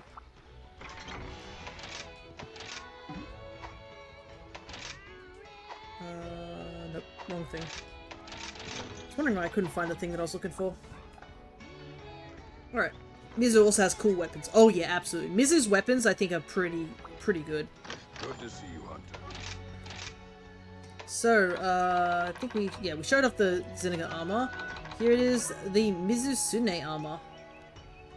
So the Mizusune armor has a very kimono design. I think the female one specifically is supposed to look like a Japanese wedding kimono. So the Mizu armors are basically supposed to be wedding gear, because there is a folklore in Asian countries that my mum has told me at least that when it rains during the sun, or was a sun shower, that's the time that foxes get married. I'm not entirely sure where exactly this lore comes from, but yeah. It's still a very, very pretty armor, and definitely one I often think about making layered armor for. Anyways, let's take a gander and see what we can make, because we have some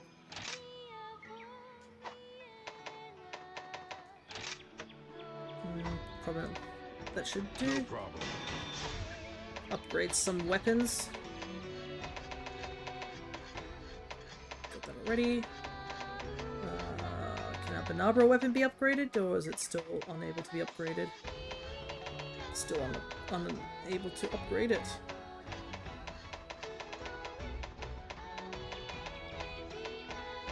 I don't know if... There should be a Mizu Sword and Shield, but it might not be available to me right now until I... Oh no, here it is. There we go. There's the Mizu Sword and Shield. It's actually one of my favorite Sword and Shields. It is a fan, but the shield actually is just a bracelet, so you're just hitting things with your wrist. So that's really cool. And also Japanese name of the Hana no Nagoriwo. Elegant fans carried by samurai with unbreaking loyalty to their lords.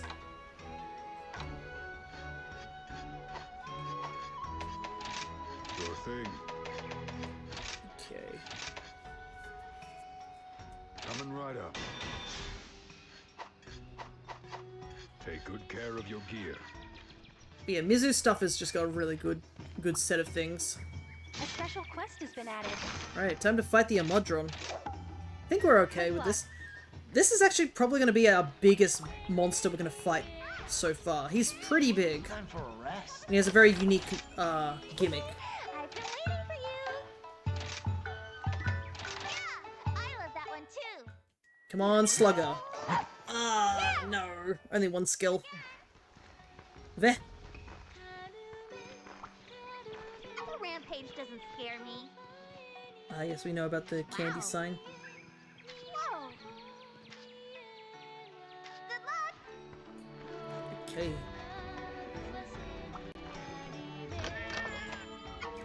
Meow standing Shipai. Elder Fugen was mighty impressed too. By the way, how are your Gathering Hub quests coming along? I can swap between online and offline faster than Hinoa can down Dungo. Well, maybe not that fast, but you should still try it. Yeah, because you can take a look here and find all the stuff, all the add-ons and stuff, which I believe we have all the add-ons, so we don't have to worry about that now. As you can see, we've got all that. And you can even look here in the eShop too. So, as you can see, there's a ton of things you can get. So, there's the base game already. But you can get things like certain voice packs, certain items. Oh, that is a reference to Hinoa's drawing styles. You can get the Lost Code items. You can get music, voice packs. There's the stuffy items, where all the weapons are made in plushies of all the different monsters. But that's all based in... A couple of them are Sunbreak related stuff. But yeah. I think Monster Hunter started doing this in World, so this is obviously pay if you want some of these costumes. You can get as a pack, or you can get them singular. There are some cool stuff here, but I've never needed a lot of this stuff, so it's not really something I've bought. But there are some cool items. But remember, it's your money, so if you want to buy certain things, you should be prepared to pay money. But there are some really cool things, as you can see. Oh my goodness, you can get a hairstyle that looks like a speary bird. That's kind of wild. Alright. Enough, time to go bankrupt. No. Alrighty. Let's depart, shall we? Let's stop the Amodron.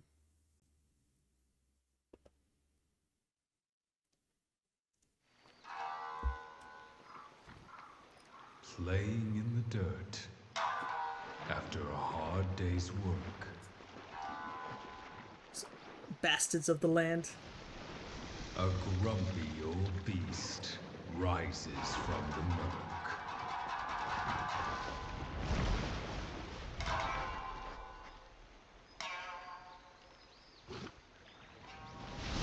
Be gone. Be gone. A booming voice resounds. None shall ever enter this creature's own grounds.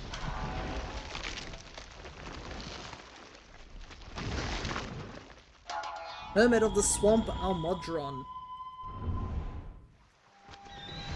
So Amodron, a newcomer also over to Monster Hunter Rise. I'm not entirely sure what yokai it's based on, if it does have one. There probably is one, but basically it does do Mud Blight. So if you remember Barbarous and its ability to drop mud on you, this is just a bigger version of that. You can damage and then cut its tail. I believe you can damage its whiskers as well. So that is also something to pay attention to. But you saw how it could rise, or I guess lift the mud up like that in its fight. It can do that during your fight as well when you're fighting against it. And it does take into account your ability to navigate different terrains is the best way. Okay. So he is up in this area. There is also a Kuluyaku and a Bishartan on the field. So those will be handy. The hunt is on! Really hope the Bishartan isn't going to chase me. I'd rather not fight him right away. I'm picking up a beetle because you can throw it at monsters to inflict certain blights on them. I should be using them. I used to use them back in the time. I should be using that thunder one. Anyways, here we go. A Mudron. He's also a very otter-looking creature. He's actually a very unique body type. I believe he's the only one of his body type in this game. But you have to be careful. He can go underground, so most of the time his body is submerged. But he can whip you with his long tail and such. But you can see he's pretty big for a monster.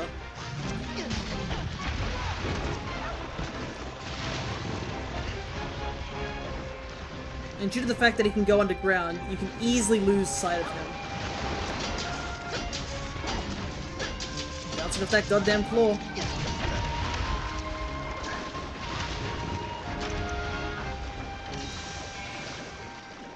You can also send waves of mud towards you, so try to use your wire bug to avoid them.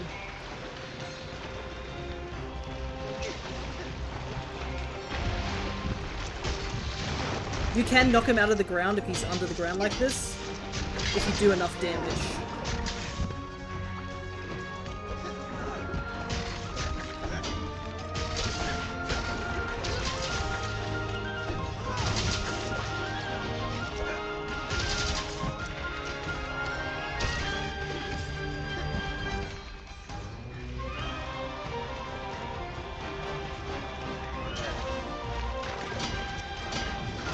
Oh, my goodness, my weapon is so blunt. It already is like in yellow. Just from accidentally hitting him on the wrists.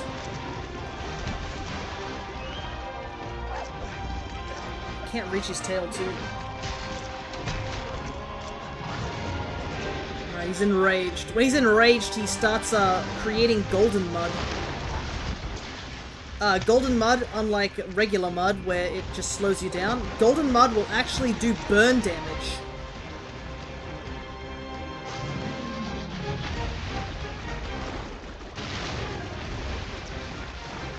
So you do have to be careful of that. And because mud slows you down, it sort of forces you to be stuck in a place too.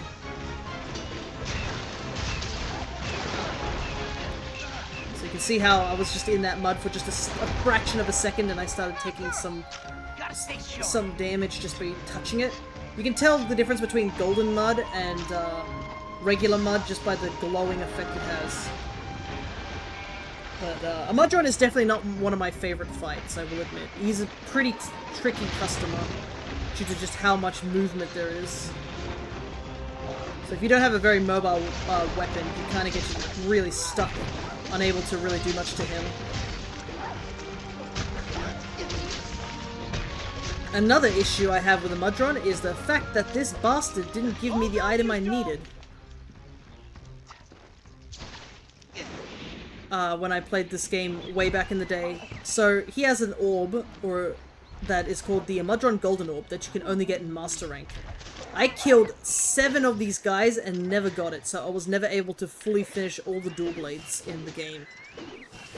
And I watched as my dad ended up picking up 4 of them during the same amount of hunts that I did. So there's one reason I'm a little bit of a disdain for this guy. I think we did kill like 7 to 8 of them, and nothing to show for it. So hopefully, when we do fight him in the higher ranks, this guy does give me what I need.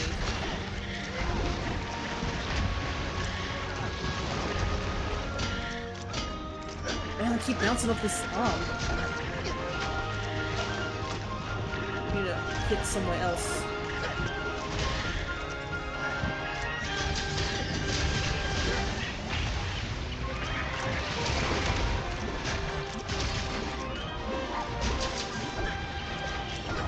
Yeah, the Monster Hunter RNG giveth and it taketh.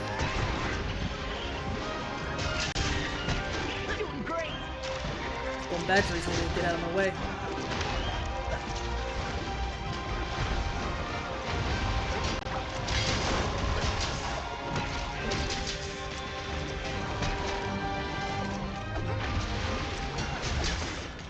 I broke something on him. Oh! Where is he? Where is he? Back! Right underneath me.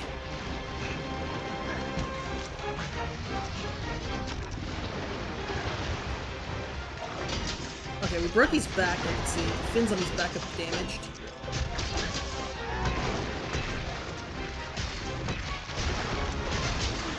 Ooh, nice. We got the stun. Oh no, we didn't get the power up. Still equally as good.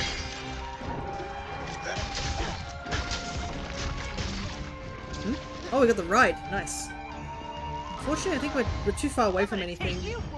So I guess we'll just do the wall bounce here. This tight little corridor. Nice.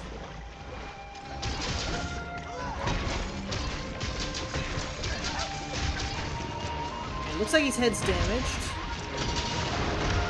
Owie! I didn't expect him to spin around like that.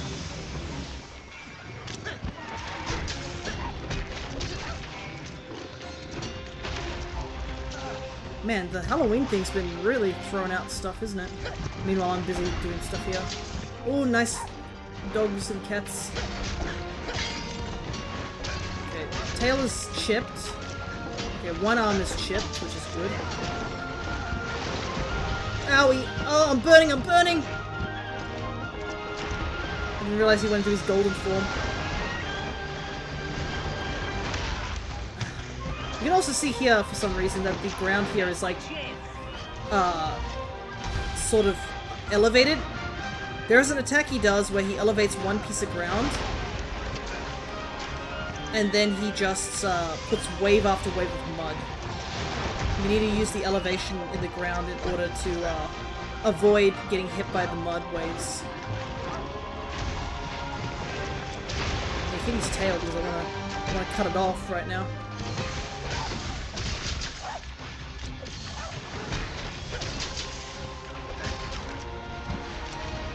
I can do this all day. Hope he's leaving. Nice.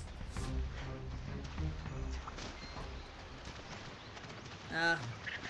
Missed it. I thought I was going to get it in time. We're water blighted too. Rip, yeah. Where's he gone? He's gone way further ahead. Well, benefit, we get to get some speary birds before we get there.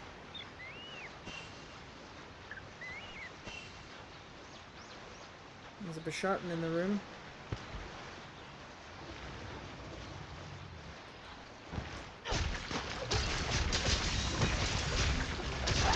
Thankfully, monsters tend to, like, target other monsters if they do see them. Very territorial little creatures, aren't they?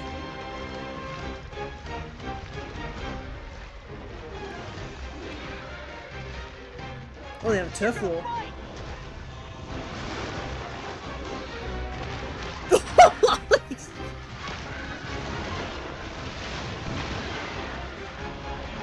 Damn, hit him in the head with a persimmon. Oh, what a catch!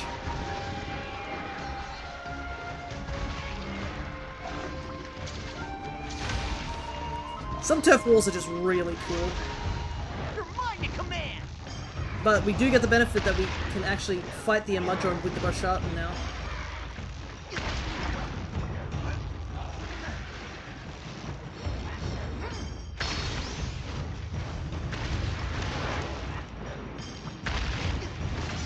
Alright, there we go. Big damage. Hit him with the persimmons. Bye-bye. Ooh, we got a pop break too. Nice. Huge damage, I know. It gives us a little bit of time to work on the tail as well.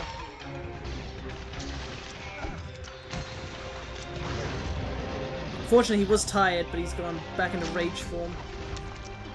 There was also something really funny watching him just punch Bishartan in the head. Oh, would you look at that? Look who else has joined us. It's time to ride on.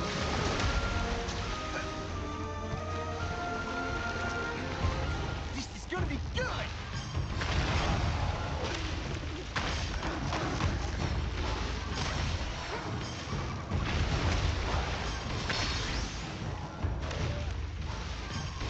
No escape.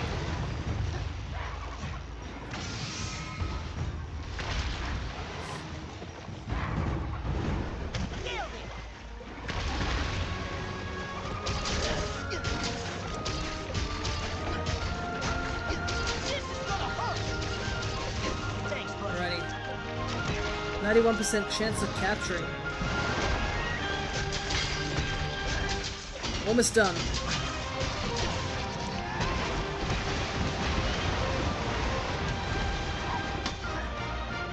Oop, he's got a mud ball. I like how this is the only time he's brought this out. So when he's in rage, he can occasionally bring out a giant ball of mud, and he basically uses it like a sledgehammer. You can make him drop the ball either by flashing him or by hitting the ball enough times that he drops it.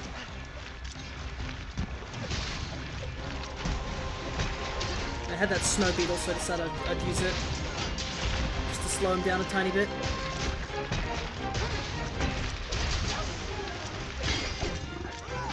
Oh, dang it, I was in midair.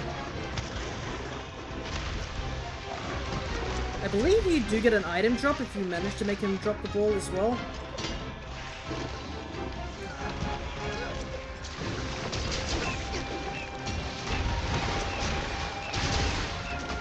Oh, nice para.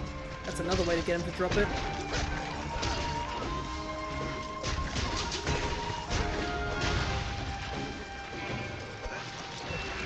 Oh, nice cats!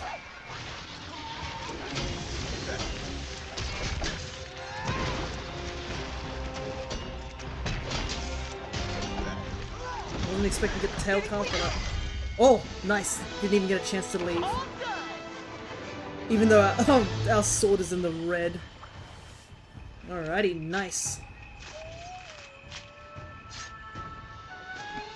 Mudron Tail.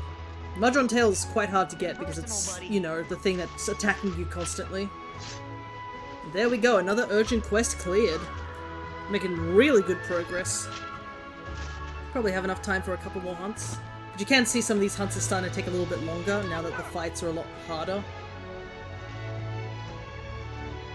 We're now stretching into the 15-minute mark and whatnot.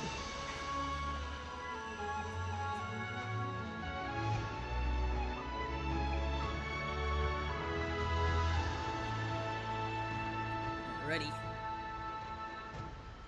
I do hope that once we get past this next urgent quest, or into the high rank, I guess we can finally upgrade our weapon. Quest complete!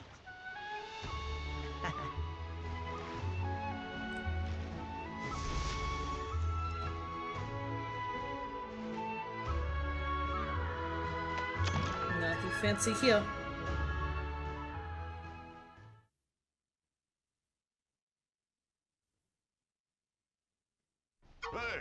Well, well, nicely done. I should have guessed that a Mudron was no match for you. Hanoa has 6-star quests ready for you now. Go check them out. Before you run off, have you tried out any of the quests that Old Hojo and Minato have for you in the Gathering Hub yet? Quests there are a bit tougher, but you're not afraid of a little challenge, are you? Didn't think so. With skills like yours, you need to be aiming higher. Now, get to it and may the fires of success burn bright for you. Alrighty. Ah, good tidings, Master Shippai. I have stocked a special selection of items expressly suited to your very exploits. Each and every one is guaranteed to be of use to you. Come back anytime. Some more items in the shop. Anything catch your fancy? So we now have Cleanser available, Sticky Ammo, and Cluster Bomb 3. And, this. These are very important. These are the power and the armor charm. Basically, these are held items that you wear, that you basically have in your inventory. They're expensive, and they never go on sale, and you can only carry one, but having them gives you a slight boost in attack and defense just by having them. It's always fascinating to watch a hunter doing an excellent purchase. So, having them on hand is vital. Come again.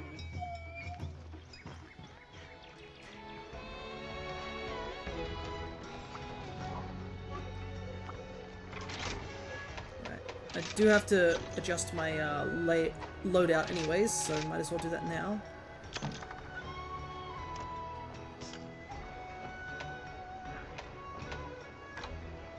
Is it one-time use? Nope, it stays with you forever. You cannot lose it, I don't believe, even when you get carded. But I cannot remember exactly. In the old games, I think you could lose them, but yeah. They're items that you hold on to for the entire time. Let's look at some stuff we can do some crafting real quick. I'm touching rank till next month. Still going for it.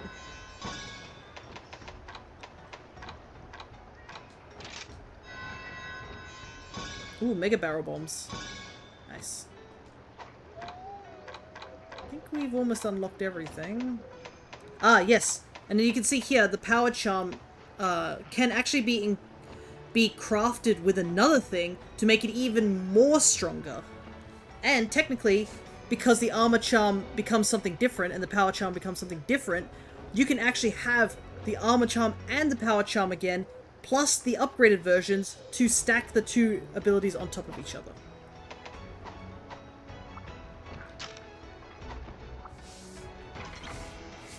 The rank battles are unique and fun, and stressful. Yeah, ranked is always hard. So I think... Let me see if I can see them in action. I think you can check them in the status. Let's see. Attack is 103, 165.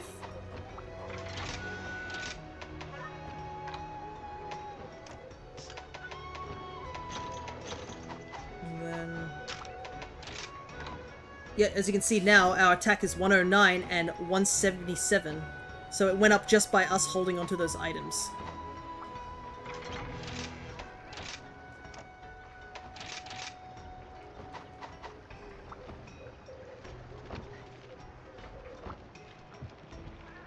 Alrighty, let's see if he's got any new news. It is I, Fushigi. Do you have? Very well. I will import to you one half of the most special secret of Kamura. The reason that rice ball artist Seihaku likes Himitsu the Sweet Tooth is really because of you, Shippai. Shocked, are you? That's right, you! It was you who led that rice enthusiast down the path of love. It all started way back when you began devoting yourself day and night to your hunter training. Seihaku's mum asked him to deliver some rice balls to you at the training arena. And Kimitsu tagged along because she wanted to give you a candy apple too. But they took a wrong turn and ended up lost in the shrine ruins, when suddenly, monsters appeared. Seihaku hid, trembling and on the verge of tears. Kimitsu held him through it all, comforting him. Even though Kimitsu was frightened too, she kept smiling and telling him that everything was going to be okay. Oh me, oh my, what a good kid. Ever since, Seihaku has been smitten with Kimitsu and her courageous spirit. But, afraid that she now sees him as weak, he's too shy to be straight with her. And he feared you would feel responsible if you ever knew, so he kept it a secret. It isn't your fault after all. By my whiskers, that was juicy. Thus concludes one part of my most special secret intel. So yeah, I guess whilst Shippai was training to be a hunter, I guess that must have happened.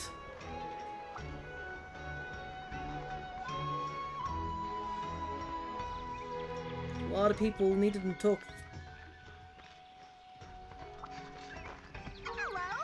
Oh, Shippai! You've ever heard of a bombadgery? It's so pudgy and cute, I want to hug one. They're my favorite. When they start pooting out gas, they sound like a leaky balloon and I just lose it. Whoa. But Seihaku doesn't get it. He says they're ugly. I think it's because he's never seen them when they're all gassy. Could you please take a picture of a Bombadry letting out gas?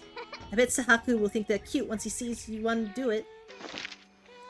So this is an interesting request. So you need to take a picture of a Bombadry being gassy. So you can't just take a picture of a Bombadry, you need to take a picture of it when it's, well, deflating, I guess, is the best way to do it. I've got some free sweets. Have you ever heard of Azuros? Yomogi told me that they look funny when they're sleeping. I want to see one. I bet they're super cute. Do you think you could take a picture of a sleeping Azuros for me? Please? You'd be the bestest if you did. The Azuros. Take a picture of a sleeping Azuros. So yeah, Kimitsu does have a couple of quests. That's adorable, but also incredibly terrifying. That there are some quests that require you to take pictures of certain things at certain points. It's always an interesting thing, to say the least. Oh, hey. Hey Shippai, I wanted to talk to you about an idea I had. I was thinking of how can I spread the word about Palamutes, and then it came to me. Yep. Why not put canine masks on Kahoots? That way they'd be advertising Palamutes whenever and wherever they fly around. Oh yeah, that makes sense. And since we do send Kahoots out to talk to people, gotta send letters. Shippai's gotta send letters to his bro and Lilia back at home. For example, you travel to a lot of different places. Think you could put one on your Kahoot as well? If you bring me a picture of your Kahoot, I can eyeball it and make a mask without ever needing to measure it. Take a picture of a Kahoot. Alrighty. Well, it looks like we're gonna take a picture of Astra. See you. Astra should be around here somewhere, right? Let's see. There she is. Can't get up on that roof though. Can I take a picture from here?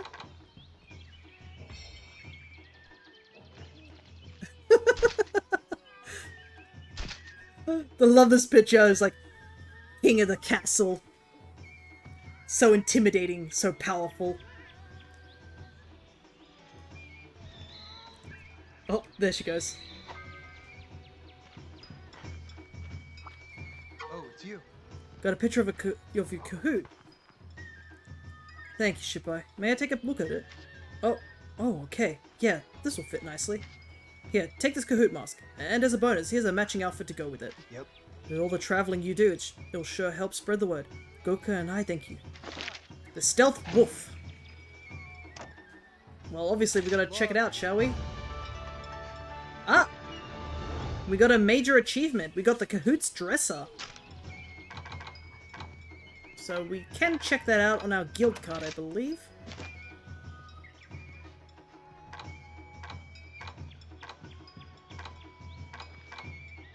So you can see here we have a couple of things. We have the Kamura Amulet, a trinket given to new hunters who have proven themselves capable. The Ancestral Blade, a prized for vanquishing Magnamalo. This blade has led Kamura for generations. We have the Kahoot's Dresser, awarded for connoisseurs of Kahoot outfits, perfect for storing your avian apparel. And you can see there's 5 pages of rewards. I believe you do start to get hints for some of the like actual tasks you need to do later on. But for now, we do not know what they are.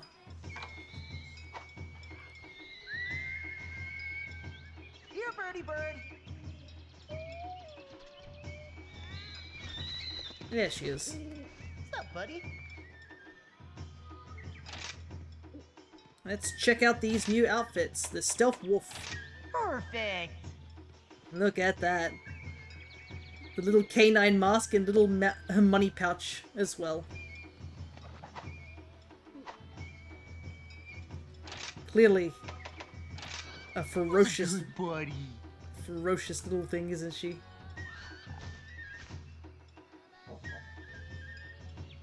Glad you've got my back.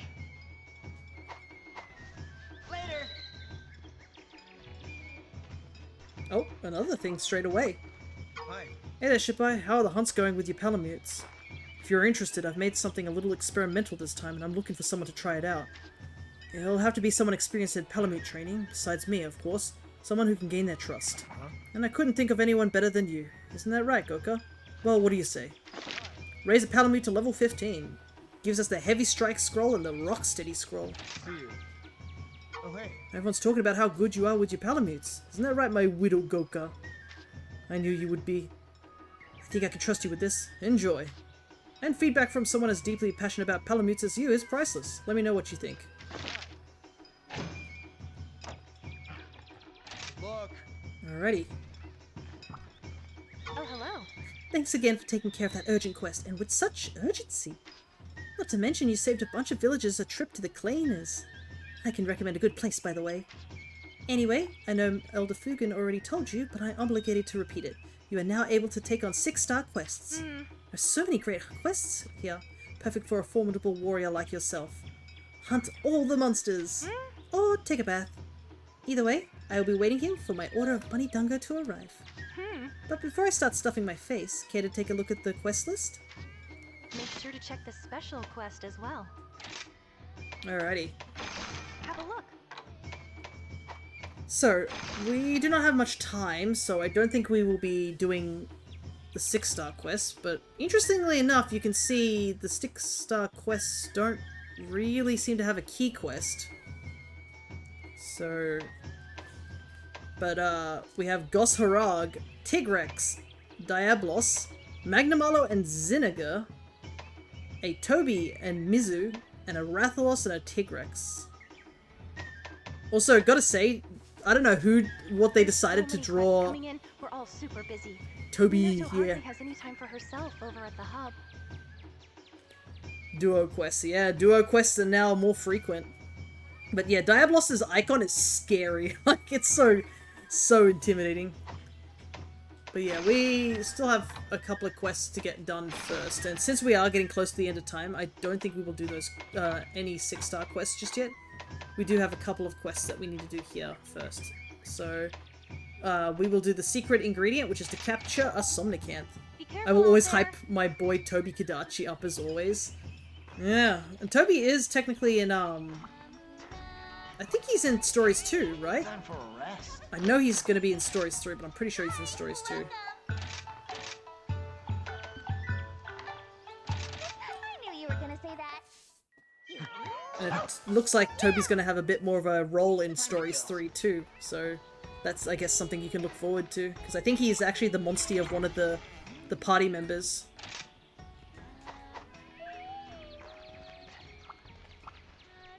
Oh, it's you. But we should take a look at some of the new armor that we've unlocked. A Mudron makes you, turns you into a mech sort of thing. It gives you these like big claws on your arms as well. And I don't know about this. Let me see if the sword and shield has a... Does it have one? No, it might not have one. But I know the dual blades have an Amudron version. Let me see if I can find them. They might be here. Yeah. They give you these big wheels. Look at this. Look at these dual blades. Aren't they sick? They just give you giant, like, razors. Looks like the bad guys from Metroid Fusion. It does, sort of. Ah. I don't think, we can upgrade anything there, unfortunately. Oh no, we can.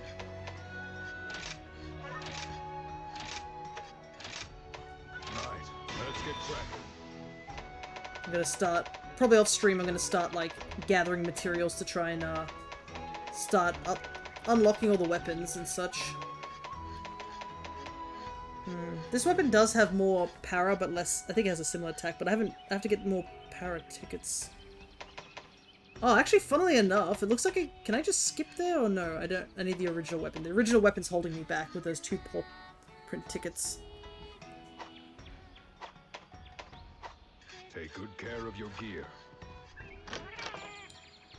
Ah, also, I guess we haven't really looked at the cat stuff as well, because, yeah, the cats and dogs do have armor that we haven't looked at. So here is the Magnamalo armor, which gives the cats a samurai design as well as a big staff. We have the Anjaneth armor, which turns them into a cute little dino with a jiggling head piece. And a big bone club. We have the Nagakuga armor, which turns your cat into a little ninja with a giant shuriken. We have the Mizu armor, which is another little fox mask armor with a cute little parasol to go with it. I actually think my cat in Wilds is actually wearing the Mizu's body piece at the very least, because I do like it quite a lot. We have the OG Rathalos armor for the cat. They did the armors done so well for the little ones. Oh yeah, all the cats and the dogs get some really great armor. Some of them are goofy, some of them are really cool. But they do good armor. The Zinniga armor. Nice and fluffy with a big giant horn-like fang. And the Amudron armor, which turns your cat into a mech with tiny little legs. It's a little bit of a creepy design, but if you like that mech sort of design, it has a very bug mech design to it. And I guess its weapons are, yeah, these tiny little things on its back. The little wings.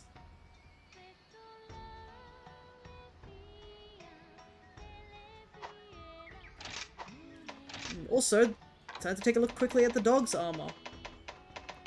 I've actually missed a couple armors that we haven't looked at. Oh, we haven't looked at some of the cat's armor for some of the earlier monsters, I realize. Because there are a couple of armors that we missed. Slagtoth armor gives your cat a frog design. Very cute. I'm pretty sure there's a lot of people who like frogs. And I think you can get layered armors for the cat as well. I looked away for a bit. Why was your cat mechanical? That was the Amudron armor, that's all. Renoplos armor turns him into a teddy bear. We have the big mallet. We're just looking at some feline and canine armor, because we can. Jaggy armor. A classic from 3. It looks exactly as it did in 3 as well, so a lot of the old monsters designs have not changed in terms of the cat and hunter armor. The Kulu armor, which gives your cat a mustache. It gets a little bit of a travel bag and a ukulele as well. Looked at these ones. We have the Baroth one that turns them into a king and queen design. We have the Kezu armor, which turns them into a flesh nurse with a giant syringe. Ah, I did unlock Mogul armor too. What's that one creature from, like, Final Fantasy? That's probably what it reminds me of. And he gets a broom as well. A little broomstick. Volvodon gives you this interesting thing. It gives you another fox-like design, despite Volvodon is like an anteater. Bishartan gives you that Tengu design. I actually do like this one as well. This is a pretty solid one. Puke! Cat gets big goggles. He gets a little bow and arrow for his weapon, which is really cool. Somnicanth, which turns it into a, I guess like a witch genie almost. Which is really cool. And I think we've looked at everything this time around for the cat. The dogs don't have as much armor compared to it. And obviously spinning the dogs around sort of makes them loop around because they're long. So you kind of have to look at them like this. Baroth armor. Kezu armor, which makes them all fleshy. Mogul armor, which turns them into a jack-o'-lantern dog. This one's a good one for Halloween designs. Volvodon. Another armored piece one. That's actually quite interesting. Oh, the tail actually gets a thicker tail too. Interesting. Bishartan. That Tengu design as we were talking about earlier. Puke, which is similar to the cats where they get the goggle design. Except they're not wearing the goggles this time. Dogs don't know how to wear goggles. Somnicanth, which turns you into a siren fish that we saw earlier. And now the newer stuff. Magnamalo turns you into a horse. You even got the hooves as well. A ghost horse. Anjaneth.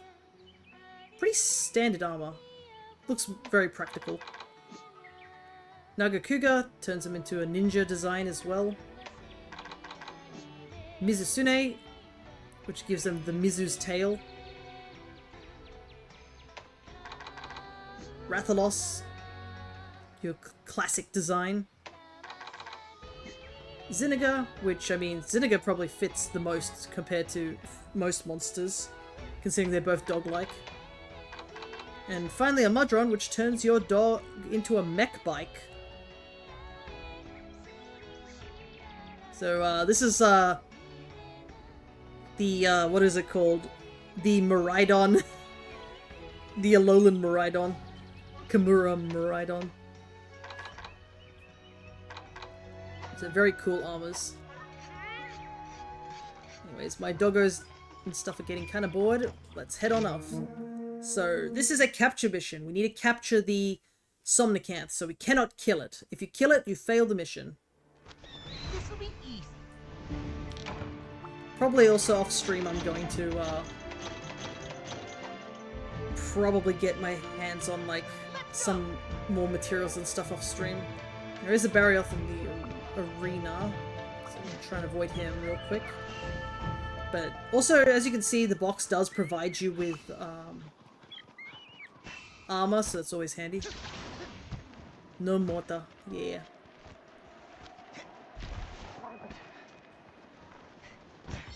Take the rider's approach. Though, to be honest, I always wondered like if the riders actually did KO any of the monsters, or if it was just a case that they weren't strong enough to take out really big monsters. Then again, we did... What about knocking them out permanently? No, we actually need them to be alive for this one. We... Hmm? Oh. Let me do that real quick. Where's this go? Goes to area 6. That's what the trank bombs are for, Cryo. What do you think the trank bombs are for? Oh, they're just a decorative piece. Oh, far out. Blast Blight.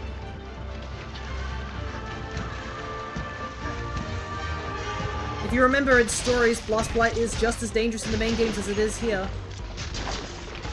Do not get caught with Blast Blight on you. You can easily get rid of it by just dodging enough times as well. I don't think Cryo was here when we fought this thing, so I'll quickly go over what it is. It is based on a mermaid, or a siren specifically. It has the ability to put you to sleep as well. Oh, missed! Dang it. Turn the camera around, please.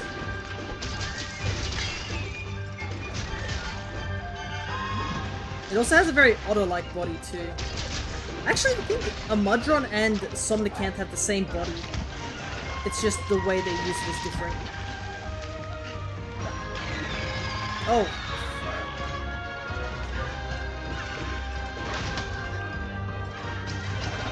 Of course you would. Oh, that's why I wasn't working. I forgot to target the monster. It's probably why things were a bit iffy.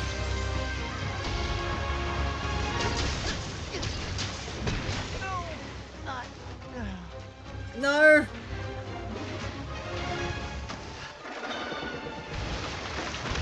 Ugh. This is the downside of sometimes the dogs and cats cannot help you out in situations. Oh god, I'm not gonna outrun that. Whoop! Ooh.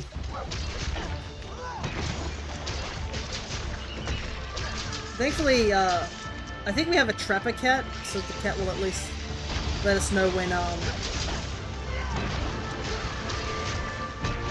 she is ready to be trapped.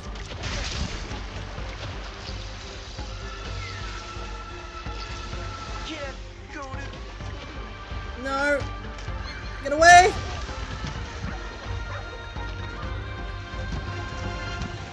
Get that Blast Blight off. Unfortunately, you can see our dog's also got Blast Blight on him. And I've heard... Oh, we can't even ride our dog because he's panicking about the Blast Blight. Now's my chance. No, Haku! Haku!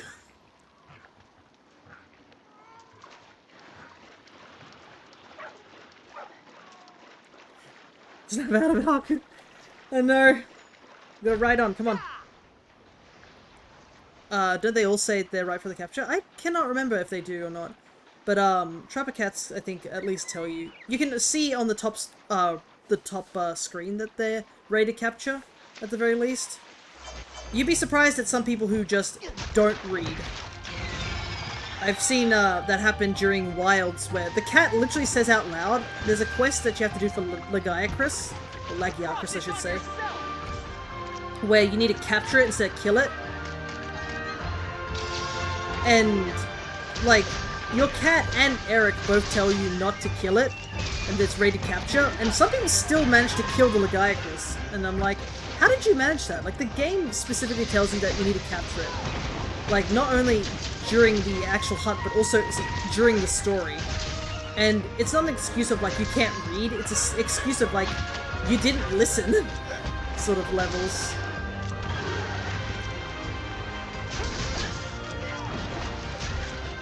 Another way to check that it is a capture mission is that if the item box does give you stuff, but... Ooh, nice. Ooh. Cat got a flash on her. But yeah, you don't want to kill on a capture mission because it basically means whatever amount of time you spent gets wasted. And that's not fun, because I believe you just get no rewards. You don't even get any money for killing. It's just a flat 0. Gives the same rewards as if you carded. Oh, nice! Para. Yeah, with the addition to voice acting in Wilds, you'd think it'd be a lot easier for people to know when to rein it in, but some people do get a bit too excited and just do so much damage that they don't realize that the monster is actually close to being carded.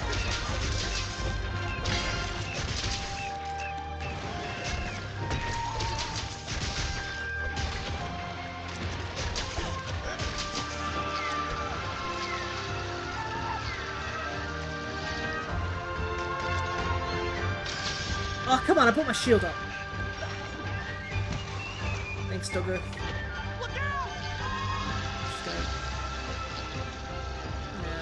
No bouncing for me. I'm just gonna get away from her. Oh, shoot. That goes quite a distance, my goodness. I guess you could avoid it if you, if you do jump over it. Oh god, oh god. Come on, come on, come on.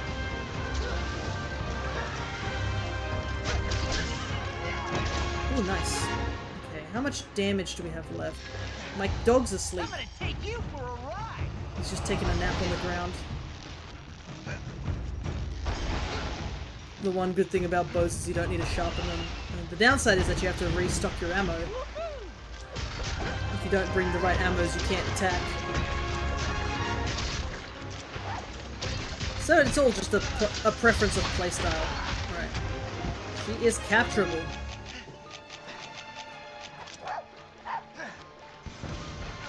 Thankfully, the game gives us free traps and stuff, so we don't have to worry about it. Easy peasy.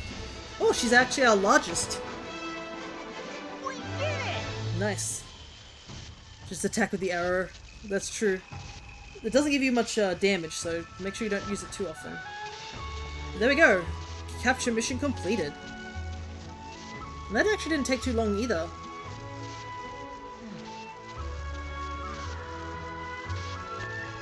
Quest complete.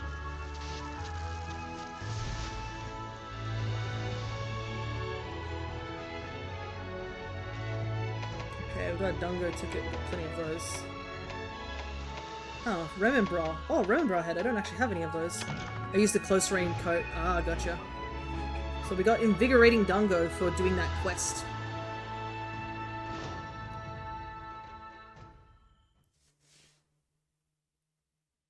Because that was a quest that Yomogi asked us to do.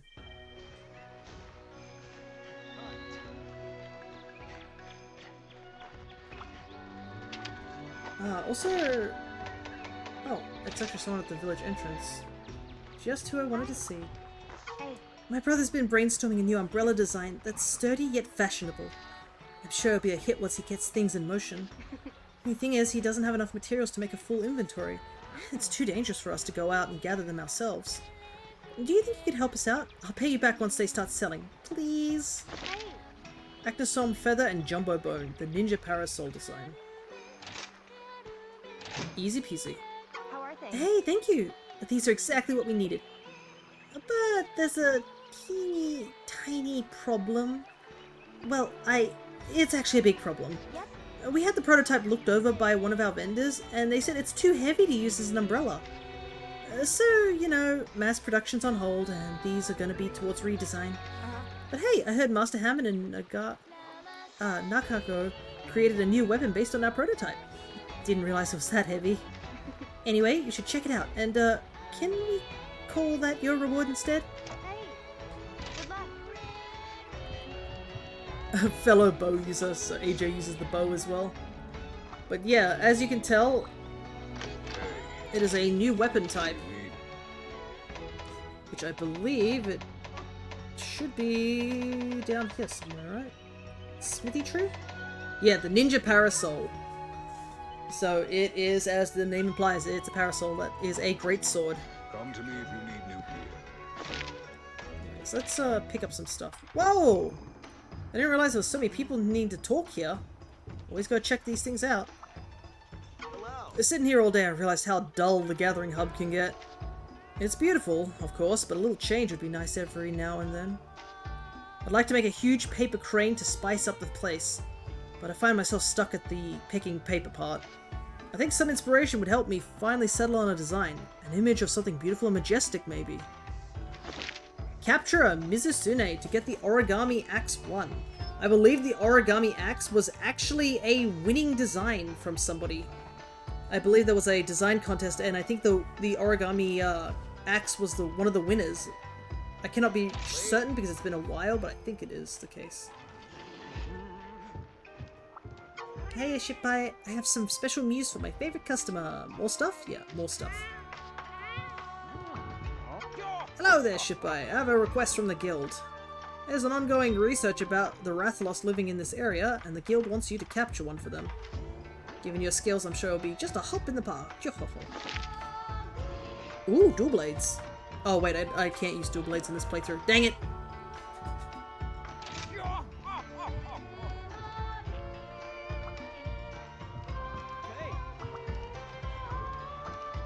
What's up? Shippai, just the person I wanted to see. A friend of mine is nearing the end of their first year as a hunter. I'd really like to send the kid a weapon as a celebration present, but I don't have enough parts to finish it.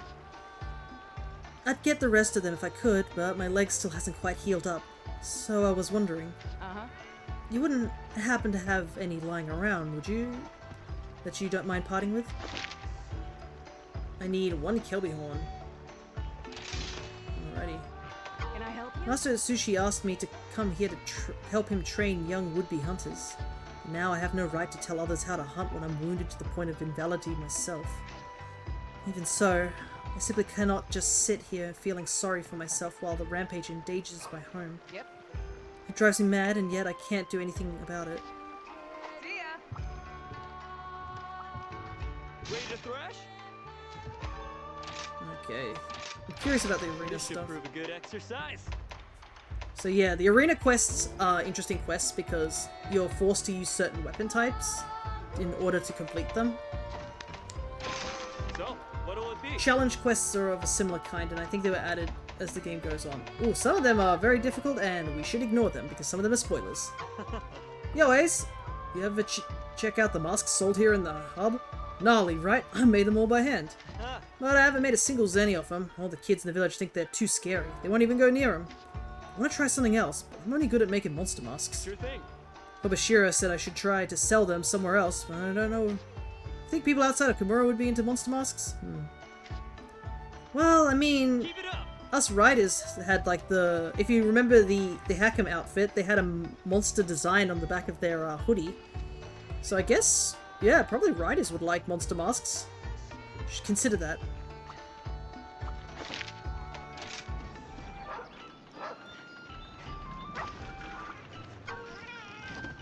Grab the buddy ticket. Oh. Have a look around. It's amazing just how you just knock out every quest out of the park, Shippai. I wanted to support your efforts in some way, so I decided to scout more buddies for you to hire. Yep. I figure that with a trusty buddy at your side, no hunt could prove your match. So think about hiring a few new ones, okay? Nice talking to you. We do need to hire some more buddies, because we need to do it for the quest. Great choice. Let's grab some, shall we? Hey!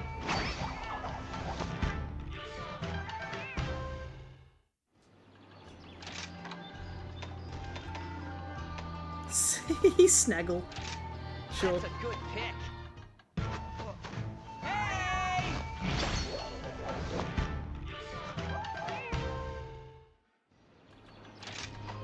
Alrighty. How many buddies do I have now, I wonder? Good luck. Probably still a little under, but... Okay, let's see... Palamute gear.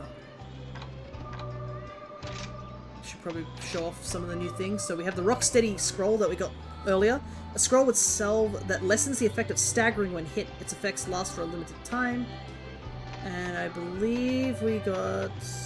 Was it the Heavy Strike scroll? I think it was. A scroll with salve that raises attack and chance to stagger.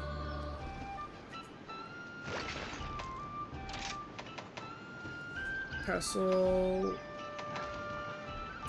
Can detach from its wearer and chomp on autopilot. Attack the bitten spot to deal more damage. That sounds intriguing. Let's give that a go, shall we?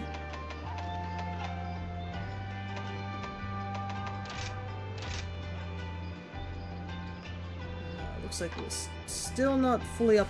I think we need to go one more level before we can get the last skill. A moment, if you would.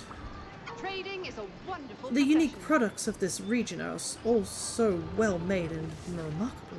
I've no doubt there would be a demand for them abroad. Yep. In return for valuable local items, I shall offer you, and only you, a very unique and special trade. Well, should you find this suggestion agreeable, you only need to supply a small number of local goods. Okay, so this is another one of these quests. We did have a similar one like before. Alrighty, we get a third submarine. We need a King Rhino, 3 Rock Roses, and a Bismuth Prism. Very well. A lot of those things are account items, so we do need to get them during the run. Don't think I need to do the Meowcenaries just yet. How much time do we have? Oh, we do not have much time at all. I don't even know if we can do another quest at this point. Hey, man. Hey. You hit that real quick, I wonder. Hey, Shibai, do you ever find that you're hungry, but you can't bring yourself to eat anything? Sometimes I go with Kimitsu for Bunny Dango over at Hinoa's place, but even though my stomach's rumbling, I can't eat a single bite. It's so strange. What's up with that? Oh, what's that? My stomach is full of butterflies. Did a monster hit you over the head? Are you trying to say that I get nervous being next to Kimitsu? That's stupid. Oh, I get it. I must be resonating with Kimitsu's joy when she eats those dango. That's why I feel full. There, see? It's got nothing to do with love or butterflies or any of that junk. Take care.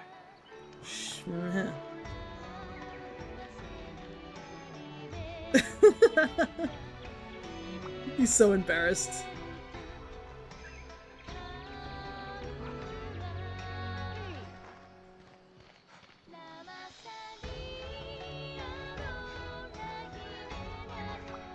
Rampage doesn't scare me. You're always ready to solve everybody's problems. You're amazing. You know, Shibai, Yamogi and Iori's both said they really like you. Yeah, we got this question. We got this before. Nothing new here. Alrighty. Special quest is Since there's only like very little time, Here's the quest I think what we'll do is we'll finish this one small quest, so we can get that particular thing done, because that's been sort of sticking that it hasn't been done yet. Look at that cat go! Look at him carry that coal.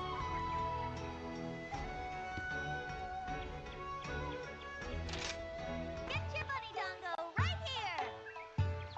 It is kind of amazing that cat can hold that giant bundle of stuff above his head, gotta say. I know what you like. Yeah, I love that one too. You. Man, I want to eat Dungo. Enough of that. Me and my pals are having a few drinks tonight, and we're hankering after some monster liver with them. Thing is, it's only good when it's raw. Let's hold up. Let me read the rest of that quest, because that just caught me off guard. Thing is, it's only good when it's raw, and I ain't eating raw liver if it ain't fresh. Think you can hook us up, boozy youth. Okay. It's time to acquire the liver.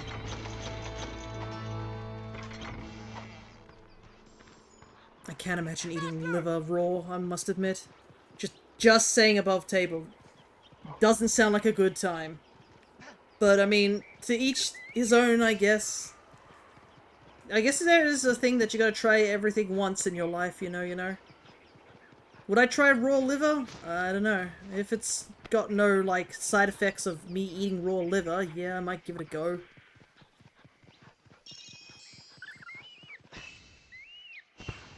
But there are certainly some things where I'm like, maybe not, I'll pass on that.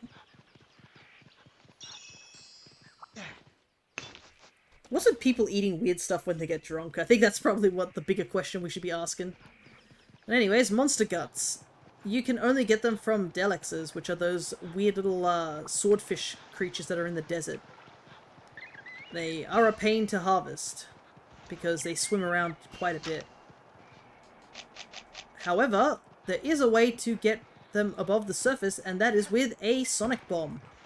Sonic bombs will force them up to the surface. Hey now, plain food is the best with alcohol. I guess I can't agree because I'm not much of an alcohol drinker. Whee!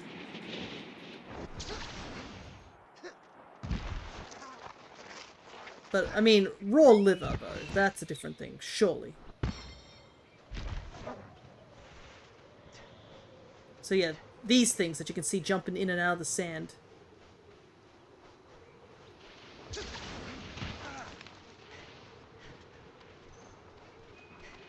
Not easy to get when they're doing this. But you can just do this.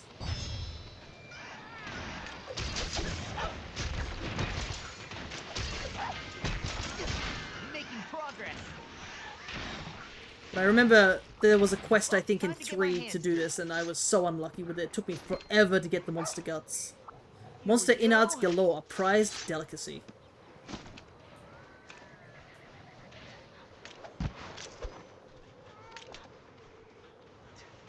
I can see a lot of them there. Maybe I can try and hit all 3 of them. What?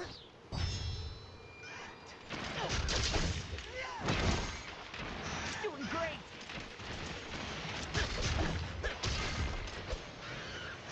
Oh, one of them got away. Well, time to get my hands dirty. Maybe my dog can chase after them. No holding back. Huh? Why'd you say that? Oh, Volvidon's here.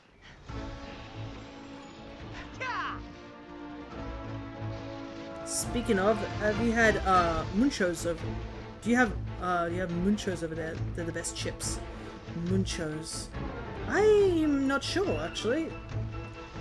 It doesn't sound familiar, so there's a good chance it's not. But I could look it up and see if it pops up in any particular thing, right? That'd be the quickest way to determine if.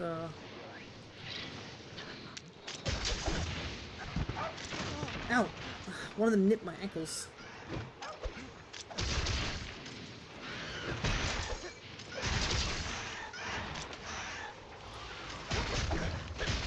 Yep. Nothing personal, buddy. Just need one. I need 2 more, right? Oh, man. That's unfortunate. I'm out of sonic bombs too. I should have brought my own.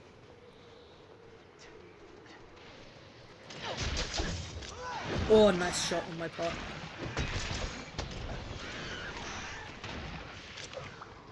Both dead. Here we go. They're sort of like fish, aren't they? Oh, keep getting big fins. There. No! Game, I need this. And we need to end stream. You can't keep giving me things that I don't need.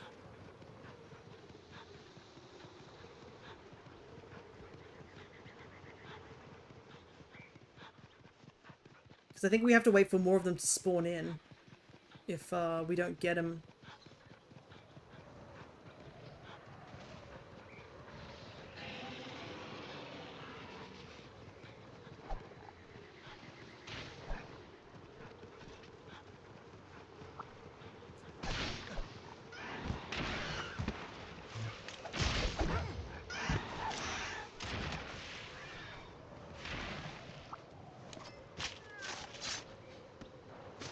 Oh my goodness. My luck is like Pringles, but you know, actual chips. Gotcha. Let me look it up and see if they exist.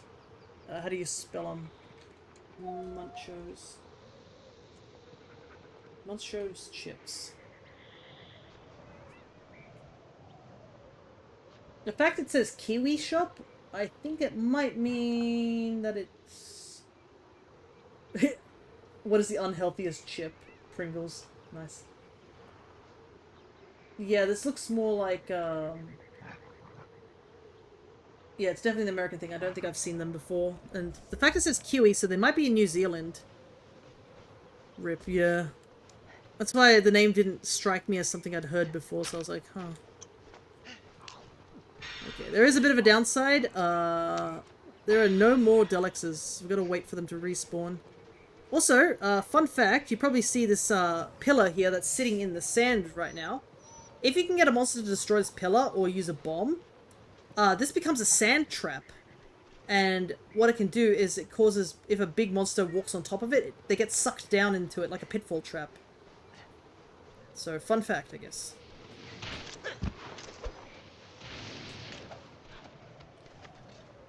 Okay, we need to get on the dog. My sword attack's not fast enough to hit them at least once.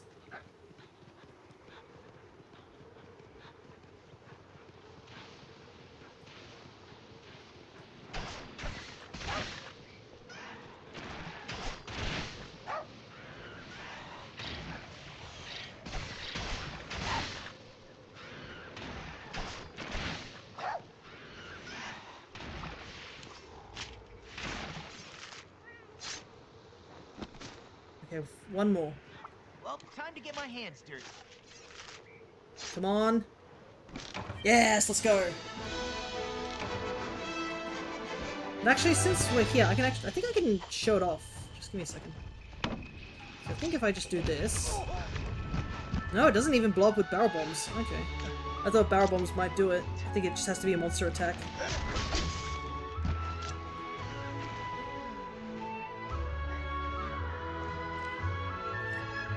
Alrighty.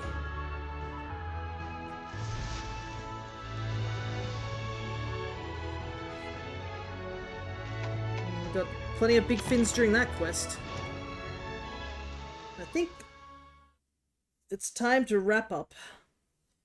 Let's see. Is Crescent still doing ZA? No, they are not. Aloe is doing ZA. But I know AJ was saying that he don't want to see spoilers, so might not be. ZA is probably a really tricky game to like raid into because I don't know where everyone's at, so I'm not gonna do that. Get the Meow scenarios done real quick.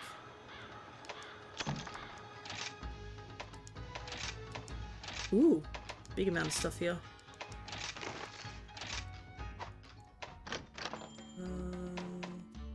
It's fine, I can look. Ooh, nice. Anyways, it's all good. Let me see if there's a good chunk of people that can raid. I think we can raid over there. But yeah, we got a huge amount done. I think once we get 6-star, welcome back, Cryo. Once we get through 6-star, that should be all the story-related stuff before we move on to the hub. And once we start moving on to the hub and stuff like that, I guess once we get, to higher rank and maybe beyond, that's when we can start considering asking people to help us if they have multiplayer. The thing is that there is no crossplay, so people who are using PC can't really join. But at the very least, we do find other Switch users that can be handy. Let me just quickly buy some stuff real quick.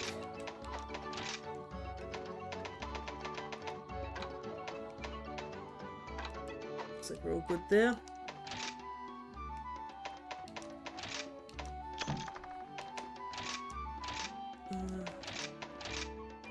Ooh, we can ask for some new items too, that's handy. Great Flamefish, Toxic Kimorian Armored Bream, Butterfly Beetle, Dream Beetle. Looks like there's more stuff that's been unlocked that we can find during our quests.